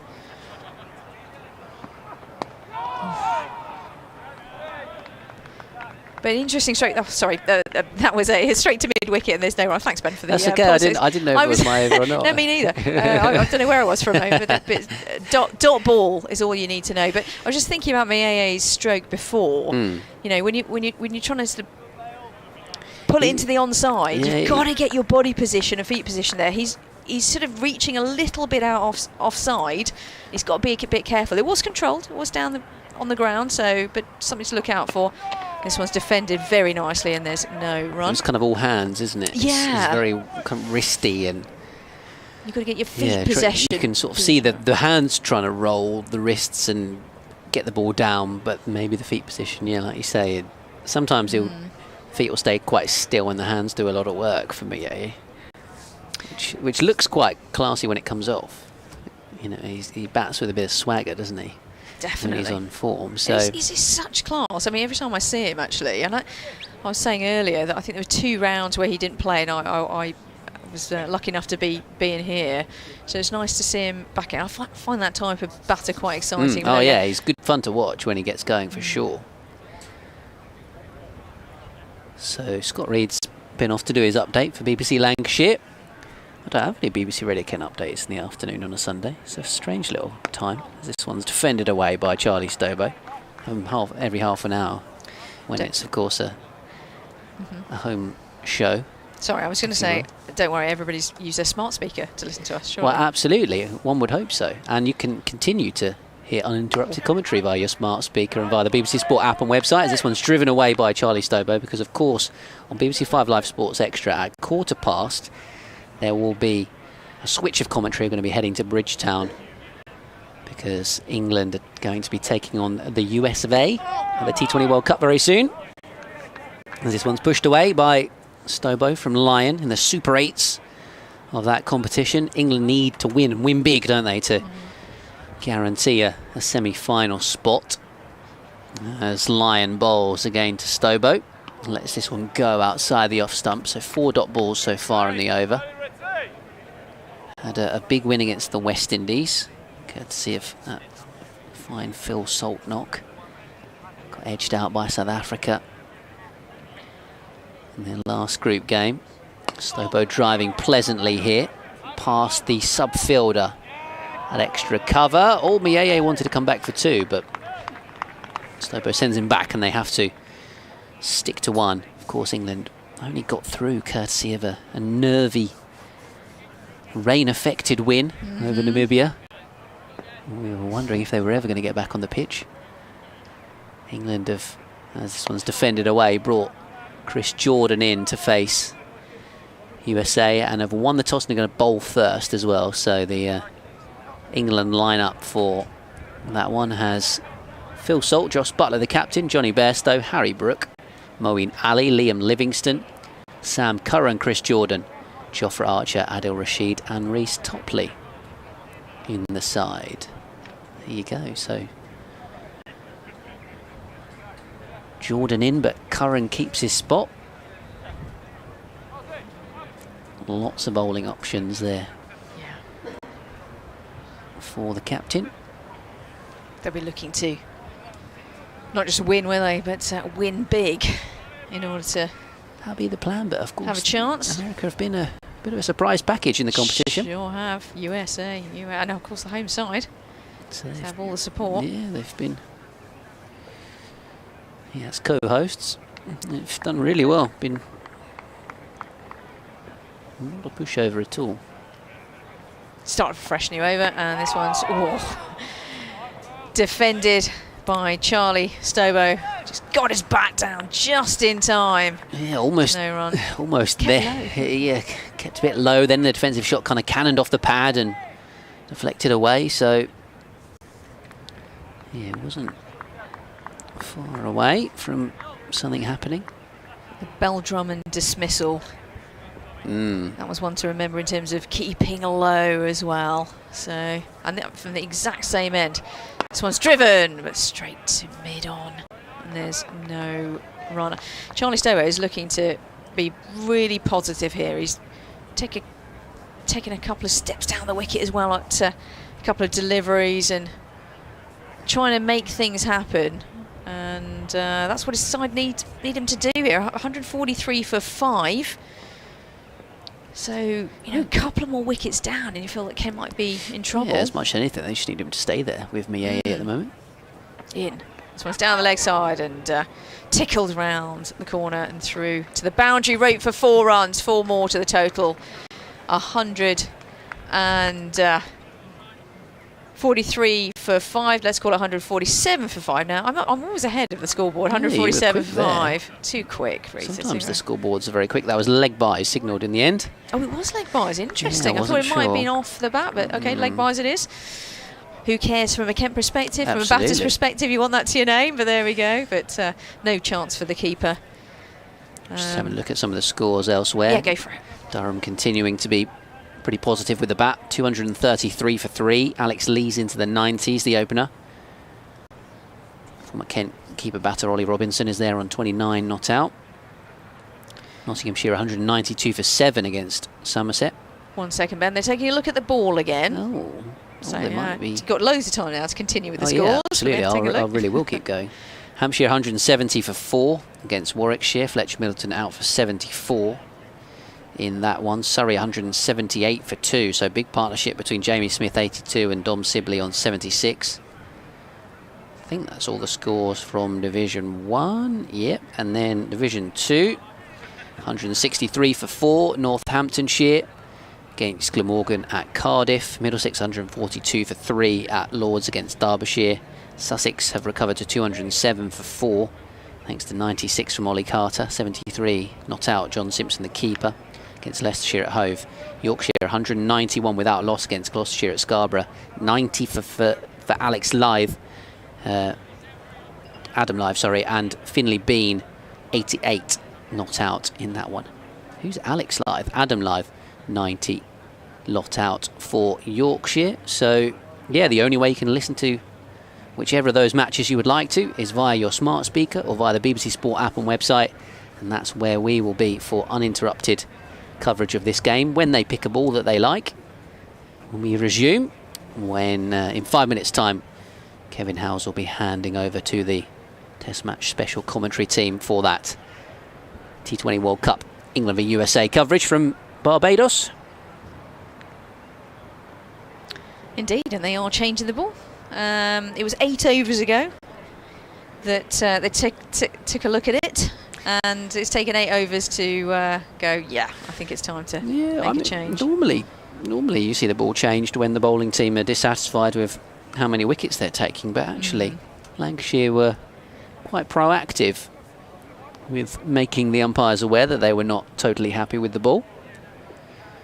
They'll be hoping that they can get this one to do something. It's only been 23 runs since the last wicket. Yeah, so, that's what I mean. Normally, yeah, you're right. Normally it's when there's a big partnership that's set in. Yeah. Oh, I'm pretty sure this ball's working. It's not taking in wickets anymore. Next one in with this new, not so new ball, and through to the keeper, and there's no run. So a change of ball, but so for those of you who don't know about this, so this box or crate of balls comes out, and the umpires have to go through it and pick one that looks sort of similar, don't they, or similar overs used in the nets or wherever, and that gets chucked to the fielding side, so they don't get a say at all, of course. Yeah, I know it sounds obvious, but I think it's good to explain actually what that process is. Yeah, absolutely. I think generally there will have been match used batch of balls. Oh, match use, yeah. Well, As much as possible. Yeah, yes, as much as possible, but I'm sure there might be a limitation on Day that. one of the season they can't afford them. Match used balls. In and bowls is Bailey, and this one's through to the keeper. Lovely shape on that one. And Charlie Stobo, the Australian, 29 years old. What else should we say about him? I was doing a little bit of a research on him, actually. Yeah, from New South Wales. So he had his debut for New South Wales in 2016, so he's got quite a lot of experience under his belt. But plays for Western Australia nowadays. Kent debut today. Played for Cricket Australia 11 as well, 2017. And this one's defending, there's no run. So he's got some first-class experience, that's for sure. Yeah, I think in terms of his bowling style, he's, tall, stump-to-stump bowler, medium fast, not necessarily express pace. Saw him bowl an over in the T20 game against Somerset, which was only 5 overs each. But I believe he picked up a wicket with his very first ball, actually. Oh, that's a great start to any day, yeah, isn't it? It wasn't too sad at all. Too shabby. Good. Well, we sort of half touched on Wes Agar. Well, I did anyway. Yeah. So, unfortunate injury, wasn't it? And Happened his happened time on the here. pitch. He fell awkwardly he'd been rested the week before, ironically, and then when he was in the team, he fell awkwardly on his shoulder in the field, diving for a ball at extra cover, I think, and that damage has seen him fly home early. Here's Nathan Lyon, another Australian, as this one's defended away by Tawanda Mayeye. Earlier on in the season, Grant Stewart, who was born out in Australia but qualifies for Kent as a domestic player through his mum's Italian heritage and his Italian passport, he was saying it was just a pleasure to be on the pitch and to face Nathan Lyon in that game at Old Trafford. There's a shout for LBW. This will be leg buys down towards fine leg as Mayeye comes back for 2. Yeah, the umpire does now indeed signal. Yeah, it's quite a thrill, isn't it, when you play against... Yeah, I just thought that was a really nice quote, actually, to be like... Yeah, just to be playing against him as someone who's born in Australia. He's viewed that highly as... Back goes Mayeye, and he uses his bat to defend. If he'd missed it, he'd have been struggling would have been slap bang in front of the stumps, LBW, but... Just nudged it away to short leg, and I guess Nathan Lyon, he is in that ballpark of heritage as Mayeye comes down the pitch and looks to smack him straight all the way for 6. I think that's gone. Kent 150 comes up. There was a long on back, but a little bit squarer in front of the Frank Willie stand, and that was a pretty straight hit by Mayeye. Not convinced he totally got all of it, to be honest, but he got enough of it to take it for 6. And there was me talking about Nathan Lyon and where he ranks in Australian spin bowling history and heritage. Of course, behind the great Shane Warne, but Mayeye is just trying to play a bowler who's chucking the ball in his direction and trying to get him out, and he's whacked it back the other way and hit the ball for 6. So here comes Lyon, the next ball. Mayeye defends, which is an improvement on the T20 game on Friday when he hit Simon Harmer for 6 and then got out the very next ball. It was a pretty similar shot, actually, the one that he knocked, or ended up in a pretty similar spot. The 6 sort of straight long on-ish against Harmer. Mieye just defending this one into the onside. 155 for 5 Kent here against Lancashire in Division 1 of the County Championship, live on the BBC. And yeah, it's one of those that I was impressed with actually, Lyon, when in the game at Old Trafford. He's the sort of character that, you know, if he goes for a boundary, if he goes for a 6, he's just a bit like, yeah, whatever. He's been around too long, hasn't he? It happens. Yeah. It happens. I'll get you out in 20 minutes time. You know, he's got that confidence about him, and he's got that experience. Whereas a young spinner might lead to their confidence getting down, or they try and do something different. But you might see it as almost a little moral victory that the batter had to do something different to get the runs. Next one in. Next start for fresh new over. And Bailey's first delivery is through to the keeper, no run. And that one sort of came head high, at the bounce level, I must admit. Head high for Charlie Stover, so that one didn't keep low at all. Okay, nice little bounce there. So there's a bit of variation from the Nackington Road end. We've seen some that kept a bit low, one a little bit high. But yeah, going back to, I don't know, I think sometimes it's a case of, certainly when I was bowling, you in the county scene, you feel like, oh, you have to do something different. This one is pushed to gully and there's no run. But yeah, he got enough on it, didn't he? I think you're spot on. I don't think he completely and utterly middled it. And actually, for a moment, thought the long on might be in business. But it did sail over the boundary rope and 6 runs. And it's a nice thing to tell his grandkids, isn't it? Yeah, I hit Nathan Lyon for 6. You know, that type of, that's true. Thing, yeah. I remember hopefully he'll have a few more good bowlers. He's got Harmer and Lyon on his list now. Hopefully he's going to have a good enough career that he's going to hit a good few top players for 6. Yeah. Stobo on strike. This wafted stroke, not convincingly at all, and through to the. Well, I was going to say the slip cordon, pretty much, wasn't it? But the keeper did come round to take it. In fairness to him, there was width there. Well, yeah, I don't know. He didn't get his feet position. I'm banging on about feet position today, but it's the basis of a good stroke in the game. This beautiful game that we love to watch. Oh, he just didn't shift his right foot, especially if you're going to cut it. Rita today. Well, sometimes I am, but anyway, this one is left alone and there's no. I'm obsessed with foot movement, from my own foot movement on the pitch. Actually. Sorry, Kat, I was interrupting you there rudely. So carry on. What was your main beef with the shot? So I think the upper body seemed completely right, but he just didn't get the basis of his right foot. I'm moving. This is radio, but I am. Yeah, if you don't get your positioning right, obviously, to be able to get it, your hands are just trying to do too much, and that's when it feels like a bit of a waft and a wand. Your back becomes a wand rather than an extension of your upper body. Right, speech over. But next one comes in, and this is a very interesting delivery. I think he tried to do the slower ball there. Yeah. Ended up being a full toss, and Stobo just pushed it to mid-on. I thought he would have absolutely thumped that into the onside, which is... I think he was just trying to clip it, wasn't he, into the onside, and didn't really get the timing. But yeah, obviously Tom Bailey has been known to, in the latter stages of the game or a day, switch from bowling seam up to bowling some spin. So he was tapping into his repertoire there. Next one in. This one, is a false shot and trying to be pulled into the onside, end up somehow going to mid-on, and it's a no ball as well, just to throw that into the mix. So has he responded to the call there, Stobo, and heard no ball, and then tried therefore to take the ball on and play a slightly interesting shot? Almost like a free hit. Now, just look to the replay. And certainly the hand movement of the umpire didn't happen until played the stroke.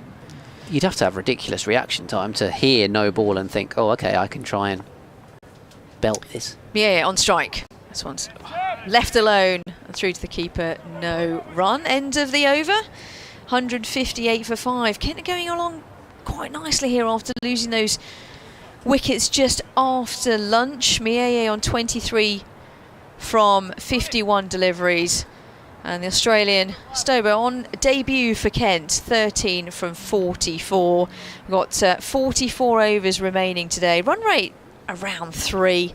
Looks like line will continue from the pavilion end. Yes, that run rate has dropped since lunch. Well, the first session at least, when it was yeah, it more, was, wasn't it? It was nearly 4, wasn't it, at one point? Well, yeah, very early on it was. When Ben Compton was in T20 mode. Compton and O'Riordan were motoring early doors. Here's line then to Stobo. Short leg and a slip. Back goes Stobo. Pats that fairly crisply up towards mid-off for a single. That's nicely done. Brings Miyeye back on strike, who's got 23. Including that 6, straight 6 in the previous over. Lion bowls. He was trying to drive that with some aggression and has ended up kind of forcing it into the ground, and back it goes to the bowler. So it wasn't entirely convincing, that stroke. This time he comes forward, plays defensively to Miyeye. So yeah, the only other boundary he hit was earlier on in his innings.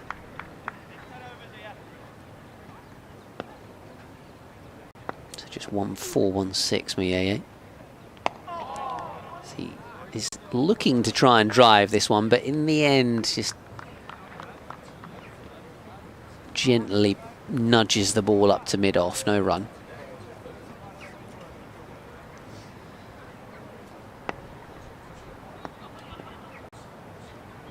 Lion bowls. Hurries Miyeye slightly with this delivery.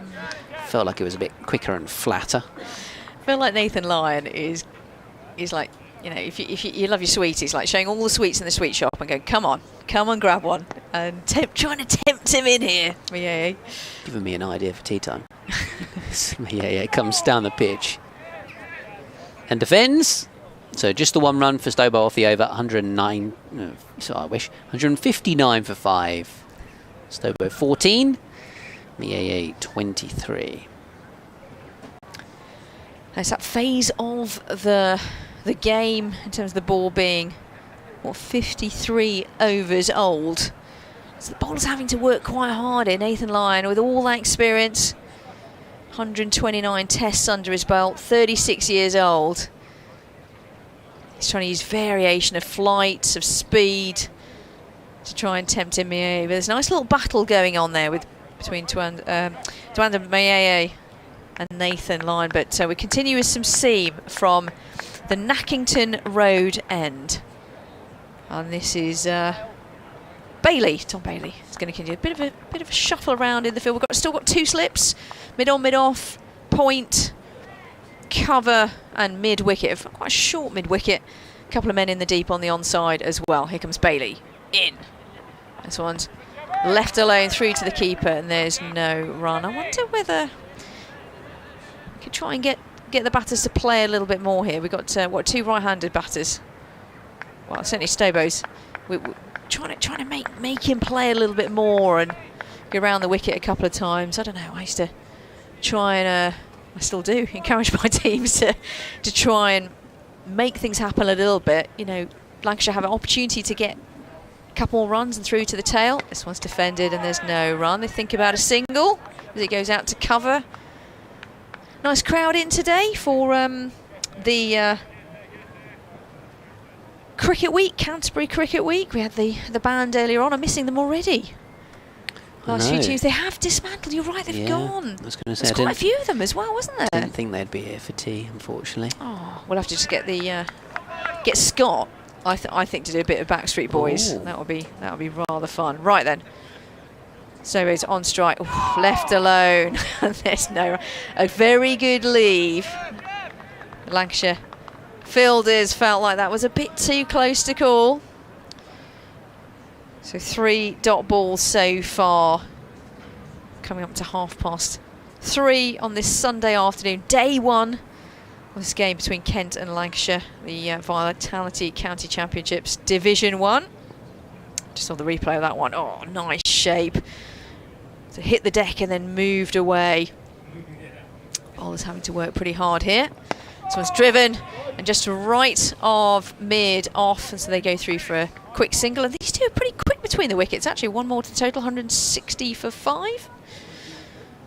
Nice to see from a Kent perspective that they're really trying to get every possible run going. So Matt Parkinson, you know, ex Lancashire, been there a long time, much loved actually at Lancashire. I know Kent have played Lancashire already this season at their place, but it'd be interesting for Matt Parkinson, won't it, for him to play against his old team once again, but at Kent this time. Yeah, he's 1 from 1 playing against his old team so far. This one's a short delivery, not many of those, and Demir just ducks underneath it. And there is no run. He didn't take bundles of wickets at Old Trafford, but he took important ones in the end. Particularly in the second innings, when a couple of times Lancashire got partnerships going, and he managed to then coax a wicket and get the ball rolling again for Kent, who obviously followed on in that game, and having run through Lancashire pretty quickly the first time, then struggled the second time to find wickets quite as easily. Yeah, on strike. This one's defended, and there's no run. I will not forget watching that game at Lord's. I was at Lord's that day, and it was a completely washed out day. And watching the glorious conditions up in Lancashire, it was as though we were in a completely different universe, seeing buckets of water come down at Lord's against Middlesex against Leicestershire, but I was rather jealous of the conditions up there. But that's the way it goes. End of the over, 160 for 5. Kent going along pretty well here. Stobo on 15, Mieye on 23. They'll be looking to take their position into a more fortuitous position. No, sorry, I was just looking at they put the partnerships graphic up on the live stream. This one's flicked away by Stobo behind square on the onside for a single, just to show the partnerships in the game so far. Thanks to Rita Green, who's going to make way. Scott Reed will come in alongside me, Ben Watts from BBC Radio Kent. Scott Reed of BBC Radio Lancashire, as this one is defended away by Mieye. A little bit of pad involved. Sports Extra listeners now have left us for the T20, but hopefully you're still hearing us loud and clear via your smart speaker or via the BBC Sport app and website. As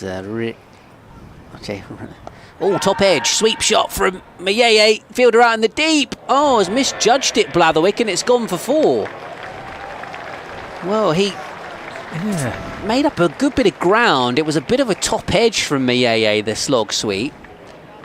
And in the end, the ball looked like it's gone through his fingers, but he's kind of, I don't know, overrun it and got in a bit of an awkward position, or he was on the run trying to dive above his head and take the catch. He's just made a bit of a mess of that in the deep. I think he did kind of run past it, didn't he, in the end? He kind of made up plenty of ground to get there. Line again to Mieye, who's forward in defence. I was just sort of thinking that obviously this partnership has kind of settled things down after that brilliant spell for Lancashire after lunch. And then Lancashire almost having themselves another wicket in the session. Oh, Mieye comes forward, skipping down the pitch and driving on the floor, but straight to cover. Either side of him, he might have got another 4 runs. So far in the game, he's hit line for 6 down the ground. He hit a lovely back foot punch off Balderson for 4, and then less convincing for that top edge slog sweep. Line just tossing this one up slightly. They're going to try and come through for a single. That wasn't necessarily convincingly ran between the wickets, but Charlie Stobo with a long reach does get safely home. End of the over, 166 for 5. Kent Mieye 28. Stobo 16 lines, bowled 11 overs, 3 maidens and number 24. Who's to come then next for Kent, do we reckon? Bayers Swanepoel will be next. Swanepoel next. Left-handed South African who got a 50 on debut, I think, for Kent against Worcestershire here, but then has barely scored a run since. And then it's kind of, into the bowlers then, aren't we? Yeah. important partnership in this, isn't it? Yeah, I'd say so, for sure. Especially as you've not got, say, a Grant Stewart today, as amongst the bowlers. Matt Parkinson is carded to come in at 9, so yeah, he's worked hard on his batting and he's been batting pretty well at times this year. Yeah. But still, that probably is a place too high, possibly. So it just shows that what Kent have got to come after him in Garrett, who had one decent knock as a night watchman, albeit 48 against Surrey here. And then Jazz Singh, the number 11.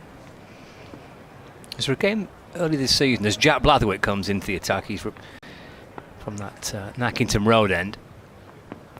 Starts with a bouncer to Mieye, and ducks underneath that and through to the keeper. No run. There was a match here where Parkinson batted for ages, didn't he? Really did.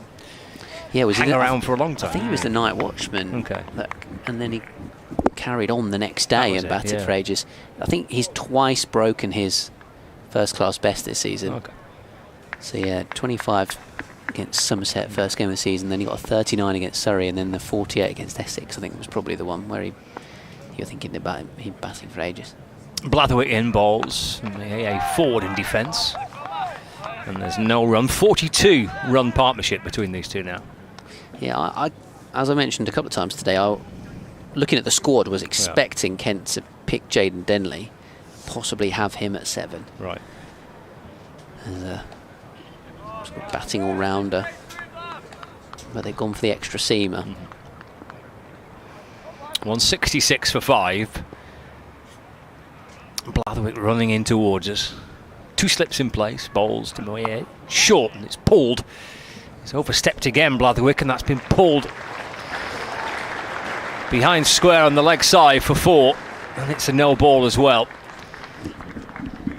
So the boundary off the bat and 2 for the no ball. 172 for 5. I get the tactic though from Lancashire. They've seen that Mieye likes to take on the short ball. As Rita was saying earlier on, he's kind of all hands when it comes to taking on the short ball, and he has fast hands, but it's a long old boundary out there, so I'm thinking maybe the top edge might be on.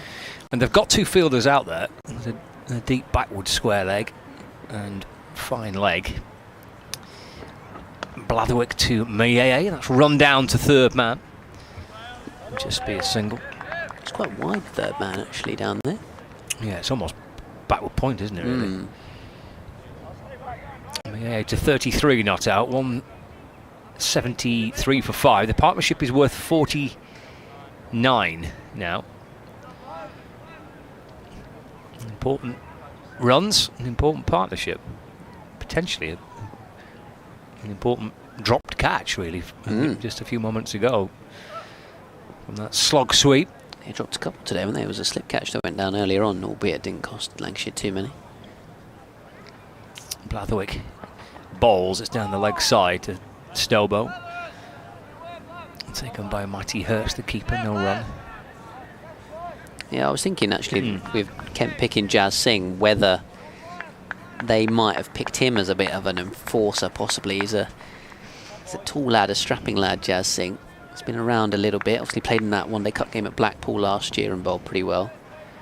Whether they think that maybe on a flat pitch he could be someone to come in and take wickets. Blatherwick over the wicket bowls, pushed away by Stobo. Just out towards point. And they've got through for a single to bring up the 50 partnership. It's a very good counter little attack. This it's a steadying partnership at an important time really for Kent. Having lost wickets quickly after lunch, kind of stem the flow of those wickets falling, and they've given themselves a little bit of a platform in the middle part of the afternoon here. Nicely battered. Mieye and Stobo. 50 run partnership. Mieye back on strike. Blatherwick is in and bowls. It's full delivery. Mieye gets forward to it and pushes it up towards mid-on, and there's no run. So the first over back into the attack for Jack Blatherwick, having only bowled 3 overs this morning, and goes for 8 runs. Stobo on 17, Mayeye on 33. We've got 40 overs left in the day, so we've got 8 until the tea break. Yeah, Mayeye is always, if he's going to bat for 60 odd balls as he has, he's always likely to pick up boundaries. Aggressive stroke playing kind of batter. Stobo so far has dug in for his 17 from 52 balls. That one just turns a little from Nathan Lyon. His fellow Australian Stobo going back and playing defensively into the cover area. 174 for 5. Kent, after Lancashire won the toss, chose to bowl first here at Canterbury. Nathan Lyon to Stobo. Watchfully played again.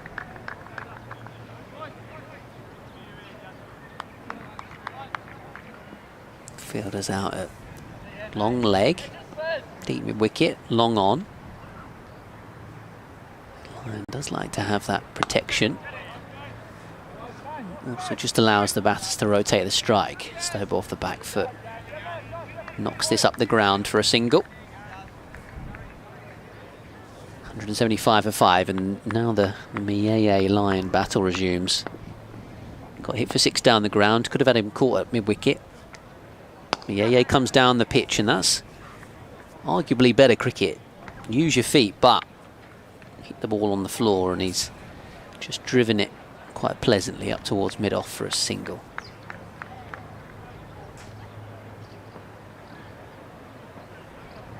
So a couple of twos in successive, well, a couple of singles rather in successive deliveries. Stobo himself now is on the front foot to find Lavelle, as he did off the back foot a moment ago. 3 singles and 3 deliveries. Off Lyon, who's none for 27 so far. From this, the final ball of his 12th over. Yeah, just going back and turning it. One hand, one bounce to the short leg fielder. End of the over. 177 for 5, Kent, here on the first day against Lancashire. BBC Sport website app. And on your smart speaker commentary of this game, and via the live stream for the 2 respective clubs.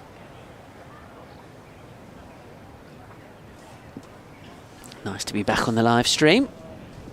Kent do their own thing for the blast. Obviously we were on... We weren't officially on Lancs TV, were we, at Old Trafford? Sky game, wasn't it? Yeah, it was.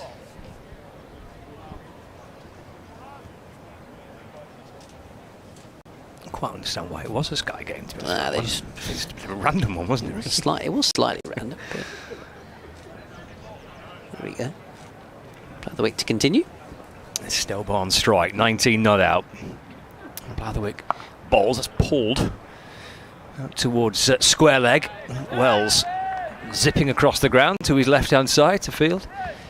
From just behind to just in front of square. Single for Stobo. Moves to 20, 178 for 5. Brings Mayeye back on strike. Lancashire have not played at Emirates Old Trafford for a while because they've been on a bit of a road trip. T20 games all away from home in the last couple of weeks, and this fixture here. Next week it's at Southport and Birkdale. As Blatherwick's in, Mayeye defends. It's another no ball from Jack Blatherwick.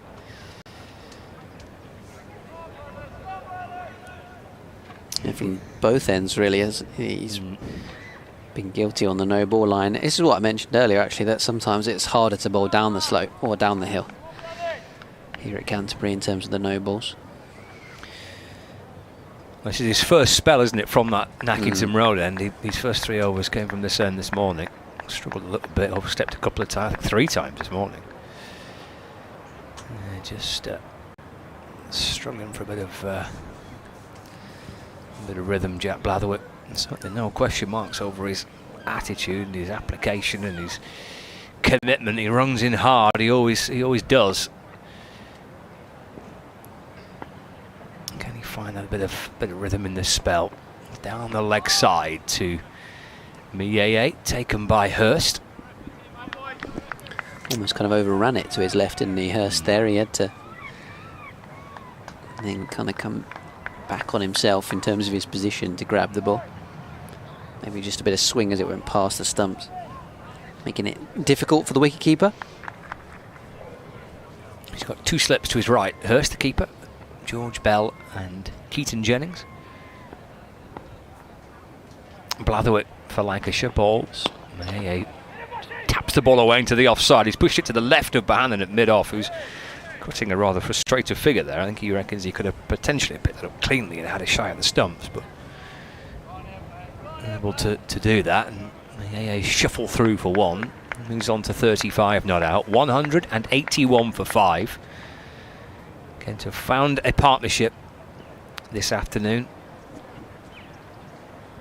which so far has added 57 runs. Blatherwick to Stobo. He's pulled his top edge. He's in the air. Will it land safe? It will. There's kind of 3 fielders all looking for it, peering over their shoulders up towards the sky, and it's landed in between square leg, fine leg and deep square leg. Stobo gets a single, moves to 21, 182 for 5. Yeah, it's interesting because I think originally Blatherwick might have been brought on to bowl the short stuff primarily to Mayay, but actually it's Stobo who has arguably been more unsettled by the short stuff, and in the end he's top edged it in between 4 fielders pretty much. Keeper square leg, long leg, fine leg, all just could only watch on. Blatherwick in again. Mayay defends, pushed up towards mid-on, and there's no run. 182 for 5. 35 to Wanda Mayay, his top scorer in the championship this season for Kent. Early wicket for Reece Topley against USA for England in the first over of that game. Over now on 5 Live Sports Extra. Final ball of the over. Blatherwick in and bowls. It's fall onto the toes of Mayay, and that's flicked away in front of square. Through for a single, keeps the strike as well. 183 for 5 at the end of Blatherwick's second over of his second spell of the day. 183 for 5, Kent. Stobo on 21 and Mayay on 36. 6 overs until we get to the tea break. We've got Lyon still going from one end. He's rattling through his overs pretty quickly. Lancashire would like a breakthrough before we get to the tea break. A chance to try and end this partnership. It's been good so far for Kent. A couple of half chances created, but 59 runs so far these two have put out. Lyon about to start his 13th. Slipping a short leg for Mayay. Goes back and punches off the back foot up towards Keaton Jennings at mid-off, and they come through for a single.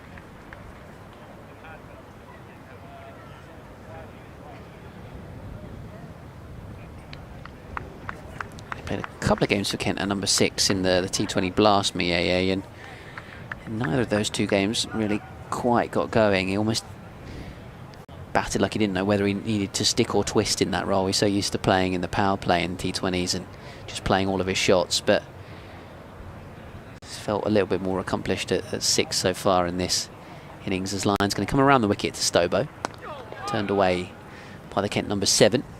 Australian overseas into the onside. I think he's just gesturing towards the Kent dressing room, Mayay, that he'd like a drink. 3 overs time, he can have a bite to eat as well. Lyon bowls. Oh, little ramp shot here from Stobo. That was very cute. And 4 runs as well. Down towards fine leg. Nice little adjustment to bring him a boundary and move to 25. 188 for 5, and maybe just the angle there from Lyon going around the wicket encouraged Stobo to play that stroke. Played it well, didn't he? Big lad, isn't he? He's got down there nicely and helped it on its way. And the Vell is going to come in from long on to stick a helmet on and go in close. So interesting that Lyon's response to being hit for 4 is to stick another fielder in. perhaps at a leg gully or leg slip position. Now he's coming around the wicket, he's dispensed with extra cover for the time being. Or at least it's going to push Jennings more to a wide mid-off. So yeah, another close catcher goes in. Back goes Stobo.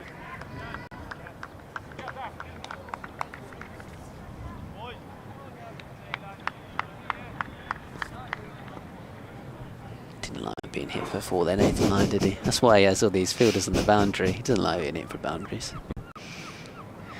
Here he comes, tosses this one up. That might be 4 as well. Driven through the vacant mid-off area, unless the fielder can get round from long on, which Will Williams can't. Nicely played by Charlie Stobo for another 4. 192 for 5. Second time he's hit 4 down the ground. Both have been really good shots. Yeah. Well, I jest a bit about Nathan Lyon because he's pretty unruffled most of the time, and he's such an experienced bowler that being hit for 4 or 6. Well, you almost feel like when he gets hit for 6, he thinks, right, I might be in the game here, because if somebody's going to start trying to hit the ball in the air against me, I'm going to get him out in a minute. But he's just changing his angle of attack here to Stobo, coming over the wicket.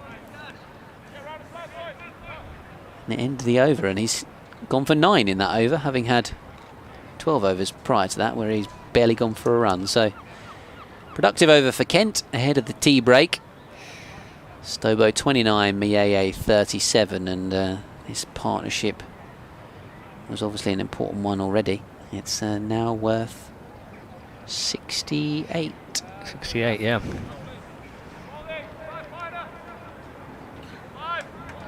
To the start of this session where Kent lost Everson without adding to his score. That was really bizarre, Joey Everson, because he looked so comfortable in the morning session. He came out after lunch and could barely hit the ball until he nicked it behind. Harry Finch has had a couple that bounced on him and he looked a bit unsettled, and then hit a half volley to mid-off. Got caught. And then, of course, the big wicket of Ben Compton, who was looking nailed on for 100, to be honest, the way he was batting. It's glorious out there. Really timing the ball nicely and playing all his shots and batting in his little bubble, but scoring pretty freely by Ben Compton standards. But then nicking off and caught in the slips for 55. Yeah, it's 124 for 5 at that point. Blatherwick ball's short to Mieye. He's crouching underneath that. Lancashire have dispensed with their slip fielders. They've got men positioned on the leg side, with 3 of them out towards the boundary. So there's a fine leg, long leg, deep square leg. There's a deep mid-wicket. Jennings is at kind of short square leg. Lyon is at short, straight mid-on. So there's 6 fielders on the leg side. Deep point and mid-off. So the clues are there. Blatherwick bowls again. It's short and it's pulled by Mieye out towards the leg side where Bohannon fields. Mieye gets 1, moves on to 38. Will they stick with this approach for Stobo? And they probably will. Looks like they will. Top edge to pull shot in the previous over from Blatherwick, which landed safe. There's a lot more catches there waiting for something similar this time round. Yeah, there's a third man under deep point on the offside. You see the third man hiding underneath the Frank Willie stand as we look on from our commentary position. So yeah, saying about the short ball tactic, felt to me like came out for Mieye originally, but then it's Stobo who's top edged one and struggled against it. Blatherwick bowls. It's down the leg side to Stobo. Blatherwick wanted a little glove to the keeper there. Yeah. Yeah, George Bell's on the third man boundary. Williams on the point boundary. Williams actually coming inside now because he's moving up to almost a gully position, really. He's encouraging Bell to come in 5 or 6 yards from the rope as well. Interesting change of position here for the umpire. He's moving to point. Decided if the game's going to be happening on the leg side, he wants to be able to see what's happening. 193 for 5. Blatherwick bowls. Left outside the off stump by Stobo through to Hurst. Well got his hands out of the way on that occasion.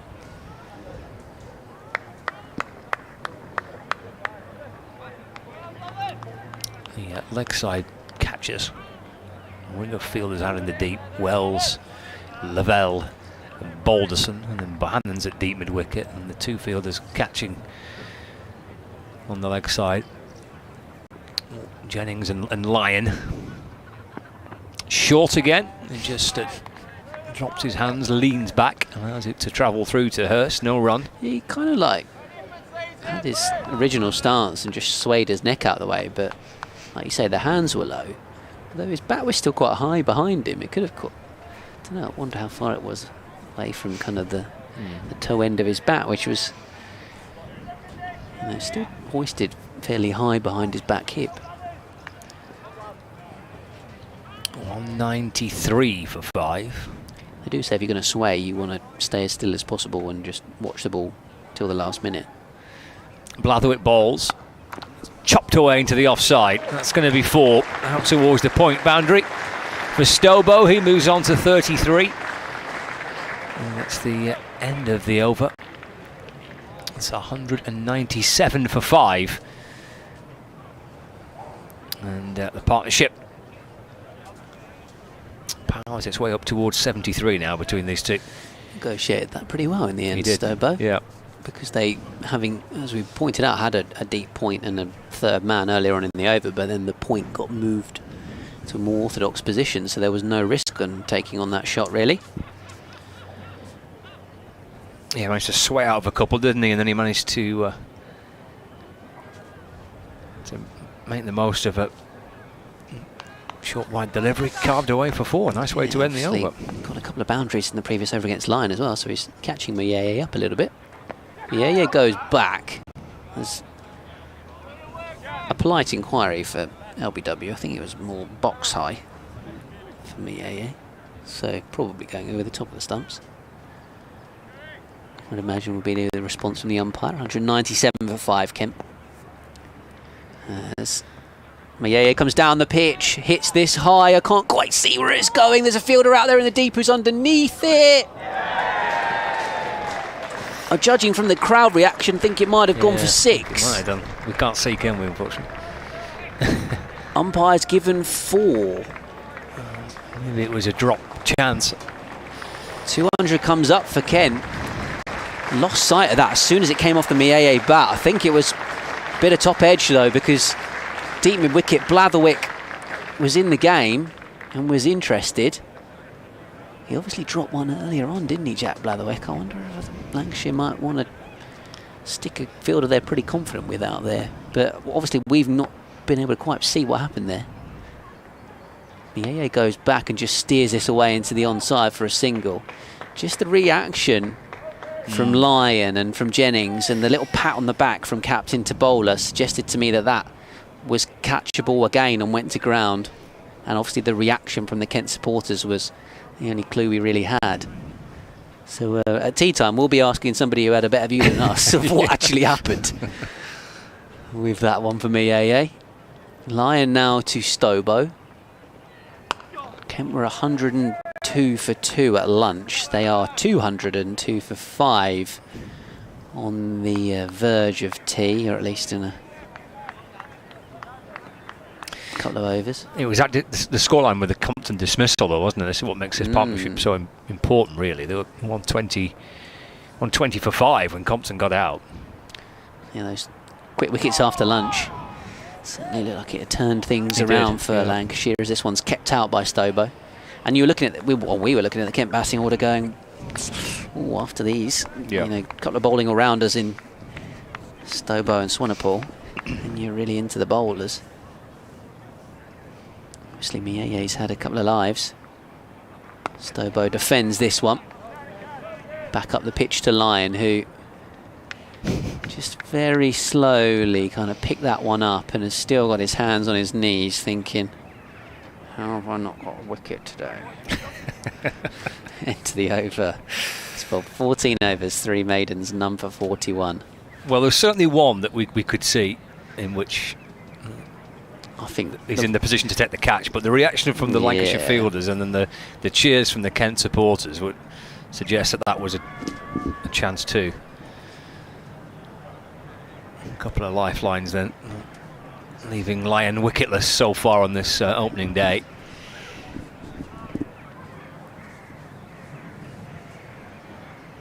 A 78-run partnership between these two.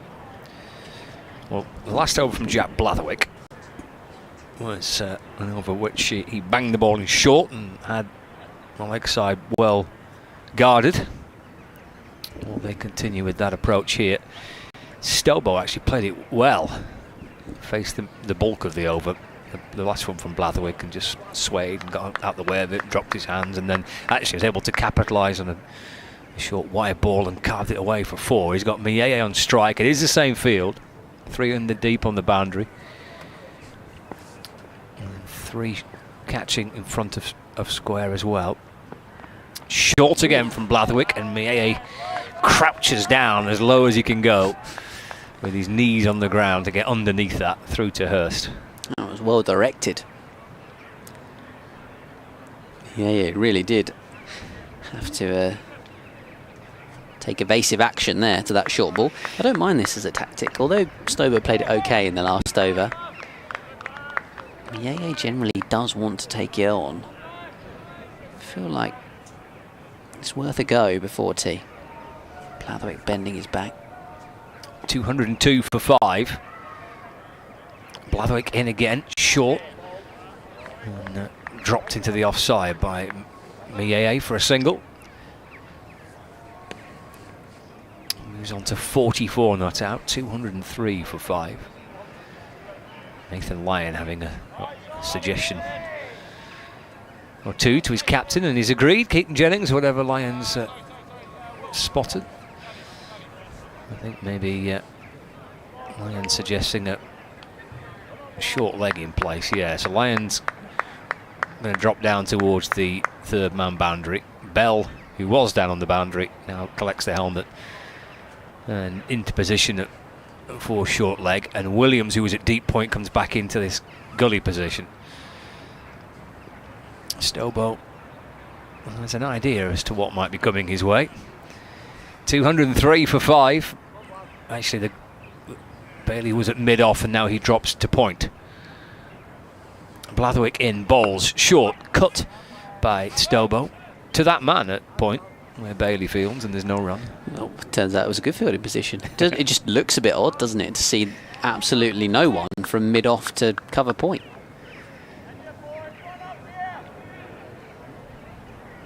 Yeah, it's a lonely walk back to his mark by Blatherwick. He's got nobody at mid-off or mid-on to chat to. No, I can't imagine he's going to be bowling anything kind of pitched up on off-stump anytime soon. 203 for 5, halfway through the over. Blatherwick back in, bowls. And, defended by Stobo. Just safely able to steer the ball down into the ground to the left of Bell at short leg. No run. 2 balls left of the over. Interesting afternoon session, really. The first half of it, certainly the first half an hour or so of it, belonging to Lancashire, and the rest belonging to the 2 batters here, who put on 79 runs so far. Blatherwick bowls short to Stobo, and he crouches down underneath it. Through to Hurst, no run. Been that type of game, really, so far. The opening day has kind of ebbed and flowed a little bit, and the second session of the match has gone that way.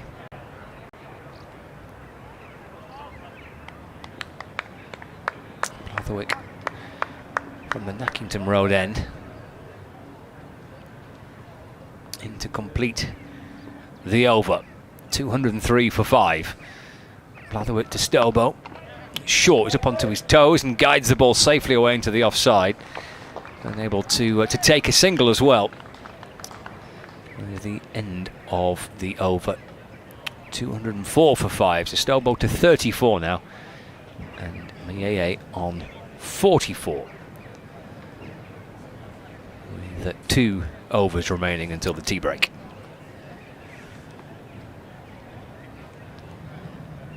Just see Luke Wells twirling his arms around, so maybe they might have a little over of Wells before tea. Certainly going to be Lyon to continue. 14 overs for Nathan Lyon today. 3 maidens for 41. This the 10th on the spin at the back end of the afternoon. So Lyon then into Stobo. Back he goes and plays this crisply through extra cover off the back foot. That's really nicely timed. Keaton Jennings chasing it down towards the boundary. Mieye sends Stobo back as he thinks about coming back for the third.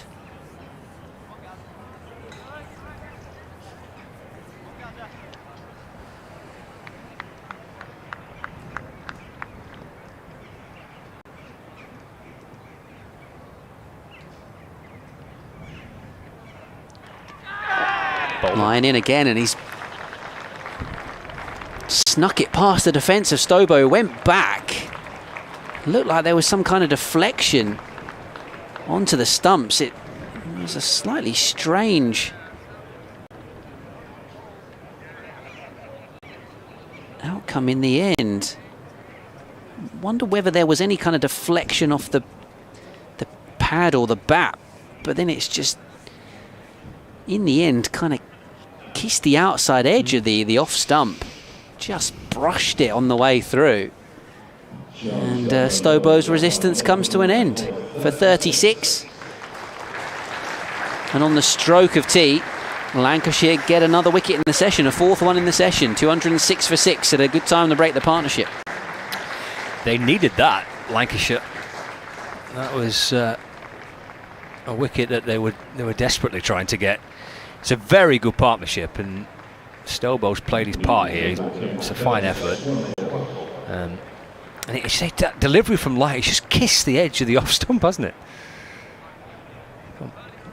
Watched it back a couple of times on the replay. Whether there's a little deflection or not, it's difficult to tell. I don't think it did. Just kissed the edge of the off stump, and well, that's a bit of relief that for Lancashire. That's partnership was worth 82 runs, and that's a really important partnership. Frustrating for Kent that they couldn't take it to tea and go again afterwards, but there'll be a sense of relief amongst the Lancashire players. Yeah, I think it feels like a disappointment for Charlie Stobo as well, who'd been playing some very nice strokes, including the one off the previous delivery. And generally it looked pretty unflustered out there, aside from a couple of short ones. There was that one short one in particular that he top-edged into a gap. But other than that, it's obviously Mieye who's had a couple of lives against Lyon. But it's Stobo who's the man who's gone. So Swanepoel, the new man to the crease, cuts straight away the South African in the gap at point. Blatherwick chasing this up the slope towards the boundary, and they come back for 2. So Swanepoel off the mark first ball. 208 for 6. Still with 33.5 overs to go on day 1. We talked already about the batting to come after these, as this one's cut away again.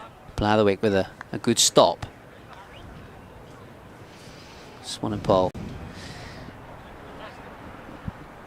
hasn't done loads of batting in the T20 Blast, but he hasn't scored more than double figures. Yeah, he's middled his first 2 deliveries pretty well. Back with the red ball against him. Back he goes and defends off the stumps. A bit of noise from the Lancashire fielders. Lyon feels like he probably won't mind really seeing someone kind of going at him with slightly harder hands.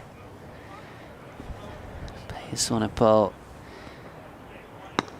Bunts this delivery, which was tossed up a little bit more from Lyon into the cover area. End the over. That's the last we'll see of Lyon in this session. With that in mind, he's gonna his work's done. He's gonna jog off for tea. Yeah, that's delightful. Lovely. On comes the sub to fill in for the last over. If this was at Old Trafford, Nathan Lyon would be getting his own little personal standing ovation off the pitch. having just picked up that wicket of Stobo. But because it's here at Canterbury, everyone's just going to stare at him and say, how dare he? So 208 for 6, and we are going to see a bit of Luke Wells.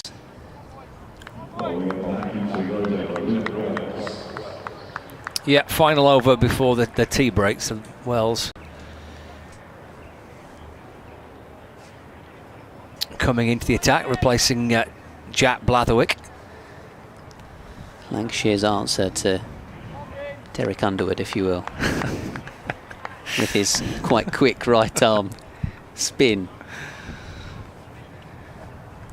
as opposed to Derek Underwood's left arm brisk spin. He's got Jennings at slip, Bell at short leg, Mayay on strike.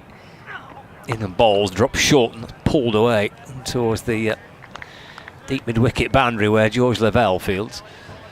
Just runs in with the intensity that of a medium pacer, Luke Wells, and the arm just comes over in the middle, albeit off a short run up. Been taking a few wickets in the blast though from the scorecards I've seen. Yeah. Kind of tends to get his 4 overs in T20 cricket. I'd imagine he's quite a difficult customer to get away sometimes in T20. Or he'd be the bowler that teams will think, we can attack him, and then they get out trying to attack him. Probably a bit of that. Wells in. Swanepoel doesn't offer a shot. That ball pitching outside the leg stump, but just deflects away off his pad down towards fine leg. He was about to set off for a single and then remembered the rules. That he can't get a leg by if he offers no shot. 2-9 for 6. We've got 4 balls left before the tea break. Swanepoel on strike. Wells with his leg spin in and bowls. Looks to try and sweep. And does sweep. On the bottom edge of the bat. Picked up by Hurst. Catches it with the ball as it trickles down towards short fine leg. Swanepoel gets a single. He moves on to 3. 2-10 for 6. It never felt like the South African was necessarily just going to sit in and try and see out the over there. I guess that's not really Miyeye's game either. He's back on strike, Miyeye. Wells in and balls. Just let that one go through. Not offering the shot to the gloves of Hurst. The all-African-born partnership for Kent today, of course. Zimbabwe-born Tawanda Miyeye. Tobias Swanepoel, South African. 2 balls left of the afternoon session. Wells to Miyeye. It's out the off stump and left again. So he has been rather careful, Miyeye, but he's his best scorer of the summer in red ball cricket, and important runs they are too. He's 5 away from his first 50 of the campaign. Won't want to give it away here on the stroke of tea. Final ball. There's an appeal for LBW. Bizarrely, yeah. Pretty sure he hit that. I thought he did, yeah. He's not kicked it out to backward point. Run out to backward point, and there's no run. It's the end of the over. Well, the session started with wickets for Lancashire. It ended with a wicket for Lancashire in the middle of it. A very good partnership for Kent. 210 for 6. Swanepoel on 3. And Miyeye on 45. As the players head off for tea here at Canterbury. We'll be back with you in about 20 minutes.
So that's the scores from those World Cup. The T20 World Cup, where England and the US, the US first score from here is 64-3.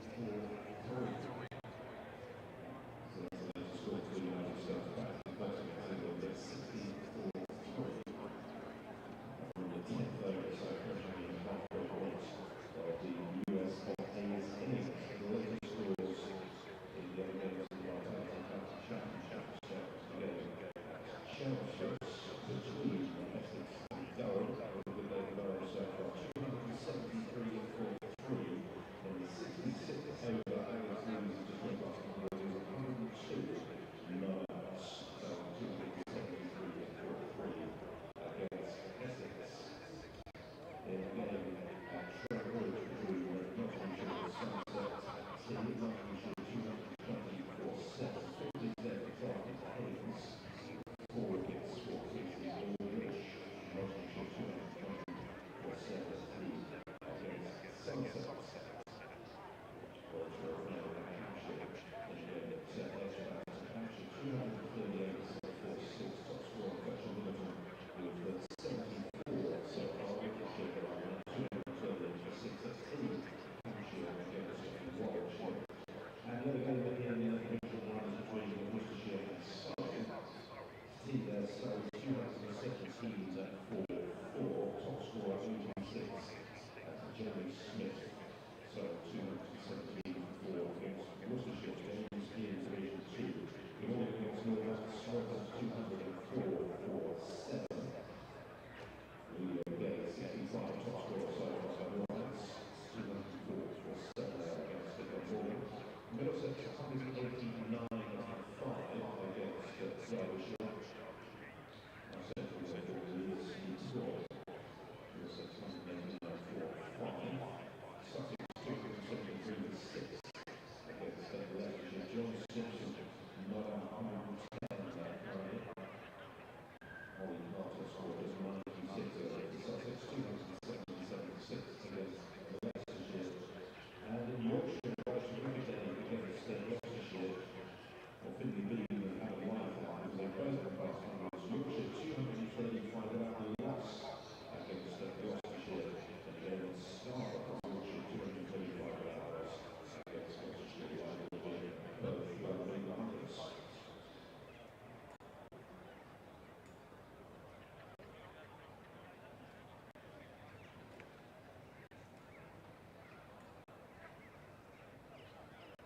Now, a reminder here on Thursday, the 11th of July, is International Cricket again at the Spitfire Ground in London, with England taking New Zealand in the Women's International T20 match. Frank Willis said that game so already that means in the one keepers to the second Brussels ground, so Everside, you have save money as well. I'll get them now, so go to tickets.cricket.co.uk. England take on New Zealand during the Spitfire International T20 match. Women's International T20 on Thursday, there's still some men's blast action to enjoy here as well. Against Surrey Silver time. Tickets cricket.co.uk. As you know, this is the 177th Canterbury Cricket League partnership with MHA Accountants.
to receive Kent's first innings, and that is Swinford.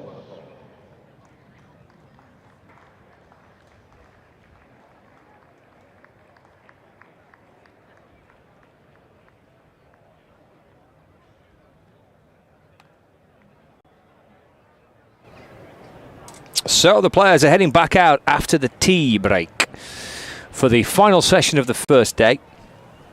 And Kent are 210 for 6 in their first innings. And Tawanda Mayeye eyeing up his first 50 of the summer. This is his top score so far this season. And Kent have managed to find a pretty decent afternoon session that because it could have unravelled a little bit when Ben Compton was dismissed, and Kent were 120 for 5, and there's a possibility that maybe things could unravel and it could become quite a difficult afternoon. But they found a good partnership. Stobo and Moe putting on 78, I think it was.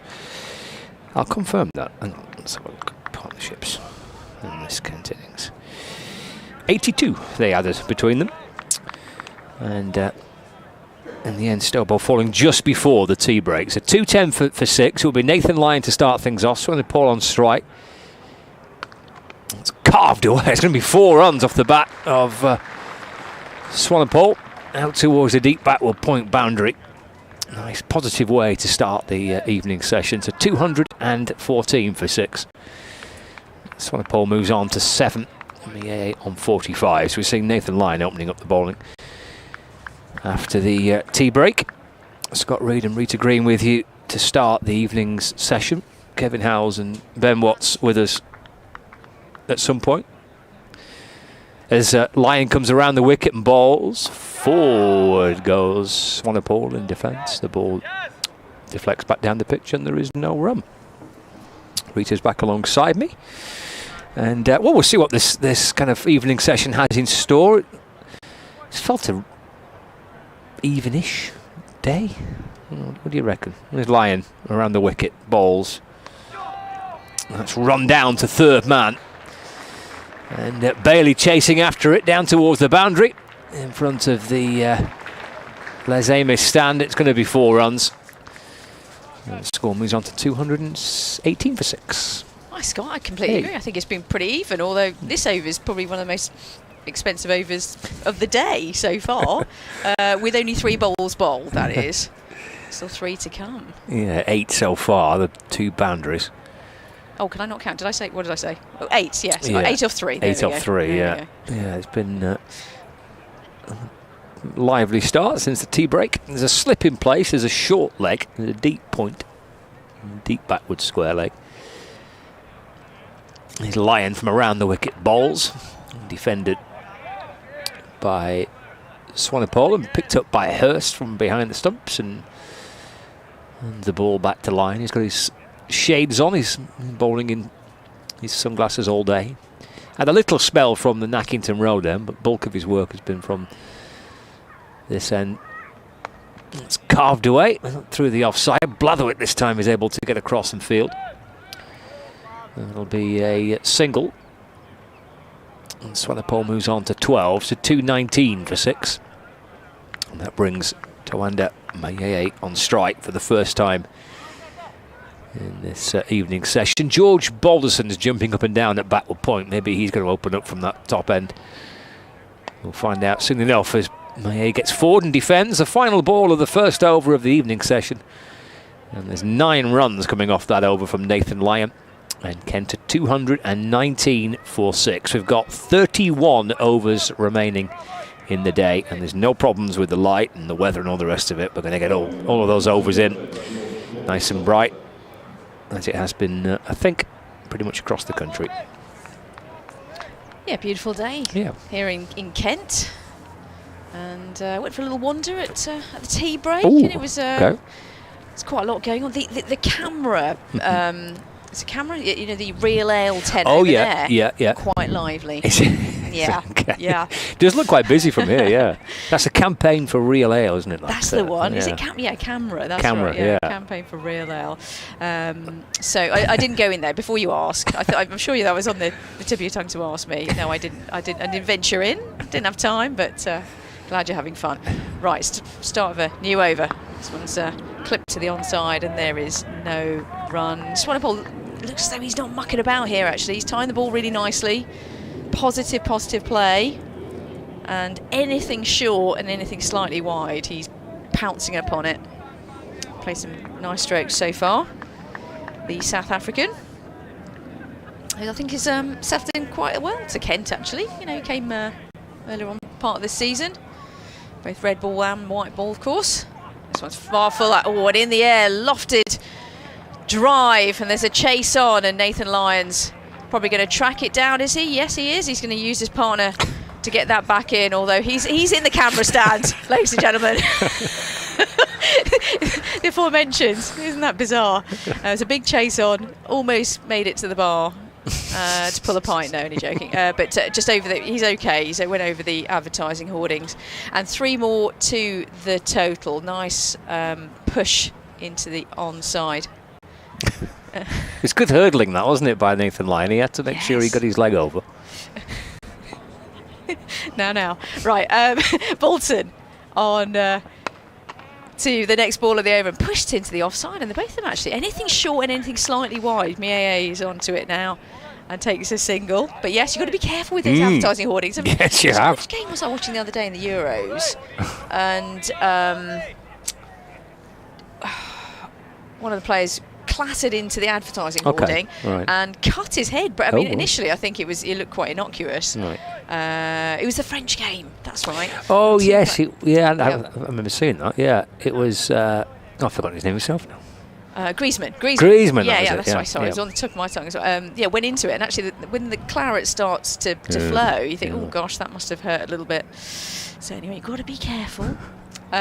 See, it's not just a cricket commentary. It's so much more than that conversation. But on to the next ball. This one's pushed into the offside by Bears Swanepoel, and there's no run.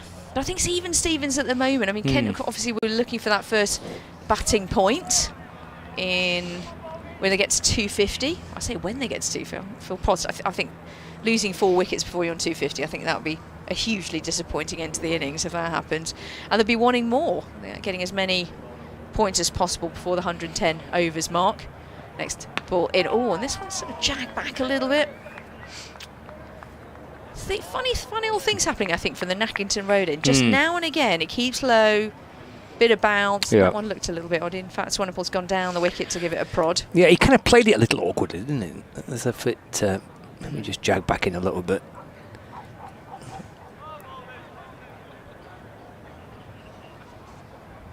Be a nice buzz around the ground. Saw quite a few picnics and little games going on in the outfield. And no run. Not this outfield, as in wasn't allowed at the tea break. No unofficial games. But end of the over. And Kent move on to 223 for 6.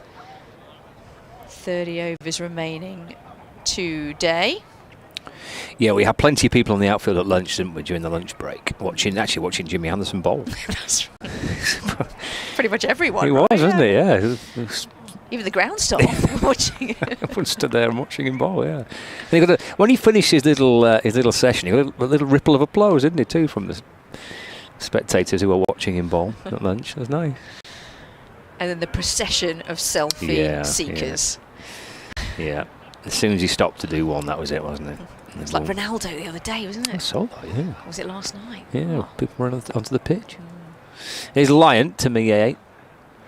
That's off the back foot and defended, and there's no run. 223 for 6. Lyon 1 for 54 to his 17th over.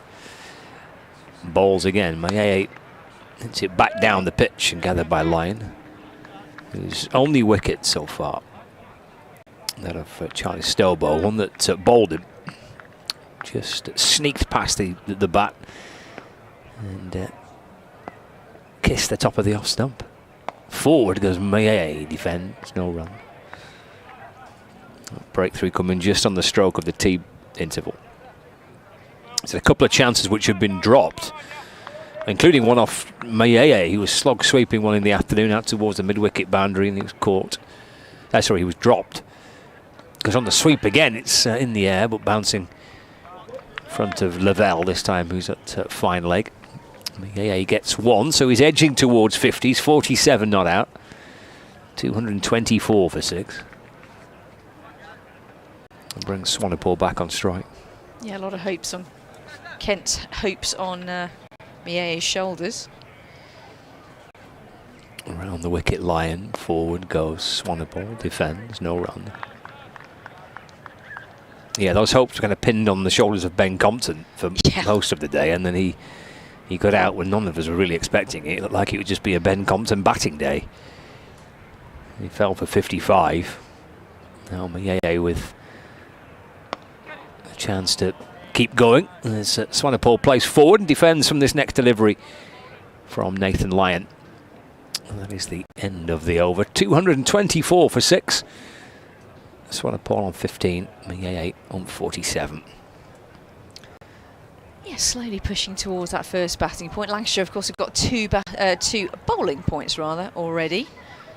I mentioned this because I think this is going to be that, obviously, points mean table positions, etc. But I think you mentioned that right at the beginning of the day, Scott, that it's very tight down there, and every point is obviously going to matter a huge amount. There's 2 games in this little group of games. Yeah, with the 4-day game return. Start of a fresh new over. This one's a full delivery defended by Maye, and there's no run. So you've got obviously Kent in front of us, Scott, going on right now, and then you've got Notts, and then Surrey away. So Notts at home and then Surrey away, and then you've got let me start again. The Kent game and then the Notts game. So these 2, and then a big old break until August when you've got Surrey, Hampshire, and then in September Durham. There's quite a big gap, isn't there? So these 2 games, they must be eyeing up points galore if they can. So it's pulled into the onside. Thick inside edge, really, in the end for Mie, down to long leg, and they go through for a single. Not massively convincing. He wanted to hit that more to mid-wicket, but hey, they all count, and he swung hard through the stroke. And one more to the total, 225 for 6. I was just thinking, gosh, that's an awfully long time, isn't it? Between the 30th of June is actually when the next round starts, and then the round after that starts on the 22nd of August. Yeah, a big break again, isn't it, with the T20 returning and then the one-day cup starting. Swanepoel on strike, the left-hander. This one's cut into the offside. Nice looking stroke, but straight to backward point, who fields nicely there. Feel like he missed out there. Got it either side of that fielder, and that would have been 4 for sure down the hill. But yeah, I agree with you that they'll look at both Lancashire and Kent. Will look at these 2 games now this as being a real chance. Lancashire have got Kent here, the Notts to play at home. Looking for points, looking for wins, try and get themselves away from the bottom 2.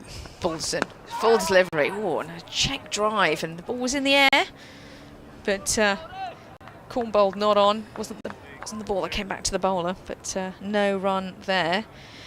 It's nice to see some games at the weekend though as well, and I know that I look at the schedule last year. I know there weren't that many games at the weekend, and nice to see the crowds in as well. So I think it feels like as though the schedulers are trying to make it work, but with so many competitions to juggle, pretty difficult to do. Swanepoel on 15.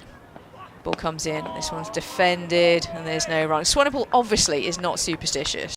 Do you know why I say that? Go on. Because he's got 13 on his back, so he clearly doesn't mind. Or one of these people that thinks, actually, all of you out there, well, not all of you, but a lot of you out there think that 13 is unlucky, and I'm going to prove you wrong. So, doesn't mind having 13 on his back. Just 1 run off this over so far. A bit of a chat between the bowler and the mid-off fielder. Maybe thinking about a change in the field, possibly. Yeah, they are. Bit of pointing from Nathan Lyon as well. That could be about anything, I don't know. But right, here comes the next one. So across the left-handed batter comes the ball. In.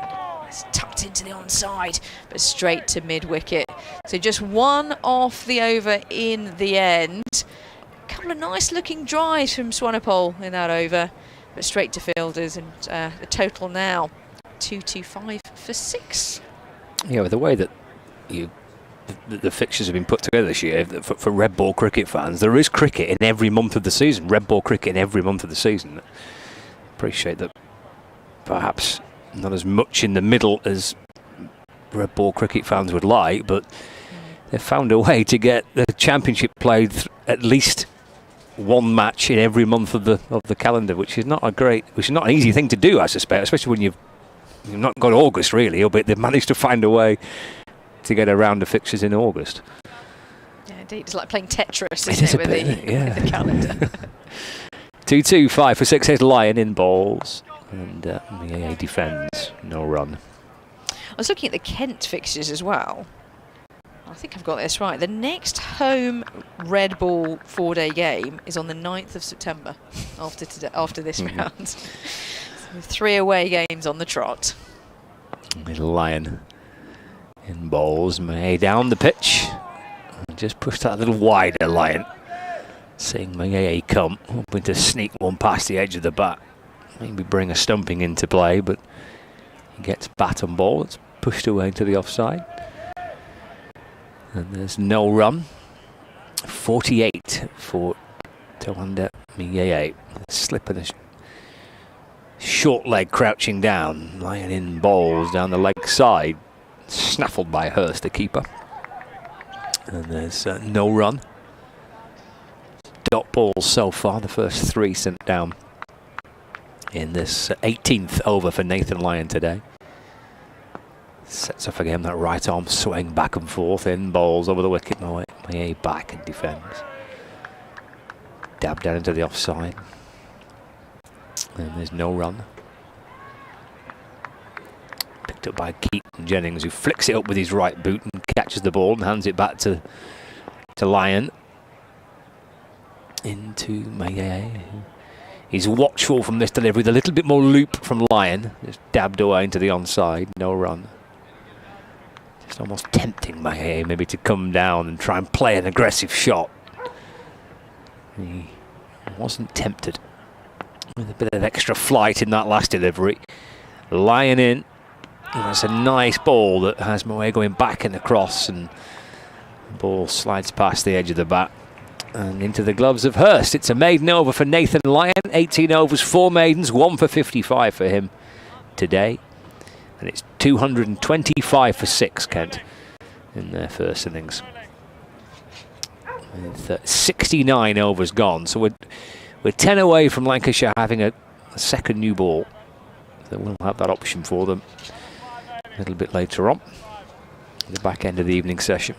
Not all teams take the new ball at the first moment they can. I've noticed this season. There's a lot more sort of delay. Well, quite rightly, if you've got the team opposition rather either batting at a very slow rate or you get the wickets, then why would you? But we shall see where this goes. We'll give you the England score maybe in a few moments' time in terms of the T20 World Cup against the USA. New over starts. This one's down leg side and nicely taken by the keeper, Hurst. And there's no run. So we've got quite a creative field here in terms of this, what do we call it? I call it short cover, but it's nowhere near short cover. It's more short, actually short mid-on, right? It's basically in line with, actually he's moving around here. So he's moving all over the place, so I can't tell you what he's in line with, but in the eye line of the batter, just right next to the wicket strip. Really, I love that fielding position to put that in, but you have to be pretty brave. Next one comes in. This one's pushed to point, and there's no run. So Lancashire really trying to do what they can, but get creative in the field. They're also pretty creative. We've got 3 helmets sitting there waiting to be used potentially for Nathan Lyon as well. So, definitely they're not shy, are they, Lancashire, from being creative in the field? No, it's probably that type of pitch when the ball's old where you might have to try and think a little bit out of the box. Next one comes in from Balson, who's bowled beautifully today. Punched to cover, and it goes through the cover fielder. They think about a run, they think no, they think yes. And in the end, they think, well, I've run half a run anyway, I might as well run the other half, and they take a run. But it was safely done. The indecision, to be fair, was because the cover fielder went in for the dive, and you know what they say about taking a run on a misfield. That's a bit harsh to call that a misfield. But anyway, one more to the total, 2-2-6 for 6. Yeah, he's fielding George Lavelle on one of the used pitches here, isn't he? May have taken a little bit of a bobble. That's true, yeah, absolutely. And only when you go out there, you realise it is quite bobbly on those used pitches. Bolton to the right-hander Mieye, who defends, and there's no run. Bolton, he's bowled beautifully today. His numbers are 3 for 34. 6 of those 15.4 overs have been maidens. This one won't be a maiden because he's conceded one, but bowled really well this morning and just after lunch as well. So really nice to see. And Nathan Lyon at the other end, so putting the pressure on the batters here. Next one in. It's pushed, and they go for a quick single. Oh, and if that had hit, it would have been a very interesting decision. I think it was gone. I don't think he wasn't even running his bat at that point, to be honest. So there we go. We'll never know. We don't have that angle position. What do you think, Scott? Would that be close? I think with a direct hit, I think he might have been struggling a little bit, but just a little drop into the offside. I mean, just tapped it straight to cover and charged through for one, hasn't he? Yeah. You do bonkers stuff slightly with your mind when the runs dry up. I don't think they would have even thought about that type of single probably 10-15 minutes ago. So yeah, here we go. But onto the they survived nonetheless. Bolton in, full delivery and driven. Really nice drive, good looking drive there from Swanepoel. There's a chase on, and will the ball win or will the fielder win? Nicely dragged in from the deep. So they save a run. They go 3 for 3. Swanepoel's looking good. From a Kent perspective, I hope that's not commentator's curse, but 3 more to the total. Nice drive there, calculated drive. Swanepoel up to 19 from 26. Mieye on 49 from 103, 230 for 6. Yes, and looking for his first 50 in the county championship this season. This is his best score. Great chance of trying to notch up a half century. Non-striker's end for this Nathan Lyon over. This one a ball on strike. Here comes Lyon around the wicket and bowls. Edge behind and caught. Swanepoel departs and Hurst takes a very good catch behind the stumps. As Swanepoel went back to try and cut, and the edge into the gloves of the keeper, and Lyon gets his second wicket of the day. Kent lose their 7th at 230 for 7. There's Ben Watts joins us back in the commentary. I don't know whose commentators cursed the batter more there, me by putting the headphones on, or Rita by saying he was batting really well. Oh dear. And actually that's a shame, because in the T20 Blast, Swanepoel's struggled for any kind of form, hasn't hit double figures.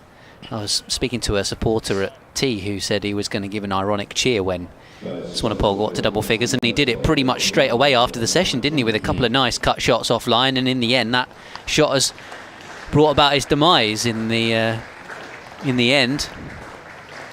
So it means Matt Parkinson will come out at number 9, and it's Tawanda Mieye, who I'm sure will hope to get a single to move to a 50, and then maybe has a difficult kind of, or a different kind of role to play rather, with the tail. Having started out the season opening the batting in the absence of Zach Crawley. You don't have to find yourself batting with 9, 10, 11 necessarily.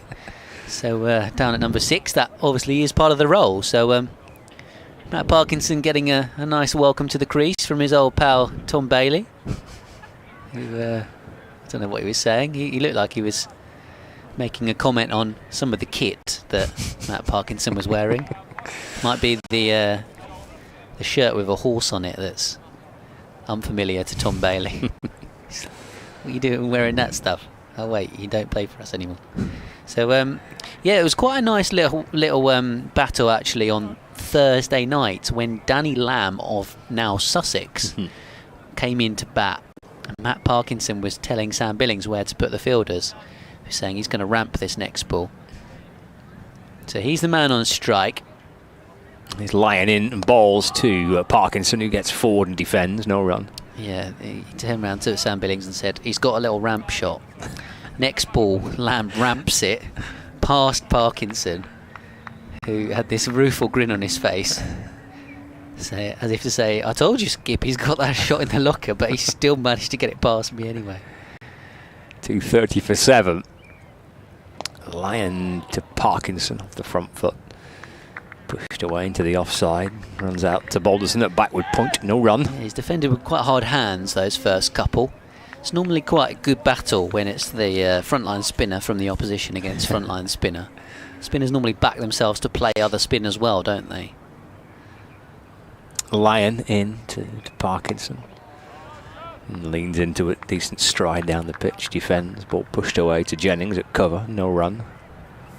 It's also a lot gloomier since tea. When did the sun disappear? Yeah, I don't know. I thought we had the sun now for like the next week or something. Yeah. Instead, it's gone very cloudy here at Canterbury. Yeah.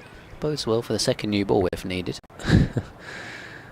Lyon to Parkinson, who's off the back foot and turns it into the onside. No run. Gathered by Josh Barham. Still nice and warm. But, yeah, just a little cloudy overhead. I didn't hear the jazz band at tea. Were they just booked for lunch? Yeah, they don't. Was it? From memory, last time they didn't do tea either. Okay. Lyon to Parkinson, forward in defence. No run. It's a wicket maiden for Nathan Lyon to complete the over. 230 for 7 at the end of that over. So the nice sign of the jazz band during the course of the tea interval. But Rita was telling me that the beer tent is swelling in number as the day goes on. Looks busy down the far end in the rear ale tent. Yeah. Is it open at the close of play? Are they going to stay open for a little bit after the close of play? Maybe. Well, I might have a wander over. Sounds quite nice. Maybe after this stint on commentary. If you're in charge, if you're releasing me from my duties, that's absolutely fine by me. So we're going to see a bit of Luke Wells here, interestingly. Yeah. Actually going with double spin against Matt Parkinson and Tawanda Mayeye. Tiny little spell after tea by Balderson. 3 over burst, but yeah, I've gone with Wells. He bowled 1 over just before the tea break. So yeah, 1 over none for 2. Mayeye still 1 away from 50, having almost run out Swanepoel, trying to get a single a moment ago. Wells to him. Back he goes, flicks it away behind square on the onside to bring up his half century. Tawanda Mayeye batting in the middle order for Kent, something the supporters have been calling for. Turns out it might be his new occupation at number 6. 104 balls he faced for his 50. Of course, hit Nathan Lyon for that 6 down the ground. Had a couple of lives, admittedly. Dropped on the mid-wicket boundary, but 4 fours and a 6 for his 50 exactly. Kent 231 for 7. Be interesting to see now how Mayeye plays things. As Parkinson plays and misses outside the off stump. Bounced a bit, didn't it? Does Mayeye look to kick on now and be even more aggressive than he has been? His strike rate's 48.1. It did bounce a bit. Here comes Wells again. Parkinson just pushing out towards mid-off. George Garrett has shown in previous games that he can stick around a bit. The Former Warwickshire seam bowler. Steady pace, but does swing it. A left-handed batter. And then Jazz Singh to come. This one's played off the back foot by Parkinson.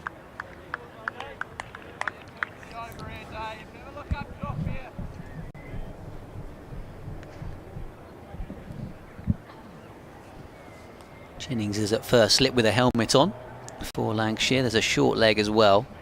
Wells to Matt Parkinson. Goes back and ends up getting hit in the midriff, seemingly. So Wells, with his height, does appear to be getting a bit of overspin perhaps and a bit of bounce. Usually something you'd expect on A, this wicket, and B, with an old ball. So coming up towards 5 o'clock. As that's it on the front pad. Big shout for LBW, and Parkinson goes. Luke Wells was just causing Parkinson a bit of bother in that over. And the final delivery of it has brought about another wicket for the visitors.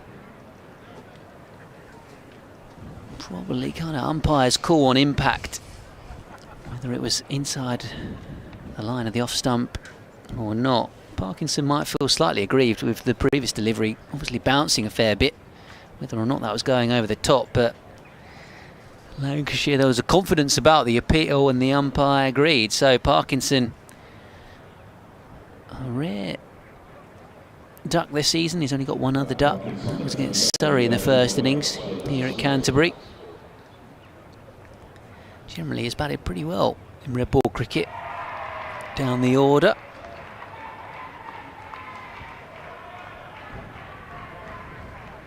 Kent now reduced to 231 for 8. Not quite sure what's going on. He's in the indoor school possibly where the noise is coming from.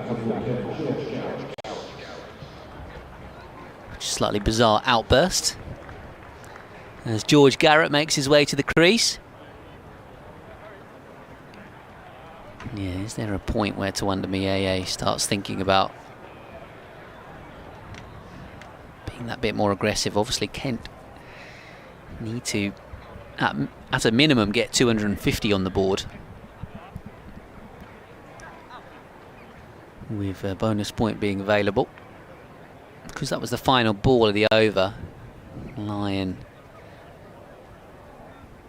more ball to Tuandami Yeye. It won't be Garrett on strike, so 8 overs to go until the new ball. Can Yeye find a way to farm the strike? The field is very spread. Lion has made it clear he would like to have a bowl at the new man rather than Yeye, who is forward in defence and thinking about a single. I think Yeye perhaps should be thinking about farming the strike possibly rather than singles, but we'll see if he wants to show faith in the man up the other end. Lion pulls to Yeye. He is going to take the single. Works it away out towards long leg for a run.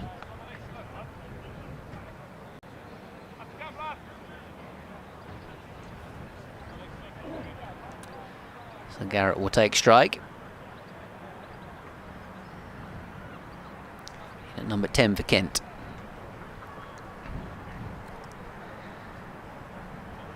Kent lost Stobo just before the tea break for 36. Spares Swanepoel for a swift 19 after it.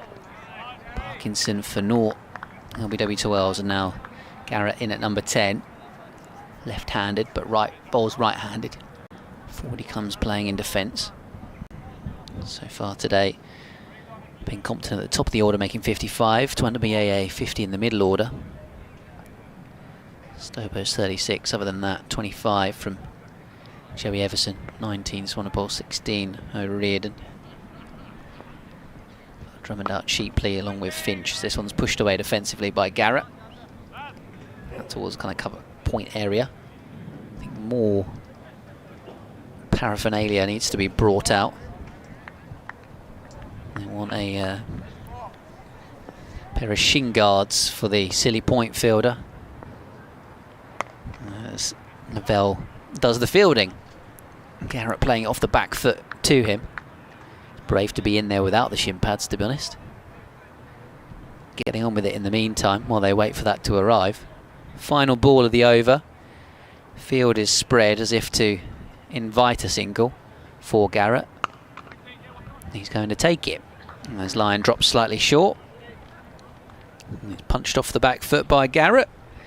Through they come for a run. So 233 for 8. Looks like some of the extra padding is... in fact, all that George Lavelle hadn't got was a box. He did actually have the shin pads on already. So he was risking life and limb. A silly point in that previous over. So no sign that Tuanda Millet is going to try and farm the strike. No.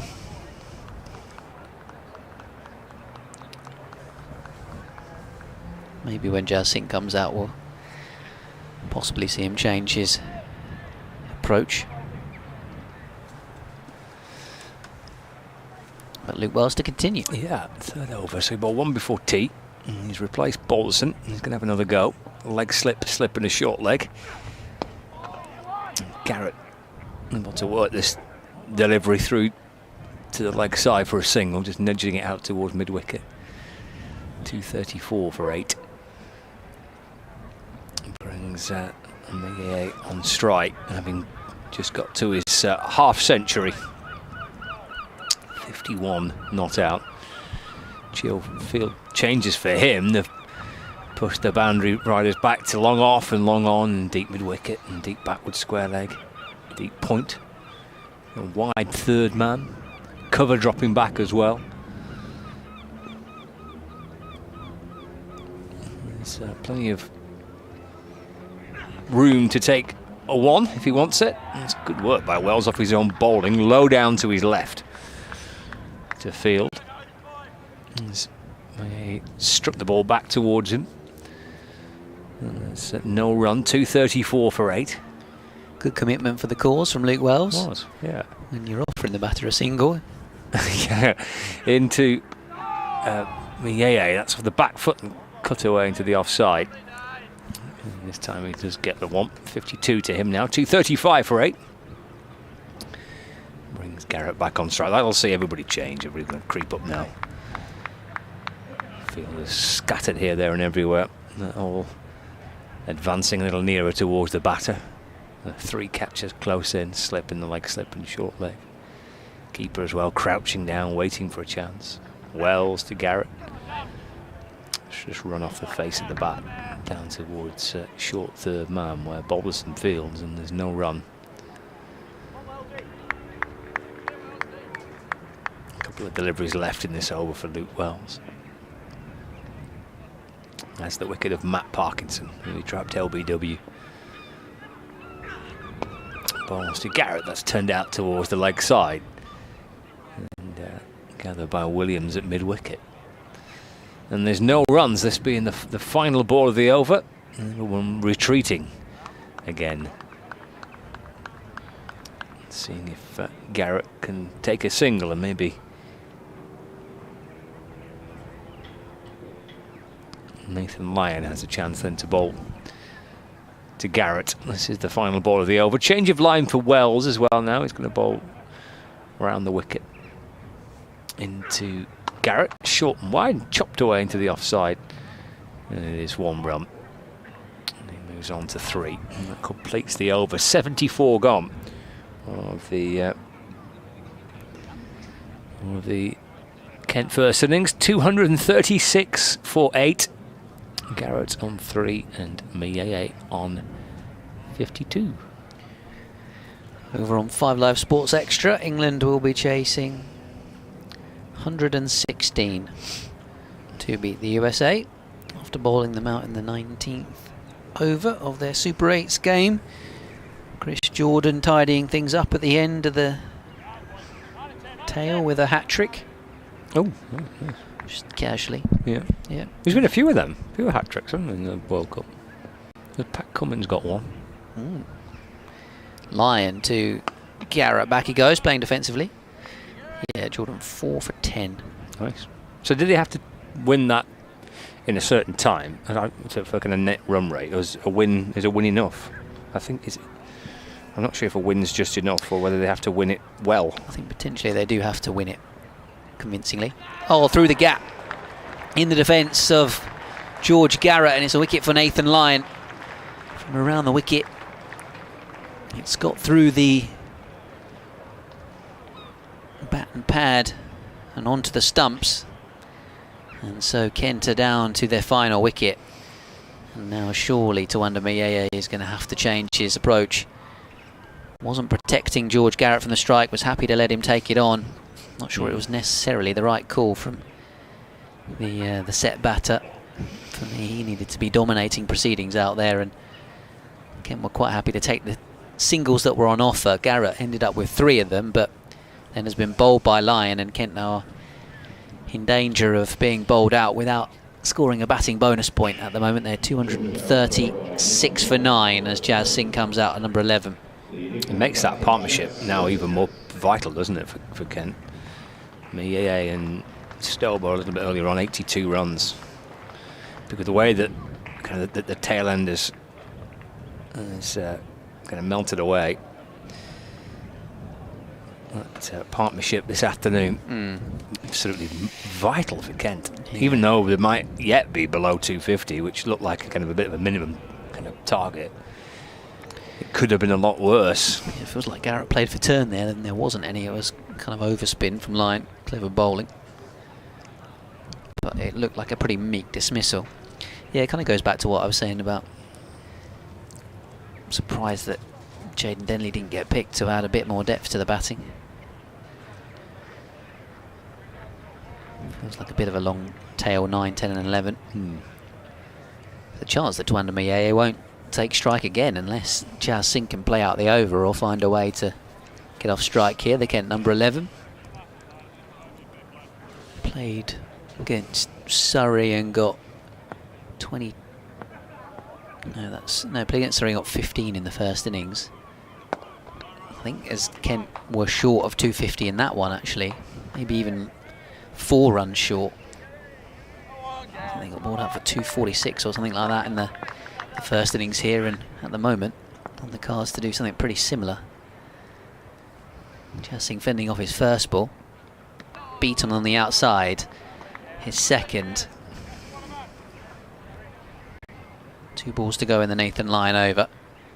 1 more wicket required for Lancashire to make Kent have to go and field. 3 for 57 for Lyon at the moment as he bowls. Tossing this one up to Jazz Singh, and he's played for it outside the off stump. Really didn't need to be wafting the bat anywhere near that, to be honest. Just stick your big pad out. Trying to send fielders out a bit, spread the field to offer a single. Can't imagine Kent will look to take it necessarily, and he beats the outside edge anyway. Well, Gary is the shout wicket maiden for Nathan Lyon, removing George Garrett. And Jazz Singh surviving 4 deliveries to, well, now give Tuandamayeye the strike back, but now with just Jazz Singh as a partner. He's got to find a way to either take the strike or take on the bowling. Yeah, so he's in danger of kind of doing neither at the minute. He's on strike to the start of this over from Luke Wells. How did he play it? Wells has pushed his men back out towards the rope. Long off, long on, deep mid-wicket. Deep backwards square leg.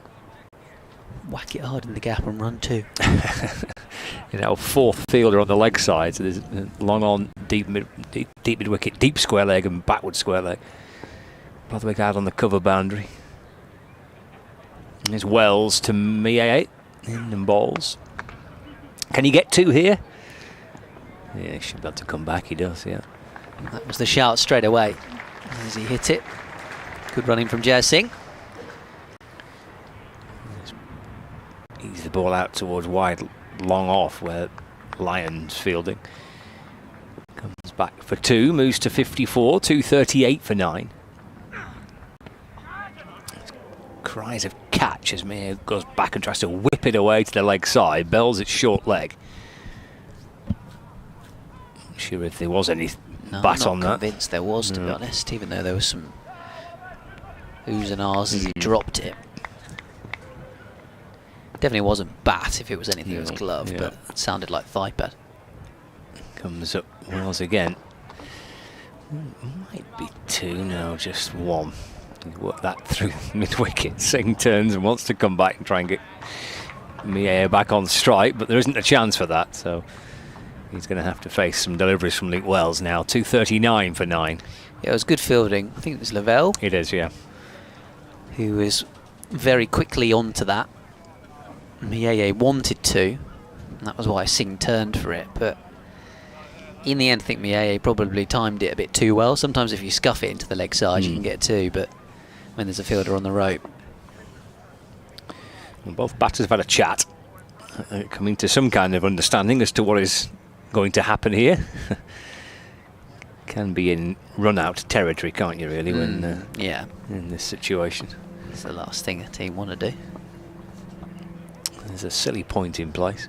Wells pulls a 4 ball to Singh, brings his bat down on that and blocks it away into the offside. No run. 239 for 9.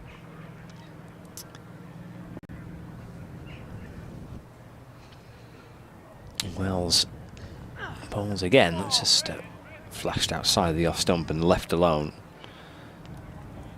by Singh. And now the fielders are jogging back with just a delivery to go of the over. Everyone dropping deeper. Still with the 3 catchers around the bat, one in front of the batter, one at short square leg and one at slip.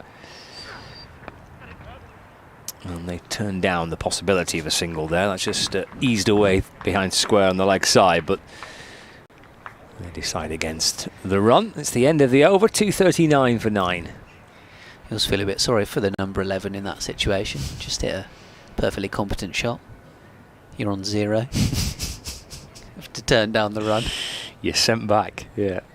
Nope, you stay on 0 for a bit longer, mate. I need to face the strike. Potentially a message has come down to this batting pair from the dressing room. Or it might be that Twanda Mieye really did want new gloves. But Hamid Kadri jogged on with the towel and a drinks bottle, aka with a coded message from the dressing room. Nobody was asking for a drink in that situation.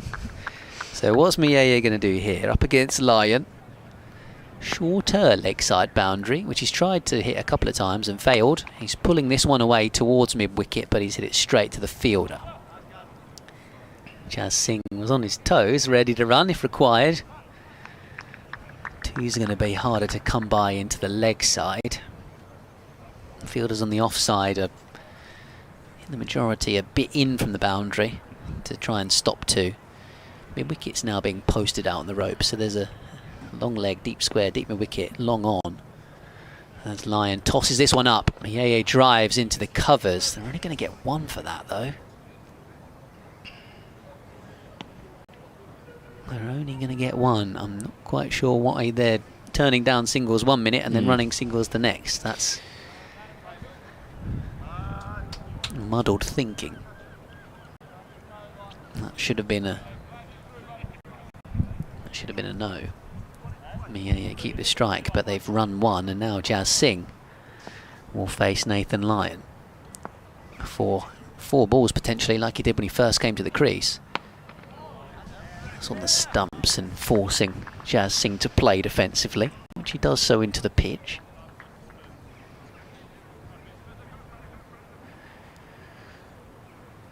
I think perhaps if Kent weren't so desperate to score 10 runs for a batting point, then maybe Mieye would be a bit more intent on just going all out attack. But at the minute they're just trying to nerdle their way to 250, it feels like, this final Kent pair. Lyon tosses it up. There's an edge from Jazz Singh, but it goes past the slip fielder. So they come through for a single. Jazz Singh gratefully scampered up the other end to get himself off the mark. Tuanda Mieye pretty much walked it.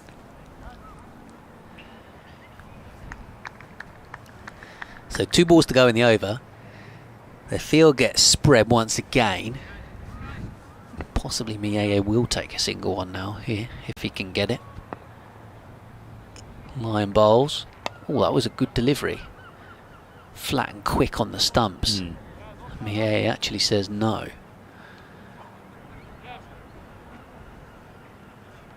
So Lancashire will now bring a bunch of fielders in. Cool, this is a game of cat and mouse. It's a bit, isn't it? Yeah. But Lyon still has protection on the leg side.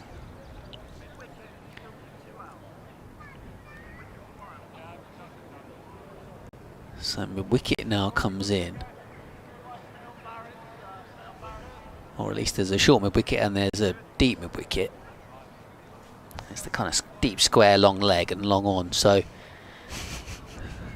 there are still boundary options here for Mieye. Even the short leg fielder's going to short fine leg. So there's gaps for Mieye to try and push the ball into. Back he goes. They can't run the single into the offside. End of the over. Kent have taken 2 runs off that Nathan Lyon over. They're both still there, but it feels like they've slightly mucked that up, to be honest. Because now Jazz Singh's back on strike, having been on strike in the over. Not really quite sure what they're doing out there at the minute, to be honest. This is a new thing for me, AA. Like I said, he's used to opening the batting. He's normally normally out long before the number 11 comes in. So yeah, perhaps it's not quite managing to make it play out how he would like. But it is giving Lancashire a bit of a look at number 11, Jazz Singh, who's now about to face his 10th delivery. And Kent are still 9 short of a batting bonus point. It will be Wells with a chance to bowl to Singh. He's on 1, waits for Wells, he's over the wicket. It's down the leg side. Hurst, the keeper, has to skip a pace or so to his left. Takes the ball, hands it back to the bowler. Lavell's gone in front of squares, right below the batter's eye line, to behind him at leg slip now. Wells to Singh. Oh, well, they're thinking yes and no, and Miye's a long way down, and then Singh sends him back. Yeah, I think Mieye wanted the single there, after it was a Yorker that was dug out by Jazz Singh. 241 for 9. Wells to Singh. Tapped back to the bowler by Singh. A tall man and got a good stride in. Just gives it straight back to Wells, who scoops it up and he's back towards his mark halfway through the over. Here's Wells. Balls again on the forward defensive. Ball bounces down into the leg side, gathered by George Bell. Short leg, no run again, still 9 down, 241 for 9. Wells into his 5th over. I guess you're trying to wrap it up as Singh plays it away off the front foot. Out to cover where Blatherwick fields, and there's no run. And now with just a delivery to go, I'm going to present Singh with a chance to take a single. I'd bowl him a really nice, juicy, full toss here and say, hit me to deep square. Well, he's left it. And by the reaction of the fielders, I'd have you believe that that's just almost grazed the off stump as it goes past. It's into the gloves of Hurst. And that is the end of the over. It's a maiden actually for Luke Wells. 241 for 9. Singh on 1 and Maye on 56. 78 overs gone. Singh's now negotiated 15 balls. Maye 115 balls. For 1 and for 56. Again, still 9 short of any batting bonus point in the game. And still well short of arguably a competitive first innings total. He's Maye going to unleash the shackles a bit. Lion bowls to him. Forward he comes, plays sensibly, defensively. Lots of boundary fielders out.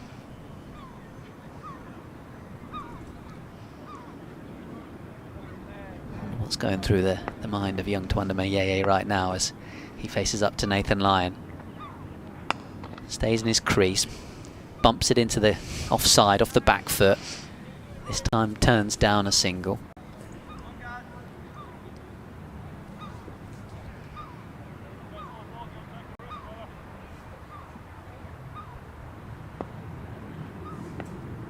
Lyon again.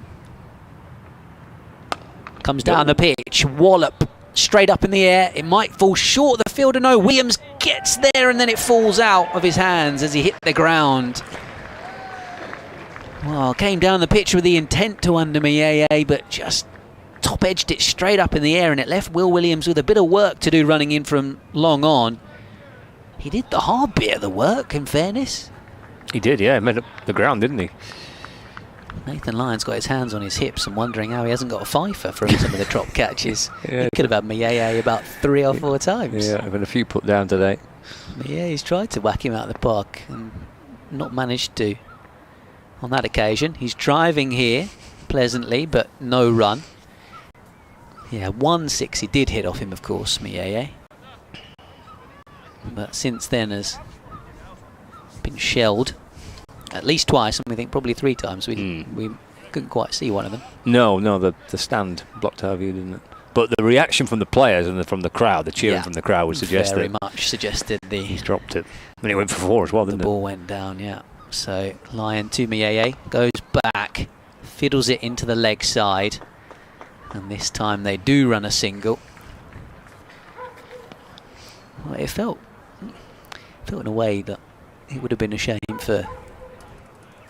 from a spectacle point of view, for this Kent innings to fall over before Twanda Mayeye had really at least even offered an aggressive shot. Well, he offered one and hit it straight up in the air.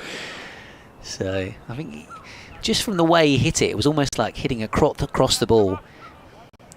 Like he was almost unsure whether he should go straight down the ground and try and go over long on, or go a bit squarer towards the short boundary. So 3 close fielders now in as Lyon bowls past the outside edge of Jazz Singh's bat, and he survives that delivery and the end of the over. That was managed better by Mayeye. He's at least tried to play a big shot to try and score a boundary. He's turned down a few singles, left Jazz Singh with 1 ball to face in the end. Yeah, and he didn't hit it, didn't nick it. No. So Mayeye is back on strike. Yeah, well, it's the second one he's had. It's just going to snake past the edge of the bat, isn't it, from Lyon to Singh. So the final partnership goes on, and possibility of trying to get to a batting bonus point at 2-4-4 for 9.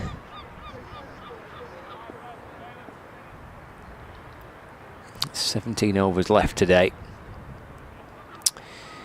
Will be Wells to Mayeye with a slip and a short leg. A long on, deep mid-wicket, deep square leg and fine leg. Wells in. Well, he's asking for an LBW, which he gets. It took some time for James Middlebrook to give the decision. Ball actually deflected down to to slip. But the LBW, with some consideration by the umpire, eventually is given, and Tawanda Mayeye is out for 59. And Kent are all out for 244. So failing to get to a batting bonus point. And Lancashire, who won the toss and put Kent into bat, will be very pleased with their work today, having bowled Kent out with 16 overs left on this first day. It's a pretty good effort. Lancashire should be pretty thrilled with that, to have knocked the home side over before the close of play on the first day. Yeah, I think that justifies their decision, doesn't it, to bowl first.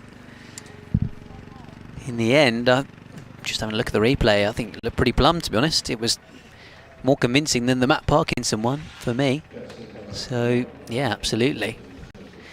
LBW in the end to under Mayeye for 59, the top scorer in the Kent innings. Ben Compton making 55. Charlie Stobo on debut contributing 36 in that 82 stand with Mayeye. But in the end, perhaps a lack of other contributors. From a Kent point of view, it was always going to be a tough one with the relative experience of some of the players out there, and particularly those missing for Kent, you feel. And arguably that might have been one of the decisions or reasons behind Lancashire winning the toss, as Rita Green said earlier on, actually. She thought it maybe was a straightforward call with a bit of green on the pitch and then the Kent team they were up against.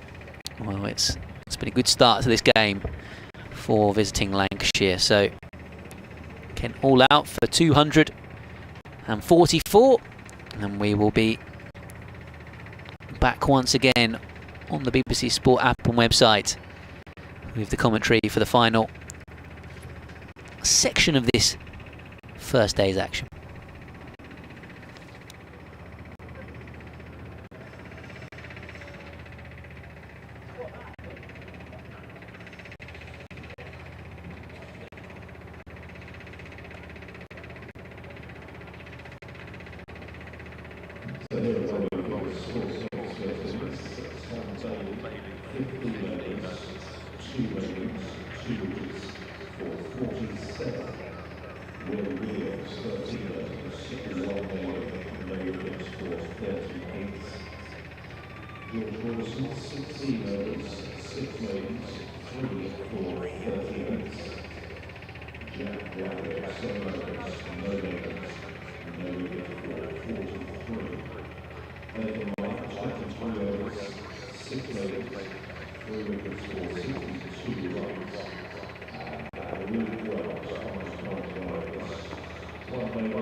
at Kent.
14 overs from the in the day's players road for Lancashire's first innings, Luke Wells and Keaton Jennings.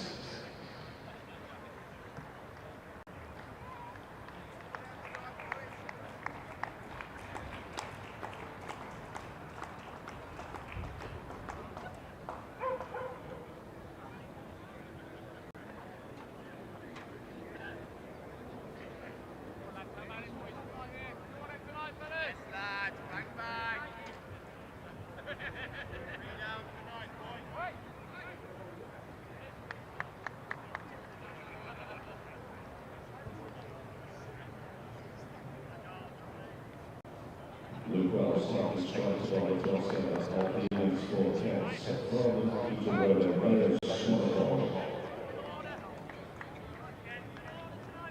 Hello, hello, welcome back to Canterbury. Final 14 overs, apparently, of the day. So we'll probably be here till about 6:30, one would guess. And it's Kent with the ball. Lancashire, having won the toss, chose to bowl first. Bowling Kent out for 244. Job well done for them. Kent's task now is to see if they can make any inroads into the Lancashire batting, which at times this season has been peculiarly fragile, as we saw in the reverse fixture at Old Trafford. So there's Swanepoel trying to strike for Kent, the South African scurrying in around the wicket, bowling to Luke Wells, who is defending this delivery. Two left-handers in Wells and Jennings at the top of the order for Lancashire. Harry Finch, the Kent wicketkeeper, has Tawanda Yeye next to him at first slip. Marcus O'Riordan at second and Ben Compton at third. There's a nice delivery from Swanepoel. You've seen there the glint of the little bit of gold on the ball as it tailed slightly away from the batter through to the keeper. The only thing I would say about this slip cordon is normally, or in previous games, Kent have had Zach Crawley at first, Jack Leaning at second, Joe Denley at third or in the gully. These three don't always field in these positions, albeit Marcus O'Riordan probably does. Driven down the ground, nicely timed. Wells is up and running. We're the two. Well, good evening, everyone. Yes, indeed. Tricky 13 and a bit overs to go, potentially, for Lancashire. Just nick that from, from my colleagues. Yes, but it is that part of the day. The sun is out there and it's shining. These shadows are a little long, but it is a beautiful summer's evening here in Canterbury. Swanepoel around the wicket. Wells ends up playing defensively. It looked like he was almost trying to leave that one alone. Coming down the pitch to give it a little prod. I think it's spot on. It's spot on. He sort of squared him up and finally got back to ball there. He was a little bit surprised, but he's going to shrug that off and go, no, of course I meant for that. Tall batter, isn't he? Wells, yeah. He's got long levers and left-hander as well to contend with. Swanepoel around the wicket. That's more convincingly played under the eyes defensively by Wells. So what would be a good evening then for Kent, do you think? These 14 overs, 13 a bit overs to go now. 1 or 2 wickets. I mean, they'd love that, wouldn't they? 1 or 2 would be at least. one. Yeah, amazing. Not amazing. A wicket would be good. 2 would be a real bonus. Full delivery, clipped away. Firmly, but straight at Matt Parkinson at mid-on. So end of the over. Yeah, let's get one of these 2 out. Feels like that would be a good evening to get both of these 2 out. Kent would be delighted. The camera tent over there will be delighted, although they may not be watching the entire game right now, having fun over there. It was nice to see. I didn't wander in, actually. It did say members and something only, so I thought I'd better not wander in. I thought that might be a bit bizarre, but I love the cask, you know, the real out cask. Wandered in waving your press pass going, free pint and I'll give you a shout out. Well, I've done it anyway. I was too easy with the recognition piece, isn't it? And for the ice cream van man as well. Exactly. Gosh, oh dear. There we go. Right, second over of the innings for Lancashire to come. This could be the other overseas, and Charlie Stobo on debut, the Australian, to have a go with the ball for Kent. Now, as I was mentioning, he got Will Smead out with his 1 over that he bowled in the T20 Blast. First ball, So, isn't it? So what are we expecting here from this first over? Let's see. Here he comes. In. And this one's defended. Oh, kept a bit low. And Keaton Jennings uses his sort of hand to indicate that to his batting partner. Oh, that kept a bit low. But he survived. Stobo doing well there. Yeah, probably looking at Stobo's height, thinking you'd expect there to be some carry, but he looks to me like a sort of bowler who's trying to place it. He's trying to place that ball on the perfect spot rather than trying to hit the pitch hard. Whereas Swanepoel's running in, he's bustling in, he's trying to bowl quick. Stobo's trying to hit a spot. Here he comes. Stobo in. And this one's left alone convincingly by Keaton Jennings, the left-handed batter, and there's no run. And because Stobo is probably pretty new, not just to Lancashire, but to Kent as well, actually, Keaton Jennings is using his sort of hand movements to indicate to his colleague at the other end what to expect when he's down there as well.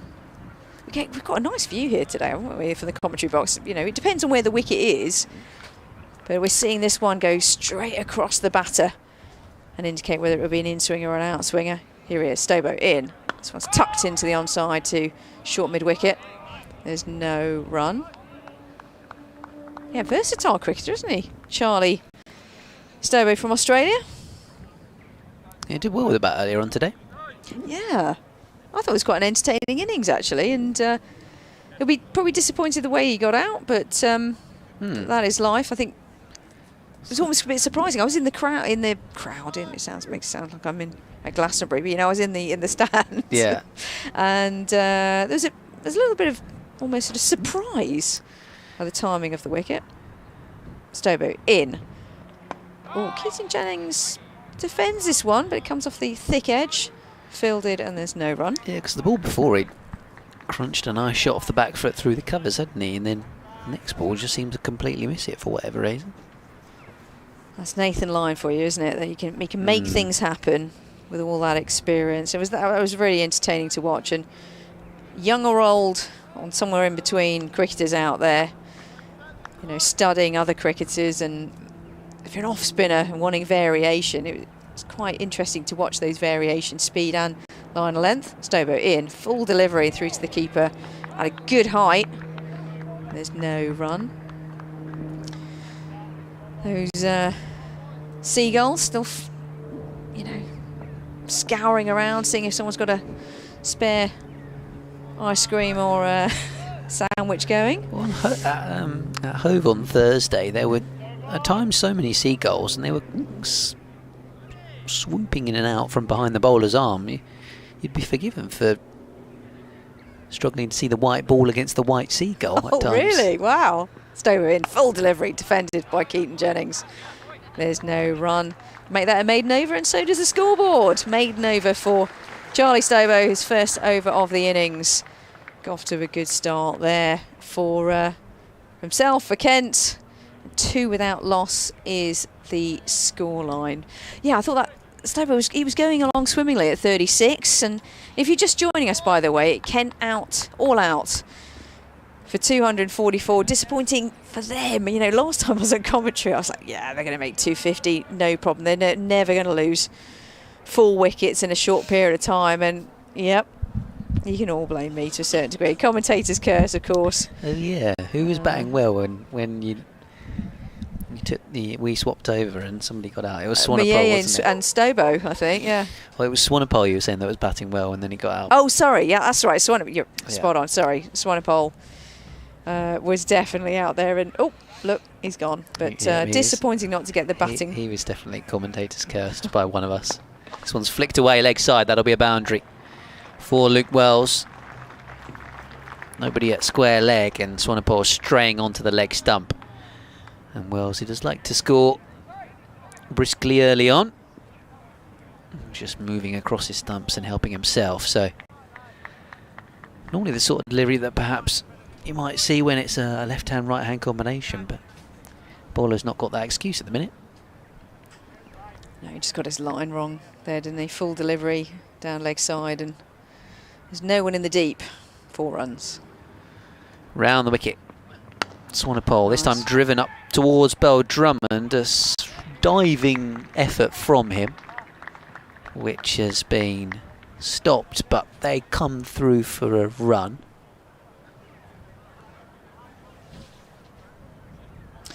Doesn't feel like a parking the bus type of end to the day for Lancashire of let's hold out and see where we go tomorrow. They are very much trying to take advantage of this new ball.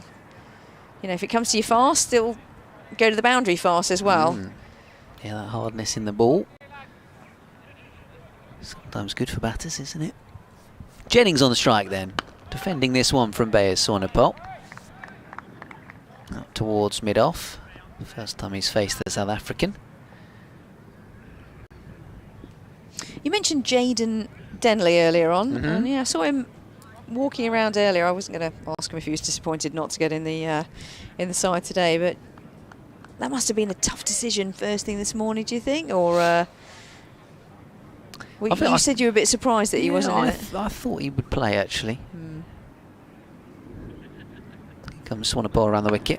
Defended away by Jennings. I think Kent have picked one extra seamer than I expected them to pick, to be honest. Because you've got Swanepoel, Stobo. I thought it was probably a toss-up between Grant Stewart and Garrett. Obviously, Stewart was didn't pass a fitness test, so Garrett's played. Got Parkinson. O'Riordan offers you a spin option. Denley would have done. Oh, bowled him! Swanepoel strikes, Keaton Jennings goes. And the South African has removed the off stump, and that's a beauty from around the wicket to the left-hander, top of off. And Lancashire 7 for 1, and Kent do get at least one wicket at the end of day one. It's Jennings without scoring. Wow. That was a cracking delivery, and great to see for Kent that, you know, there's two stumps remaining there. One of the stumps just lying flat on the ground, way back from the crease, actually. Beautiful delivery there, and probably surprised Jennings to a certain degree. And 1 wicket is down, 7-1, exactly what Kent ordered. And Lancashire, no need to panic, of course, but not what they were hoping for at the back end of the day. Still 11 overs remaining, 11.1 to be precise. It was a reasonably expensive over up until then, but a wicket, and again, that's where I suppose what Swanepoel can do, can't he? You know, he's that type of cricketer that can take the wickets, and that's certainly what Kent need. Look, I'm just looking at the replay. I was wondering if it maybe went down the slope or if it swung in the air. I'm not sure it necessarily did. It just looked like he came a bit wider on the crease. Just snuck it through the defence of Jennings, who early on against a new bowler maybe just hasn't quite got the feet moving. Looks great when the stump comes cartwheeling out of the ground and makes a mess of the stumps from a fielding side's point of view. But there we go. A little bit of extra green on this Canterbury wicket, and Swanepoel has used it to his advantage. And was none for 76 in the game he played here against Worcestershire. And he's into Bohannon off the inside edge, and the Lancashire number 3 off the mark straight away. Yeah, he got rested for the game here, Bohannon against Essex. So it's just his second game that he's played in the red ball for Kent on this ground, and that his first wicket as well at Canterbury in the County Championship. He took 2 in the first innings at Somerset and 1 in the second. But after having a bit of a tough time in the T20 Blast, he's been a little bit expensive in his last couple of games, Bears Swanepoel, without too much joy. So he seemed to very much enjoy taking that wicket at Keaton Jennings. Sure did, didn't he? You would have heard that on the effects mic as well, ladies and gentlemen. Lancashire 8 for 1. Yeah, indeed. And of the 2 opening batters, it's fair to say that Keaton Jennings was more watchful than Wells, but even so, he didn't look rattled or didn't look in trouble at all, Keaton Jennings. And I've watched that replay now 3 times, and I think, quite rightly, Ben, you are spot on. Came wide of the crease, and that angle may have done him. Right, start of a new over, and this one's driven past the diving Daniel Bell-Drummond for 4. Save your legs, chaps. That was talk about hitting off the meat of the bat. That was Josh Bohannon in the power plays type stuff. Yeah. Lancashire just picking the gap perfectly. It's a bit too full from Stobo. Missed his length, and I don't think at his pace he can be affording to do that. So well put away by the Lancashire number 3. Yeah, I mean, just to finish our selection chat, I don't quite know who I was expecting Jane Denley to play instead of, but normally Joey Everson bats at number 7 for Kent and doesn't necessarily bowl loads. He's kind of the last batter. Maybe Kent use Jack Leaning as a second spinner or whatever, and Harry Finch is the wicket keeper, and then you've got 3 or 4 seamers. But yeah, interesting the balance of the side they've picked. Stobo in. This was defended by Bohannon, and there's no run. Yeah, I mean, Jack Leaning plays such a important part, doesn't he, with the bat and the ball. I don't need to remind Kent fans of that. And leader as well, isn't he? I always notice he's one of the on-field leaders, and always has something to say in terms of field positions, etc. But yeah, he's definitely missed, isn't he? Yeah, absolutely. But and any idea on timings, or is that hard to say? Yeah, his actually, return. Hopefully next week. Next week, wow. Hopefully next week. Fantastic. And this one's driven once again over pitch delivery, and that's 4 runs once again. Don't bowl it slightly wide and full of length. If not, you're going to get punished. 4 more to the total, 16 for 1. Yeah, Josh Bohannon tucking in.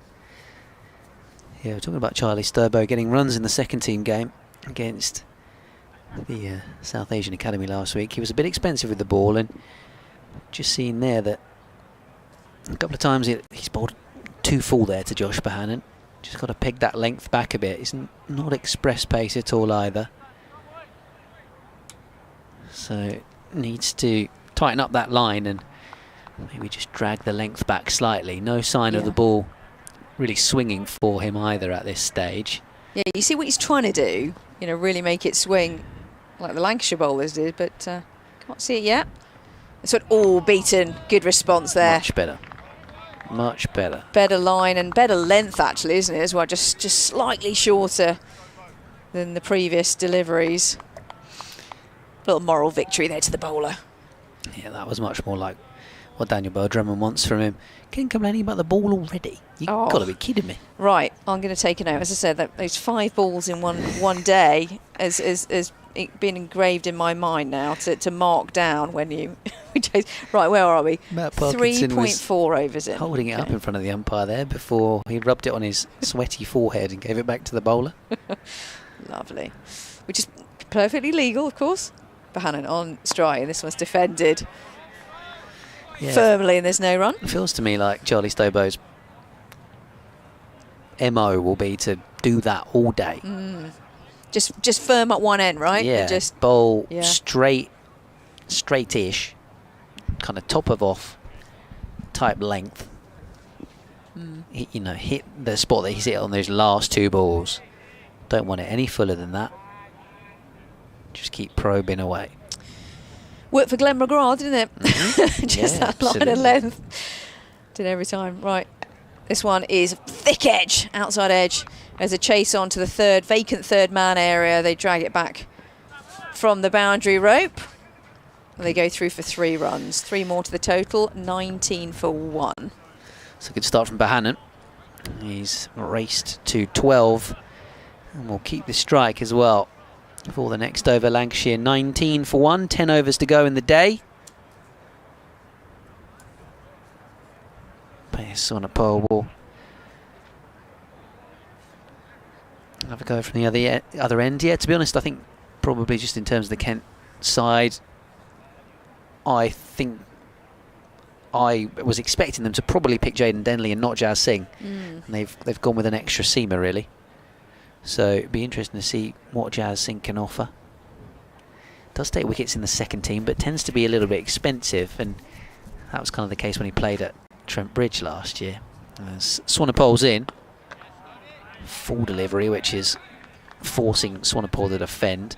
You would have thought the first change bowler would be George Garrett, who again, like Stobow's, not necessarily quick, but does swing the ball away. He's actually doing a little bit of warming up at the moment.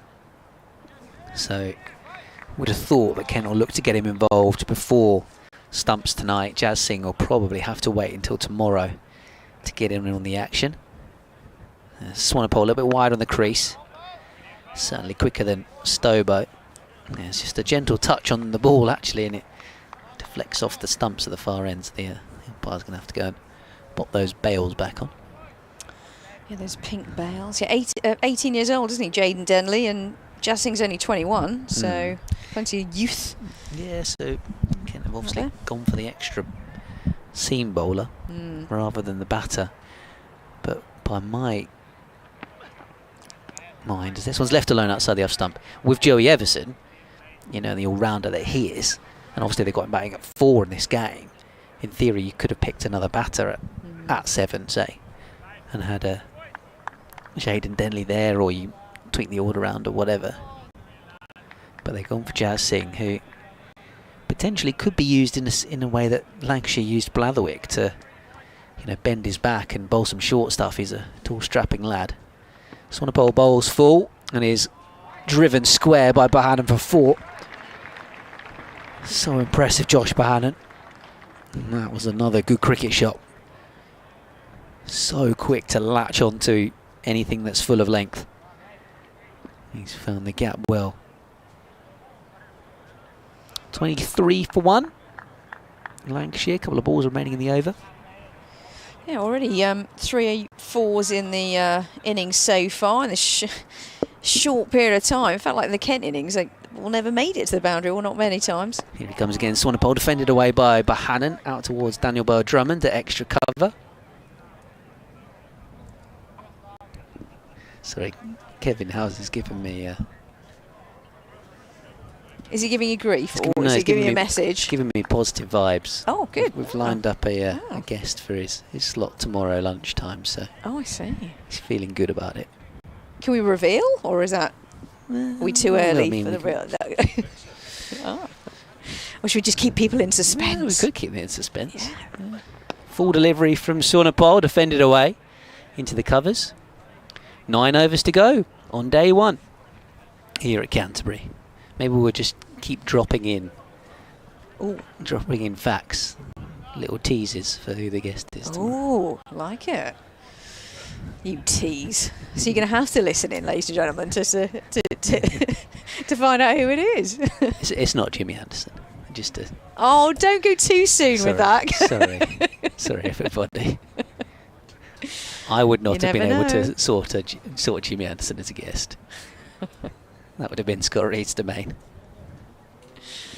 But I think he's won. I think he's gone to the real L tent. To be honest, we've seen Scott Reed disappear. Oh, I think we might be hearing from Kevin Howes in a minute. Oh. Scott's volunteered him, and maybe he really has gone to the real L tent. I was semi-joking. Well, tell me if you're going to be here or there, Kevin. We'd love to hear from you. We'll start with a fresh new over. Just waiting for the batter to be ready. In fact, the bowler starts running in beforehand. Interesting. Anyway, here comes Stobo. This one's defended and there's no run. So I'm a bit of a stickler for that type of rule. You know, I've many a time sent a bowler back, probably angered them no end. But if I'm not ready to face, then you got to wait. So fair enough. Oh, there's a bit of a chat going on. I don't think it's anything to do with waiting for the ball. It might be. Waiting for the batter? Don't know. Doubt it. Anyway, tiny chat between the umpire and the bowler. We'll have to keep an eye on that in terms of running over the wicket potentially. Don't know. But there's normally a little informal chat to start with. To the left-handed Wells on strike. This one's defended and there's no run. Wells has looked pretty good so far. 7 from 10. He's now back on strike. It was a little phase before the Keaton Jennings wicket where he was hitting the ball beautifully. Couple directly to the fielders. Also got a 4 in there as well. So if you're looking to take advantage of this new ball to the boundary rope. Stobo looks so light-footed and he's not going to do any damage to the wicket. Kent won't want that. Got to face Nathan Lyon again tomorrow. He's light as a feather, no problem whatsoever. Next one's a dot ball and defenders no. But at this angle, you got to be careful, haven't you, for running over. So he needs to get his foot position on the wicket right, maybe slightly further out in order to protect that. But I don't know if that was the conversation. But no, you've got to think we're just guessing, aren't we? Speculation here in the commentary box. Lovely, bright, sunny day. There really isn't a cloud in the sky here in Canterbury. Beautiful evening. Here comes Stobo, and this one's straight to mid-wicket, and there's no run. Good over so far. 4 dot balls. And this is what Kent need to do. Keep some pressure on the Lancashire batters who've got this tricky phase of just over 8 overs remaining for the day. Just after 6 o'clock on this Sunday evening. And Matt Parkinson shining the ball. He's got his woolly pullover on. Okay. So, which is surprising because it is quite a warm day, but there we go. Next one, in. Wells defends once again. And Matt Parkinson, yeah, as Stobo a man of Bolton as well. Yeah. That's that. It's tropical, isn't it? I know Scott made that joke about Burnley earlier on, but I mean, there's a little bit of breeze out there, hint of breeze. I don't know. He knows he's probably not going to be bowling, so maybe that's the. Well, that's what I was going to ask you actually. Do you think Matt Parkinson might get a couple of overs this side of the end of play, just to vary it up, maybe? Why not? Next one in, and this one's down leg. Well, it was down leg side, but jagged back. Oh, and trouble the bowler a bit. Very good over from the Aussie Charlie Stobo. A maiden over, 3 overs. And just 11 runs from those 3 overs. I'm going to make way, I think, for Kevin Howes. Well, Rita, thanks very much for your company today. Oh, We've enjoyed it as always. Absolutely. Well, thank you for having me. Rita Green, thank you very much. BBC Radio Kent, BBC Radio Lancashire, BBC 5 Live Sports Extra have been with us today. And then they went to the England game, which, spoiler alert, is already over. England have reached their victory target in 9.4 overs, chasing down 116 to win without the loss of a wicket. 25 for Phil Salt, who was quite frankly blocking it as Piers Swanepoel was driven to extra cover. Joss Butler made 83 from 38 balls with 6 4s and 7 6s. So that will do the net run rate no harm at all. Kevin Howes. And I'm only reading this second hand from something that somebody put on before the run chase started. But I think if they've got it that quickly, I think that might be. It might be through with that. Yeah, but none of us are very good at net run race. No. Swanepoel bowls, defended away by Bohannon. Which is why I don't really like it as one of the criteria, but I understand it's apparent fairness. But I didn't think it was about fairness. I thought it was all about engaging the public so they could follow in all that sort of stuff. But anyway, they have got through to the semi-finals. Swanepoel bowls, driven away by Bohannon. Tumbling stop by Daniel Bell-Drummond. Moving away to his right. So that is confirmed. Excellent. Also, Josh, did you say this? Got 5 6s in an over, Josh? I didn't know it was 5 in an over. Yeah. Oof. That'll be a bit of fun. Watch the highlights later.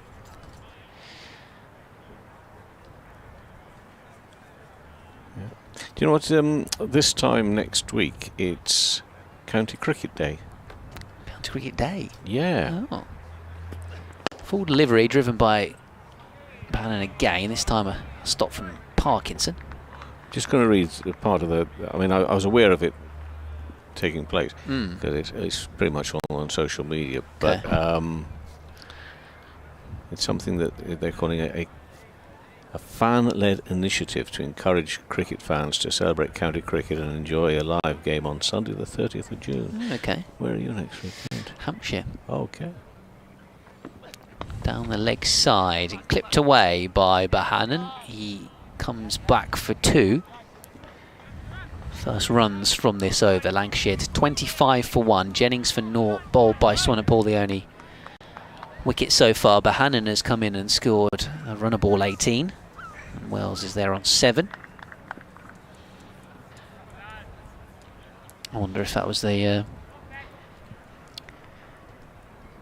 County Cricket Club supporters group that you chatted to before on. Oh well, they'd Extra be involved, I imagine. Yeah. That one is defended away, back up the pitch, end of the over. 7 overs gone in the innings, 7 to go. And we had Kent earlier making 244 all out. Lancashire in reply, 25 for 1. It's been something that apparently was done a few years ago for the women's game, trying to encourage people to go along and support. You know, forget all this tier 1 stuff and all, but the genuine county cricket women's teams. So the idea has been done before, but this is well, I don't think it's for the men's, although now that we've got this tier 1 thing, and I'm not wishing to, obviously, a bit of sensitivity in this part of the world, but it is one of the things, and I'm sure everybody would buy into this, in the sense of making sure that a county cricket club, because you've got Kent, the women's game as well as the men's. Stubbo is bowling in, and that's past the. I've stumbled back on his name right? Yes, yeah. Charlie Stobo, yeah. Yeah. No, you say it a bit better than me. Stobo. Stobo, yeah. I was a bit more like stubbing his toe. Stobo. Well, I've got a few overs remaining to try and make a bit more of a breakthrough. Well, what's somebody lifting there? I think the jumper there have a bit of a rub. I think it's possible Piers Swanepoel was offering up his sweaty back for Matt Parkinson to rub the ball on. Oh.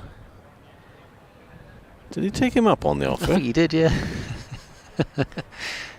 Stobo around the wicket and defended there by Wells, who's on 7 at the moment. Lancashire 25 for 1 after Kent made 244. Got out of the car this morning at around about 9 o'clock. Okay. So there wasn't that many people in the ground, just a few. And I have to say that I, having not been here for a few years, as you're quite right to point out, I thought, what a lovely ground this is. I'd forgotten. Yeah. I'd forgotten. Because people bang on about the tree and all that sort of stuff, and then they got the apartments there and all that, and it looks different to the way it once did and all that sort of stuff. Yeah. But I'm looking across the ground thinking, this is beautiful. It's just nice green spaces. Yes, exactly. Stobo in bowls and pushed into the offside. No run. Someone that frequents a lot of grounds, you see a lot of white seats around the country, don't you? Yeah, and I mean, there are some white seats. And sometimes I can get caught up in some of all that chatter about all the urban needs of the urban-based teams and all that sort of stuff. But it doesn't touch you in the way that it touched me when I got out of my car and just had a bit of a wander around the ground at 9 o'clock this morning. This had a real good feel about it again today. Stobo, round the wicket in, and that's over the top of the off stump. Oh, it's called the no ball by the umpire Milnes. He's lost his mate to chat to out there because he's been busy gassing all day with Nathan Lyon. He doesn't stop talking, Nathan Lyon, does he? Well, one of them doesn't.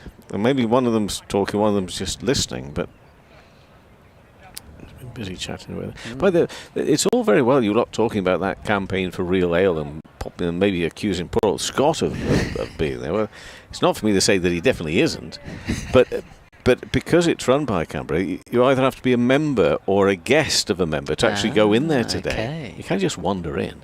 Stobo in and bowls and pushed into the offside. Swift fielding there. Not that would stop Green. Should have been straight in there. She wouldn't need an invite. That's what I mean. Just resourceful journalism. She'd taken a box of chocolates in or something like that. Say, have a chocolate, lads. And a pint for me. That'll do. But that's been part of the atmosphere over there. I was hugely disappointed that I was half an hour too late for the face painting, which finished at 2. 12 to 2. And the band, they were up and off after lunch, weren't they? But they entertained us royally at lunchtime. Stobo again runs away from us and in and bowls and goes back defending Wells. So did Jimmy Anderson. He was part of the half-time entertainment. That was so funny. The bit that creased me up was Craig White, who was the man under pressure, because he was the one. Everybody hero worshipping Jimmy, so it didn't matter what on earth he did. Yeah. But he's bowling at a reasonable pace. He's putting through there, and all the eyes would have been on former England all-rounder, don't forget Craig White. Absolutely. International cricketer of great skill and reputation. But he's there with the mitt. And if he missed any of them, there were a couple that he didn't take cleanly. But generally did a fantastic job. Next ball in, and that's worked away on the onside. Compton will have to feel that, but it means there won't be a maiden there. Actually, there was a no ball anyway, wasn't there, previous to that? But anyway, it's 28 for 1. Wells on 8, Bohannon on 18. And Wells will keep the strike. Stobo's bowled 4 overs, 2 maidens, no wicket for 14. But he was the man under pressure. And when the crowd, and it wasn't just a loose head of ripple. It was a proper round of applause at the end of Jimmy's session, about 5-10 minutes before the end of the interval. And Craig it was who actually raised his hand to acknowledge the crowd's applause there. I honestly don't think that I've seen international players go out there at lunchtime and coming back from injury or whatever. I've never ever seen any of them being applauded like that before. No. I suppose the context is Jimmy back to call it quits, I guess. Full delivery from Bear. Swanepoel. Is that tapped onto the stumps at the bowler's end? The middle stump's been taken out. Josh Bohannon, I'm pretty sure, was in his crease. So's the umpire, despite the shouts from the Kent players. So I wonder if we are going to see any other bowlers today. At the moment, Swanepoel's still going. Whether Daniel Bell-Drummond will be thinking about giving Parkinson an over, or Garrett possibly. Ollie Robinson's down 146 for Durham, across the way there. But you see, it's in him, isn't it, to make sure he performs well at Chelmsford. What a boy. Polished 131 with Colin Ackerman. Full delivery down the leg side. I mean, as a very biased man of Kent, Ollie Robinson's got to be in an England Test squad this summer, from my point of view. And like I say, it's a very biased point of view, as a big Ollie Robinson wicketkeeper one fanboy. So you're too old to be a fanboy now. I'm sure sorry, mate. I'm sorry. That's true. And I shouldn't really be saying those things about you, because you are my hero today. Here comes Swanepoel, defended away by Wells. But he's having a cracking summer. 146 as well today. I think it's the second century of this. Yeah, and a bunch of 50s as well. At one point he was scoring 50 every game.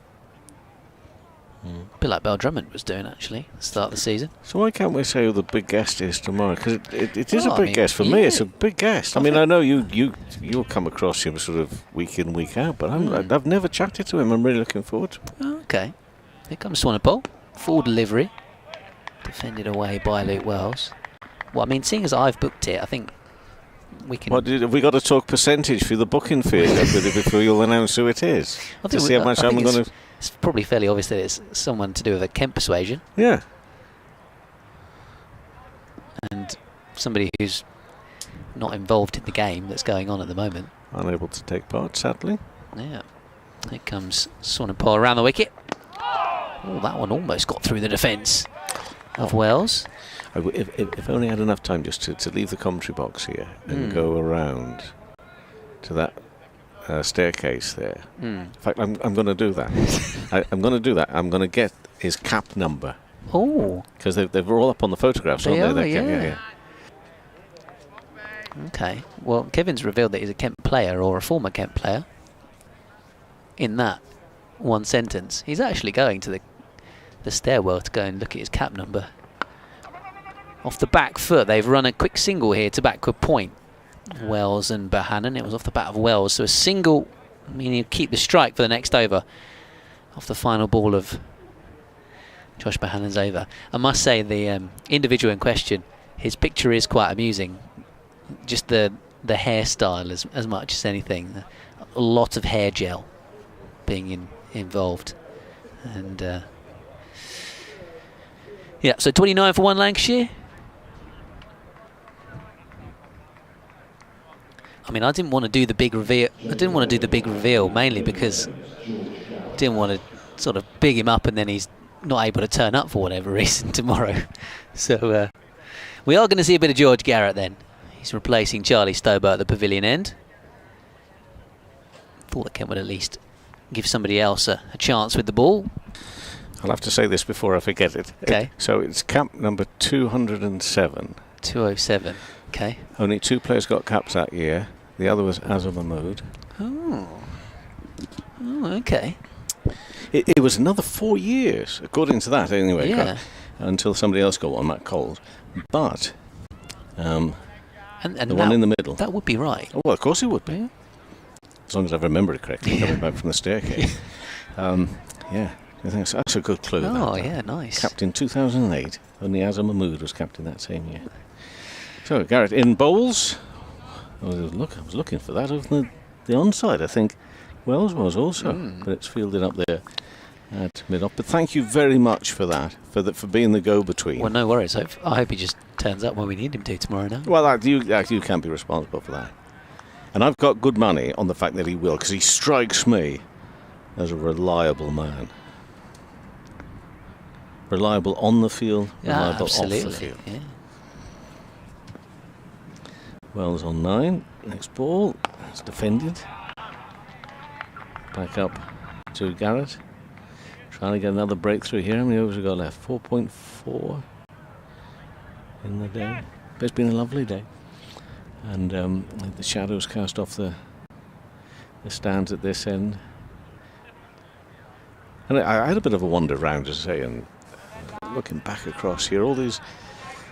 There is an... Is this rude to say this? It probably is, so forgive me for this, but I mean it in a warm way. Higgledy-piggledy. What, Canterbury? Yeah, oh yeah, absolutely. Yeah. And I love it. I love it for that. Garrett. And I thought I heard somebody say 3 times there, no, no, no, and then I saw them run whilst they were saying I think it was run, run, run. Right, okay, right, good. Well, that's what they did. They go through for 1 run. Yeah, it's got character, hasn't it? It's a cricket ground. Yeah. You see, that's the thing. It is a cricket ground as opposed to an entertainment venue. And there has to be, there has to be a place for cricket grounds like this to thrive still in a new modern game. Certainly from a marketing point of view. 2 slips now. Slips come out, and Garrett is going to be bowling here to Bohannon, who's on 18 not out. Lancashire 30 for 1 now. Garrett in bowls and defended. into the offside where that fielder had just been placed. It's a shortish extra cover. A few fielders out there actually looking after that particular patch. Ideally, another wicket before the close today. They only scored 244, beg your pardon, 244. So, if not a lot of first innings runs to deal with here. So once again, Garrett is in. Bowls, nice flourish and a beautiful drive and well placed. Beats two fielders in the covers. Over the rope it goes. That's 4 runs. That's what they were trying to plug. Trying to stop, but I'm afraid it didn't work. He's moved to 22 as the Lancashire batter, and the team have moved to 34 for 1. Yeah, from pretty much ball one, Josh Bohannon's been middling it beautifully out there. Anything that's been over-pitched, he has latched onto. Another boundary to move him to 22. Something for Garrett to think about here. As he turns, gulls, that's the other thing I forgot about Canterbury, the sound of gulls as well. Love the sound of gulls around the ground. And that's what we have here as Garrett is in. Always takes one hand off the bat and no comes a call, and Wells has to turn quickly, get back into his ground. He seemed to make quite a lot of that, but he got back in okay. So the end of the over, 34 for 1. There are 4 overs remaining on this opening day. We've got Championship Cricket back again, following a bit of a break for the Blast. And we're over the halfway mark. We're into the second half of the competition, aren't we now? We've got 2 rounds now and then more to come later on in the summer. But Lancashire 34 for 1, Kent made 244, and Garrett's gone for 5 runs from that over. We've got a couple of them here the back end of August, and then those final few rounds in September. Kent have back-to-back away trips in August to Worcestershire and Warwickshire. And then, yeah, next week are away at Hampshire. Must be a home game in between then. I think there might be a Surrey possibly at home in between then. So it's going to be a change of bowling from the Nackington Road end. Stobo's going to have a go from the other end. The Australian running in here and bowling on the spot to Wells. Hit the top of the bat and dropped away into the offside. Should point out, of course, I guess tomorrow isn't just a Kent international. Absolutely, yeah. That's a very good point. Yeah, I mean, yeah. Yeah, played in the Ashes. Looking forward to it. Different format international. This one's left alone outside the off stump by Wells.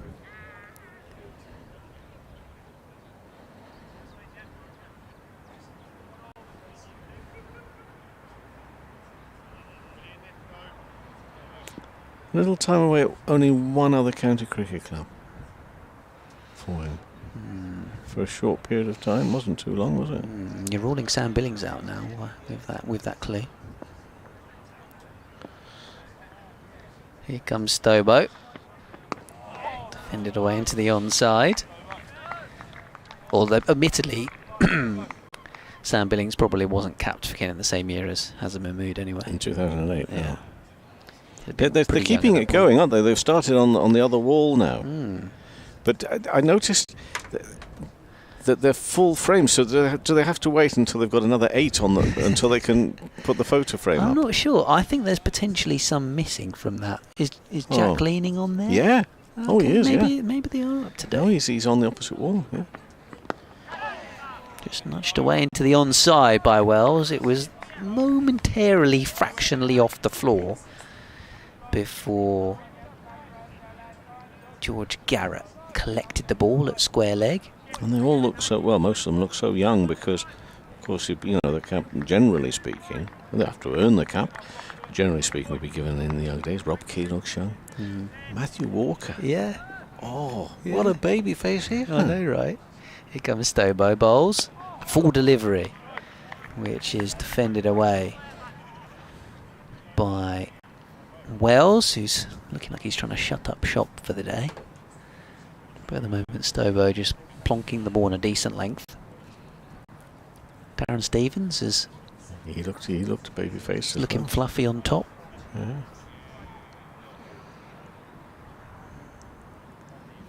But there's some excellent ones that go way, way back as well. You know, black and white photos as Oh, well. well, I presume it starts at number one.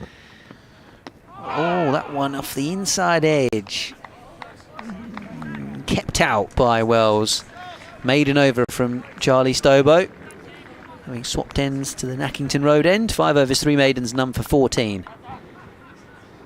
So a decent effort from him. Swanepoel removing Jennings for naught. That's the one wicket that Kent have managed before stumps here on day one. Saying earlier on that 1 wicket will be decent, 2 would be a real bonus. And they have 3 more overs to try and get another one with a deficit of 210 runs, having been bowled all out for 244. So Garrett went for 5 first over, comes back for his second now. Any moment now, just waits for Josh Bohannon to get himself ready. And Bohannon had a run of ball, 22. Is held up just for a moment. There's somebody just down in front of us. Back in the day, when I was a regular visitor here, or more of a regular visitor, that used to happen quite a lot, people getting in the way down there. Next ball, start of the over, LBW appeal. Wow, for the life of money, I could have thought that was off the bat. It must have crashed into the pads. It might have been the thigh pad. It was right. Quite a thuddy sound, wasn't it? Yeah, it was. It sounded like the bat. But maybe there was a seating area or something down here that maybe doesn't exist now. Because, you know, things have changed here. But they'll be constantly held up by people wandering. And this is one of the positions where we can sometimes get in the eye line as well, isn't it? Yeah, sometimes. Bohannon, 22. Garrett bowls down the leg side. Just been doing quite a lot of commentary on what you will have done as well in a format that would have had the umpire's arms out. Yeah, it was quite a way down the leg side as well, wasn't it? Exactly, which made, you know, and I'm thinking to myself, a wide is a wide, really. Yeah, there's not really too many orthodox shots you could play to that delivery, to be honest.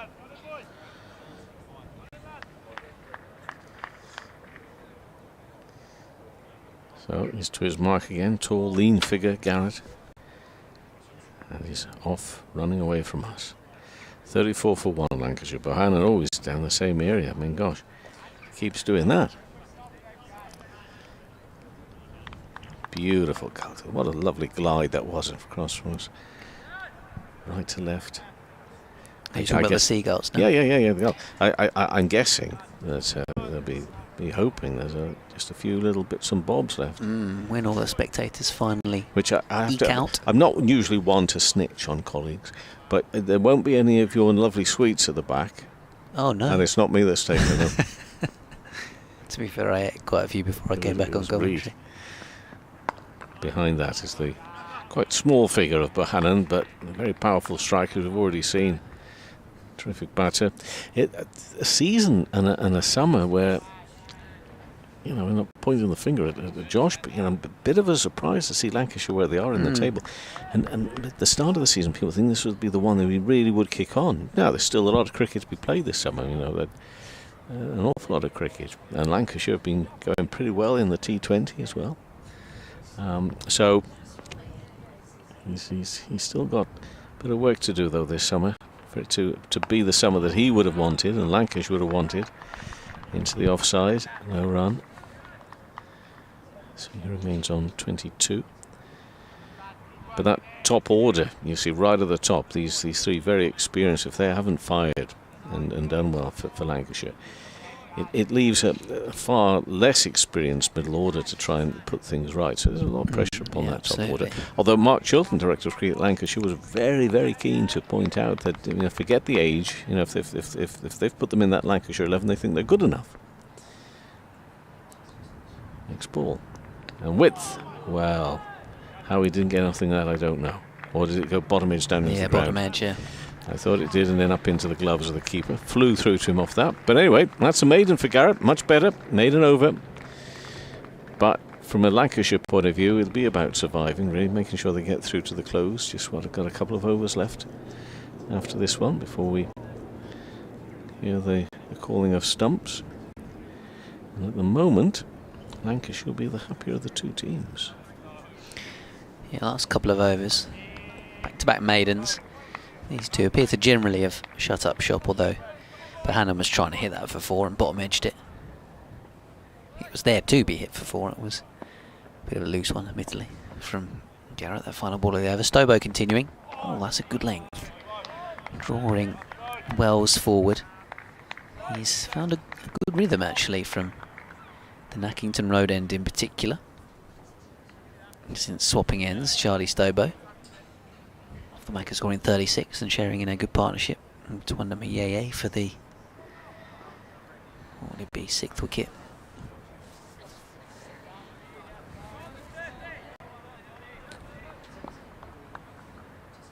Wells taps his bat and waits. He's on 10. He's facing Stobo. He's edging this to first slip. I think it's dropped short of Mayeye. Mayeye taking the ball on the bounce and ruining the fact that he wasn't a yard further forward. Yeah, he had a bad thought there for a moment. He had a thought that he's thinking, I wonder if anybody saw what just happened there. Can I claim this? Oh no, it's on the live stream. We may be pretty obvious. Oh, that was a genuine edge though from Wells's bat. Soft hands, but Stobo again. Oh, that's edged over the top, and it was a full-blooded edge this time from Wells. And Kent's slip fielders possibly having just moved themselves forward half a step. That one went over the hand of O'Riordan as he stretched upwards. And it's 4 runs to Luke Wells. He's just getting a little bogged down, or has been trying to see things out, admittedly, but Stobo bowling it on a spot. Juiced an edge and then he's chased a wider one. The edge that Mayeye, it didn't quite carry to Mayeye, picked it up on the bounce. Now Stobo changing his line of attack, coming around the wicket. Not quite sure why you would change your line of attack when you've just got the edge 2 balls in a row, necessarily. That one, it was on the half volley. I mean, was it a big half volley? It would have been one where you're thinking to yourself, just got myself a little bit further forward. Yeah. Right under the fingers, he would have got it. Yeah, I think possibly Mayeye was too deep at first slip. Stobo's not really bowling with any kind of pace, or express pace. Goes back over the wicket and Wells clips up towards mid-on. Just for that split second when you thought it was going to carry. I was just thinking what a bonus that would have been for Kent to take a second wicket so late in the day. Oh, definitely. That's exactly what I was about to shout from the roof. Because, as I say, the Lancashire bat, they have got some talent in there, but you know, if you get 2 of these 3 out in a stop order, all 3 would be terrific from a Kent point of view, but 2 of them. Stobo to Wells then. Oh, lets this one go. But he's just about negotiated it. Mayeye's got his hands on his head, wondering about what might have been. Applause for Charlie Stobo. 6 overs, 3 maidens, none for 18. But almost with his first Kent wicket. But Lancashire, this experienced pair of Wells and Bohannon, are still there with 6 more deliveries to go in the day's play. So, for those interested in scores going on elsewhere around the country, as we'll bring this day's play here to a close. Durham had a terrific day across at Essex, 445 for 4. We talked about Ollie Robinson in the runs there with Colin Ackerman. Nottinghamshire 326 for 8 against Somerset. Hampshire all out for 298. That must have been a collapse there because they were going along okay, weren't they, Hampshire? And Warwickshire 41 for no wicket after 9 overs. Trail by 257 runs. 74 for Middleton in the Hampshire innings. This one, LBW appeal. Gosh, do you know, that was like the old-fashioned stereo effect of the sound moving from left to right. 3 or 4 of the players all deciding they'll join in eventually with the appeal. What else we had? So Middleton a 74, Dawson a 46, a 40 for Barker. But all that for 298. 3 wickets for Miles and 3 for Ed Barnard, 3 for Hannon Dormy. So that is shared around. Chris Wokes back in action as well. He took 1 for 36. But yeah, Warwickshire 41 for no wicket. They're still playing there at the moment. That LBW is way down the leg side, by the way. Looking at the replay. And next ball, not the sweetest of contacts, driven into the offside. No run. Closed at New Road, where Surrey are 340 for 5. And that is included a 76 for Dom Sibley, an 86 for Jamie Smith, a 52 for Ben Folkes, but a 91 not out from Dan Lawrence. You go down that Surrey team, it's one name after another name after another name of international quality, isn't it? Yeah, absolutely. I watched them in a T20 game against Glamorgan the other night. Oh, that was so one-sided. Next ball, defended by Bohannon. But they were undone by the pace. They just couldn't cope with the pace of the Sean Abbotts of this world as well, you see. I've noticed that actually in the blast games that I've seen, the teams with that bowler who is that bit quicker. You know, Kent really struggled against Riley Meredith of Somerset. That X factor pace is very tough to play sometimes for county batters, or at least when you're trying to score runs off it in particular. And Spencer Johnson is another terrific talent they've got there in their T20. Punter Stows defended back to the bowler Garrett from Bohannon. So we've got 2 balls left here, so just enough time for me to tell what's been going on in Division 2 as well. Glamorgan 24 for no wicket after they bowled Northamptonshire out for 279. Middlesex 330 for 7. There have been a lot of runs scored at Lords this summer. Middlesex 330 for 7 against Derbyshire. Sussex 426 for 7 against Leicestershire. All these matches at the moment, all still being played, still cricket being played in those first 3 in Division 2. But they've closed at Scarborough, Yorkshire 348 for 3 against Gloucestershire. Garrett bowls. Not a wicket coming from that penultimate one. Will he end the day on a high with one? From 1 more remaining. So those are the scores. I say some of them are still going on. Obviously this one still is. But if you go to the BBC Sport website and app, and some smart speakers, apparently, there was 1 or 2 having a little bit of an issue with the old smart speakers, but for some smart speakers they seem to be working. And BBC Sounds. And forecast is for the weather to be like this pretty much throughout, and getting even hotter. Getting warmer, yeah. Last ball of the day then. Bohannon on 22 and pushed straight back up past the umpire. That is the conclusion of the day. Lancashire 38 for 1 in reply to Kent's 244. Wells on 14, Bohannon on 22. And that's another maiden over for Garrett as well. 3 overs, 2 maidens. Conceded 5 runs from his first. Ben.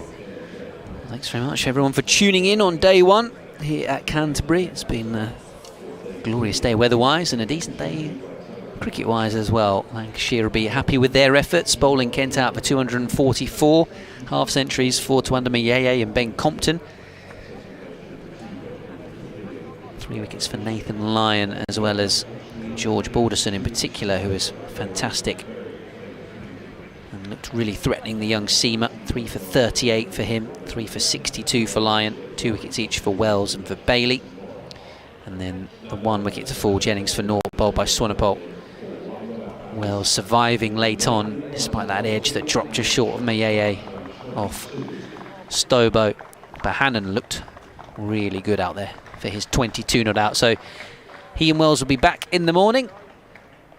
Myself, Ben Watts, Scott Reed, and Kevin House will be back in the morning as well. Look forward to joining you then.